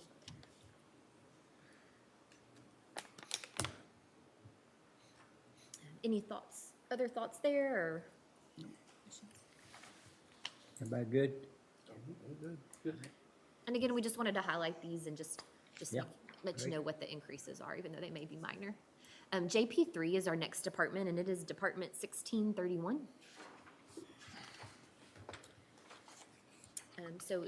Judge Perea is requesting an increase in supplies. They're have spent up to their budget when we were in these numbers. So either they're not going to buy anything else for the year, or they will request a budget amendment if they haven't already. They're just anticipating needing additional based on that trend. So the budget's been moved up to the $5,000 number. Other services and charges, again, is the same. They're projected to spend up to that amount this year, anticipating some increases. So they'd like to increase that line up to the amount that's shown there.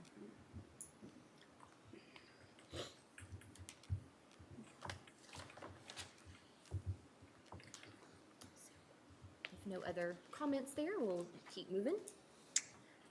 So professional development, I noticed on other JPs, is there something driving that takes more training than we've had to do in the past?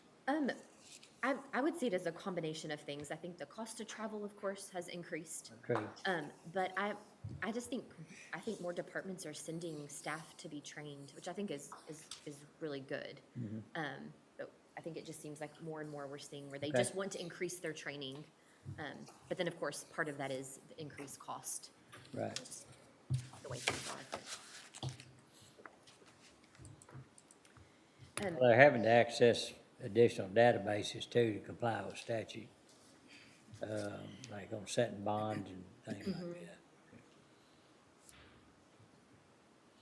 that. Next, we'll look at JP4. So this is Department 1641. Judge Richardson is requesting an increase to supplies. They had already, you can see the second column is the amended budget. So they have already done a budget amendment for this line this year. So he's moving that up to $2,500.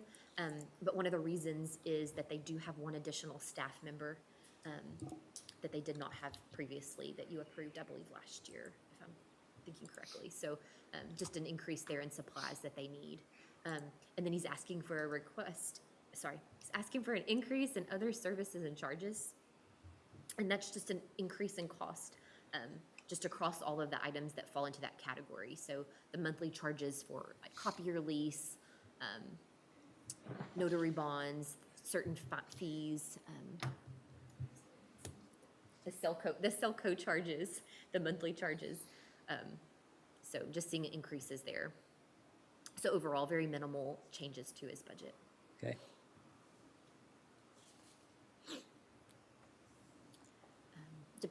JP5 is Department 1651.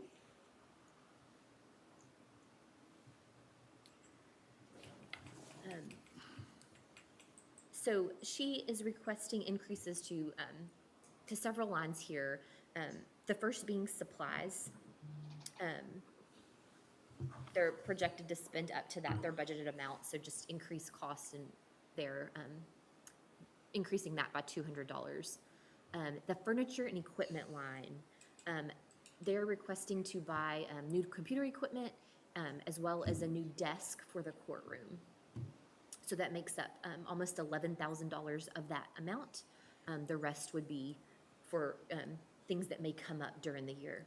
Has IT ascertained that new computer equipment's needed, or have they gone through IT for that? I thought I thought we put those in our IT assessment. It may be, I'll find out. You know, It's a good none of us have that in our budget anymore, right? Yeah.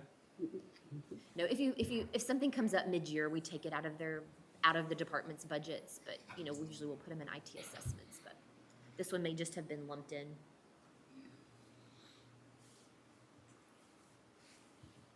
So if you pull out the computer equipment, it may not, and move it over to assessments, it'll be more in line, or? Haley's gonna see if it was I bet separated there's in some anything. furniture in there. Reckon? But we can get with John and his staff at IT, and see what they're aware of out there, and where they have that in there. Or ask her to send the backup information on that. We have some, but we'll check a little bit more on that. Okay.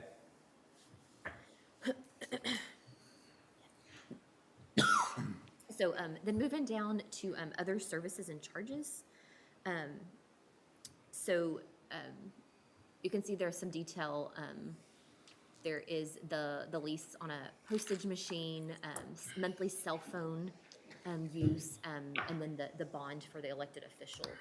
The postage machine and the cell phone were added this year after she took office. So those are increased costs that they'll have due to those approved items.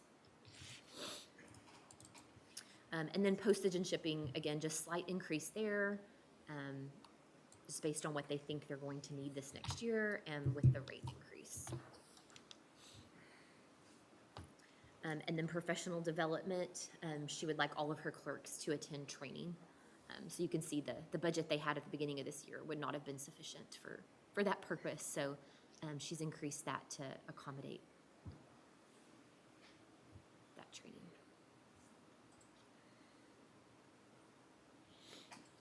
And is that in line with the other the smaller JP's request for professional development? It's a little higher. Yes, I would say it is. JP3, it's very much in line with JP3. They're kind of all over the place. They range anywhere from $2,000 up to $4,200. So it just depends on how many trainings they're wanting to attend each year. Of course, how many staff they're sending. How much they've been trained in the past. Yeah, new staff and all that. Yes, and I know all the staff in this department are new. They're all new? They're all new, either right about the time the new judge came on Yeah. or after. I just kind of retired when Yes. Bill Real did. I know she's a newer official, so if there's anything, that y'all want to hear from her specifically, we can get her in, of course. But if not, we'll check on that furniture and equipment line, and then circle back to that. Yeah, just check on it, it'll be good. What department was that again for? It's for JP5, the new judge. I'm sending a message to John. Thank you. He's available now.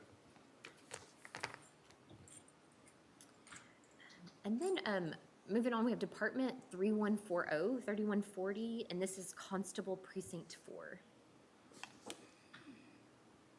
3140? Yes, sir.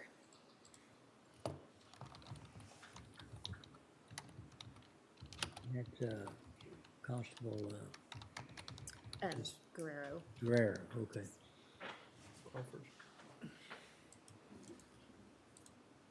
So he's asking for an increase in supplies or additional postage needed, as well as ammunition. I like that combination.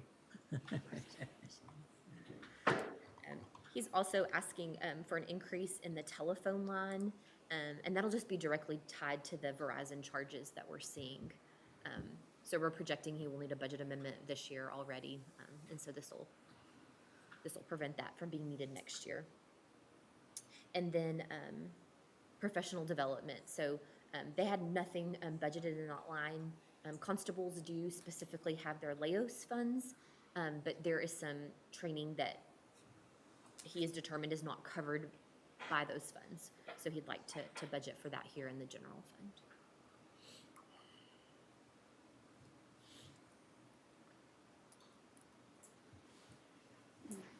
Okay. So that covers all of the smaller increases that we saw without going into those larger departments that we'll cover next week. Okay. So again, we just really tried to narrow it down to a manageable list so that it would be smooth to run through and then be able to focus on those larger things next week. We can go and touch on the countywide department though today and walk through some of those increases. Right. If you have any thoughts, just let me know. So up till, what we've gone in through up to now, is any questions or comments that might be of anyone? The only comment I would have Francis, would be, as we move closer to the end of this fiscal year, and we've seen these requests for additional monies in addition to what was this year's budgeted, and they don't come close to reaching that additional request, will y'all highlight those back to us so we can look back at them again? In other words, if somebody had $5,000 budgeted and they're asking for 10,000, but at the end of this year, they only spent 2,500, then, you know, I mean, we we need to can- we- rethink that. We need yes. to, and those add up. Oh, yes. Yeah. Sometimes there is, like, they'll say, well, yes, they may not have spent that this year, but they see that they are gonna have a need this year. Well, We they see say that a lot every in the year. court I systems could when say there's, that every year. Like specialty, like you were talking about, the expert witness lines and Yeah. stuff like that. So getting some context to their. Yes, to but we what can definitely do Commissioner's another asking, sweep. and I'd be curious, yeah, because everybody always wants to increase, but then they don't spend what they currently have. Yeah. So, you know. And we'll look, you know, when we've already reviewed, as we've already reviewed, we'll look at trends over so many years. And so sometimes you'll see one year does dip down, Yeah. but, you know, that might be an outlier year. We take that And into we had a account. lot of that, because of, couldn't get what we ordered, you know, and that kind of stuff. But Yes. anytime there's a question, Dustin's listening and he can text that department head elected official and try to get that answer if we don't have it otherwise. And if can't get it right then, he'll schedule them, and if we need to bring them back in, they're prepared to do it, they know. But I think it's a good point that we need to get context on the request. Speaking of breadth in that conversation, I did get John Carmen line I for see. the JP5 question. If y'all wanted to chat Yeah. with him on that? Yeah, he sent us a message, there he is, if y'all wanna go back to that real quick, for Okay. JP5. Okay, and that's, what's that number? I'm sorry, that was Department 1651. And, John, I know she had 3 computers listed in the IT assessments. Yes, that's what I was going to mention. She does have There was- 3 listed in there. The total is $2,425.20. That's what we have listed in the IT assessments for FY '24. She had, on the note she had was for a computer for the courtroom. So I was, we may just need to get some more info from her about if that was adding it. Just the furniture, okay. So then it seems like it should be in IT systems. Okay, so based on some numbers Haley found for the furniture, then it seems that that computer has been put in IT assessments. So, sorry, I didn't mean to be confusing on that. Wasn't that furniture supposed to be something specifically built in to make A barrier of some sort. Yeah, She talked about that, Mhm. and that may be what she's talking about. Haley has the quote pulled up here. This is that $10,928. So I know it's hard with just the, Go the other way. Yeah, make it back larger. yeah, a lot of times. Okay. All right. Now we're getting my side. Oh, no, she's talking about this. Make my right pedestal desk. Yeah, there it is she's right talking there. about furniture. I That's thought she was just talking a- about the thing she asked TJ to build. It has a adjustable desktop, so I think that's what she maybe was looking for, where she could adjust the height of it up or down, or something up higher for some kind of barrier of some sort, Yeah, that's what we do all that. yeah. Well, I don't have a She's talking problem. about furniture. Yeah, I don't have a problem there. That's fine. Thank you. Of course. So detail of furniture there, and then we've confirmed that the computer is in the IT assessments list, which, again, we'll cover next week. Okay. So we'll check that one.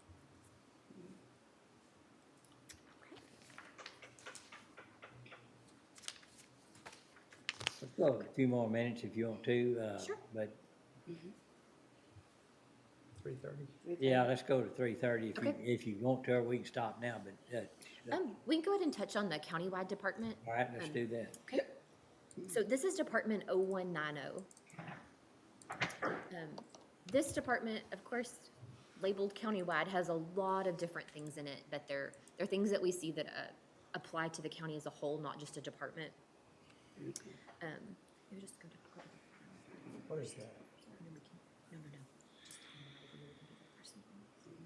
There are some personnel items that are countywide, those being holiday payout, comp time payout, which we've already touched on this morning, and we'll make some adjustments there. But we can talk about those during our personnel discussion.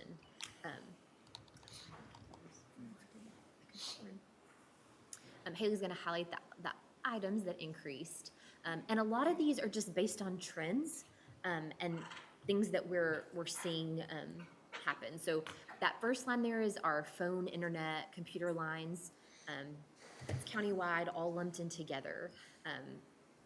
We're thinking we're going to come very close to our budget this year, but we do want to increase a little bit for next year. Costs have increased a little bit here and there, but there's also, we are always adding lines and different services. So we feel that increasing that by 10,000 for next year is going to be sufficient. The other services and charges line.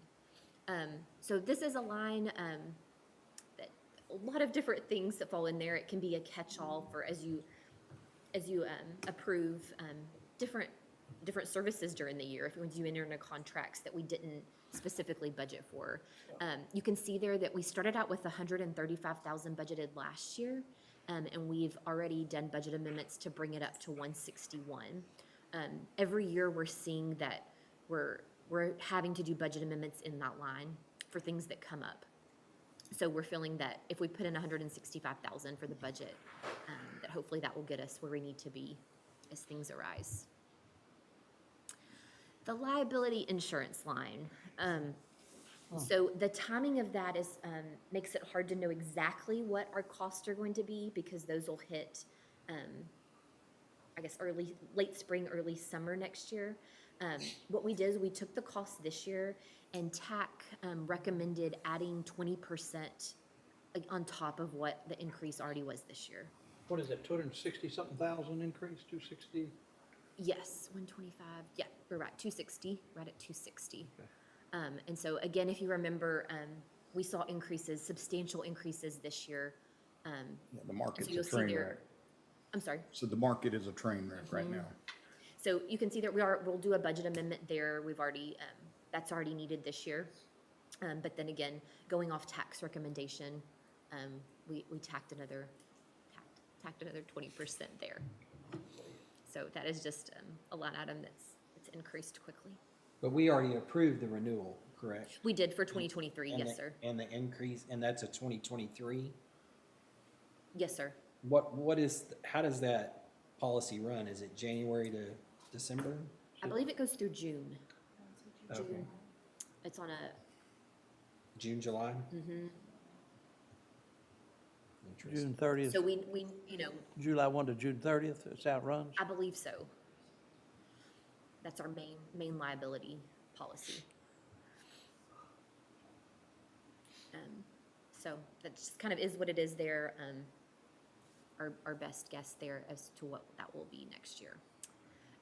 Moving down to the utilities line, we're projecting that we'll be right under what we budgeted, but just some changes that we've seen trend-wise. We want to budget about 80,000 more for next year over what we budgeted this year. And I know there's been a lot of discussion with our P3 representative and what those rates look like for next year, but that's our estimate that we will need for next year. Down to the line that's the autopsies. Again, a line that consistently we increase and then are needing budget amendments throughout the year. I know a lot of discussion has been ongoing about the vendors and the prices for these services. And so, you know, I think there's discussions to come the next couple of months on how that's working. And so if we get any other information that will lead us into hopefully decreasing it, if we find out some information that would allow us to decrease it. But at this time, the data the amounts we're paying right now, we're showing that we're going to need to budget $650,000 for next year. And then a slight increase in our membership dues line. So we've been seeing those increase the last few years. We did have to do a budget amendment this year, and so again, just making sure we have enough there. So we've increased that line item by $5,500. So I know I went through those pretty quickly. I know those are very large items, so I don't want to skim over them too fast. But we've done a lot of trend analysis and comparisons to the past few years, and so we feel comfortable with where those numbers are right now.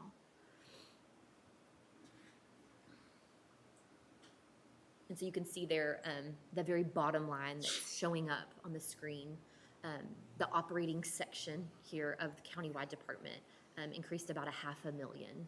And so when you're including utilities and insurance and the autopsy line, altogether, $500,000 increase from last year's budget to this year. You know, a good half or a third of that is liability. Mm-hmm. And the contingencies line that we always talk about is in this department. We've left that at the $1.5 million. We have increased that a couple times the last few years. We were at $1 million for a good amount of time. And from what I've been seeing, I think the $1.5 million is seems to be working out, and we're well within that this year. So I would recommend we leave that at that amount for this next year.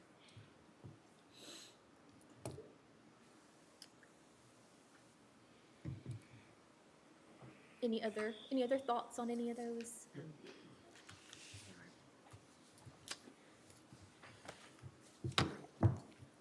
So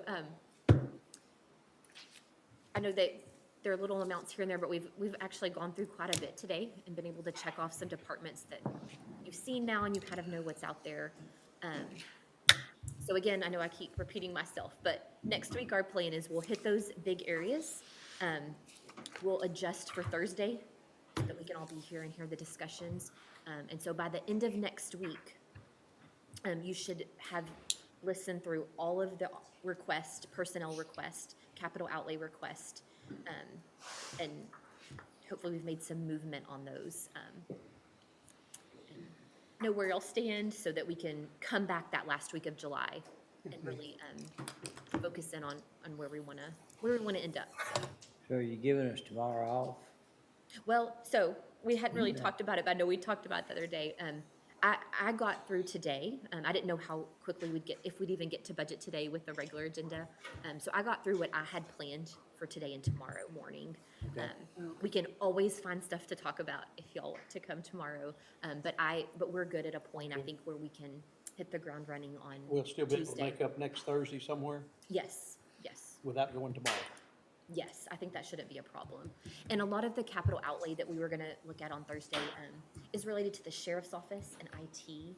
And so both of those parties will be with us next week in person. So I think, having them We'll get through it. available will be very helpful for those conversations. Okay, great. Thank you all very much. All right, and so there's, Dustin, is there anything else? No, sir. So if you just want to confirm with Mercedes or Reagan, just to make sure we have all the action items, but we should be good and can adjourn. I'm getting a affirmative nod, yes, we're all good. Can I ask one question and Yeah, sure. general budget related? Yes, sir. Do we have anywhere that has, Francis, that has the information on all the different contracts or co-ops we have with other entities, being municipalities or other entities? And if so, how much of a share that is, what we pay and what they pay? Like, does that make sense? It does. And then are there anything that we do ourselves that other entities, what am I trying to say, other entities use, but they don't share in the cost? It's not something that I would have just quickly, but it's something that we can Well, start and there's getting no, into and we're really. going through some important things there, but I'm just curious, is the county doing anything countywide that everybody's able to tie into, use, but there's no cost going out to anyone else? Well, Well, look, they we can went work to with jail. the judges. Jail. Sir, The jail. Jail. the jail. Yeah, the cost of the jail, we Yeah. house all the inmates. And just for, there are counties across the state that do, especially on, if it's traffic warrants and they bring them in, there's a booking fee. That's another item of discussion, isn't it? It should be. Okay. Just saying, we hear them out loud and clear on the library and on the public health district and those things. I think it's a great idea. You know, and we try to be a good team player, but yes, I don't know on state charges that you can, but on city charges, you could file a booking fee. Several counties do it. I'd be curious to see what other counties are doing and how they. How many, I wonder how many is that an issue? No. I looked into that earlier today, as a matter of fact. So they're not. So, And at one time, didn't they buy some? remember they rented two beds for quite some time? Yeah. City, municipal. Yeah, and then I guess the purpose of that ended and they weren't leasing anything from us anymore. And there's not many that are trafficked that end up in booking in jail, but Well, there's not supposed to be. yeah. I'm curious to see what the number is, Yeah. because Well, okay. That answered part of my question. And the But only it's a other great thing, conversation to get Commissioner, started. is the partnerships we have on the public health district, but we pay our share, everybody kind of pays their share on it. Right, people There's- pay their share of there those. is. And then the animal shelter and the library and, you know, Right. Well, I know we have a lot of partnerships that we share expenses with other entities, and I'd be curious. yeah. Okay, that was my question, I'm sorry. I tried good. Anything else? All right, so we'll be posted for next week, so we can adjourn this meeting, so we stand adjourned. Recording stopped.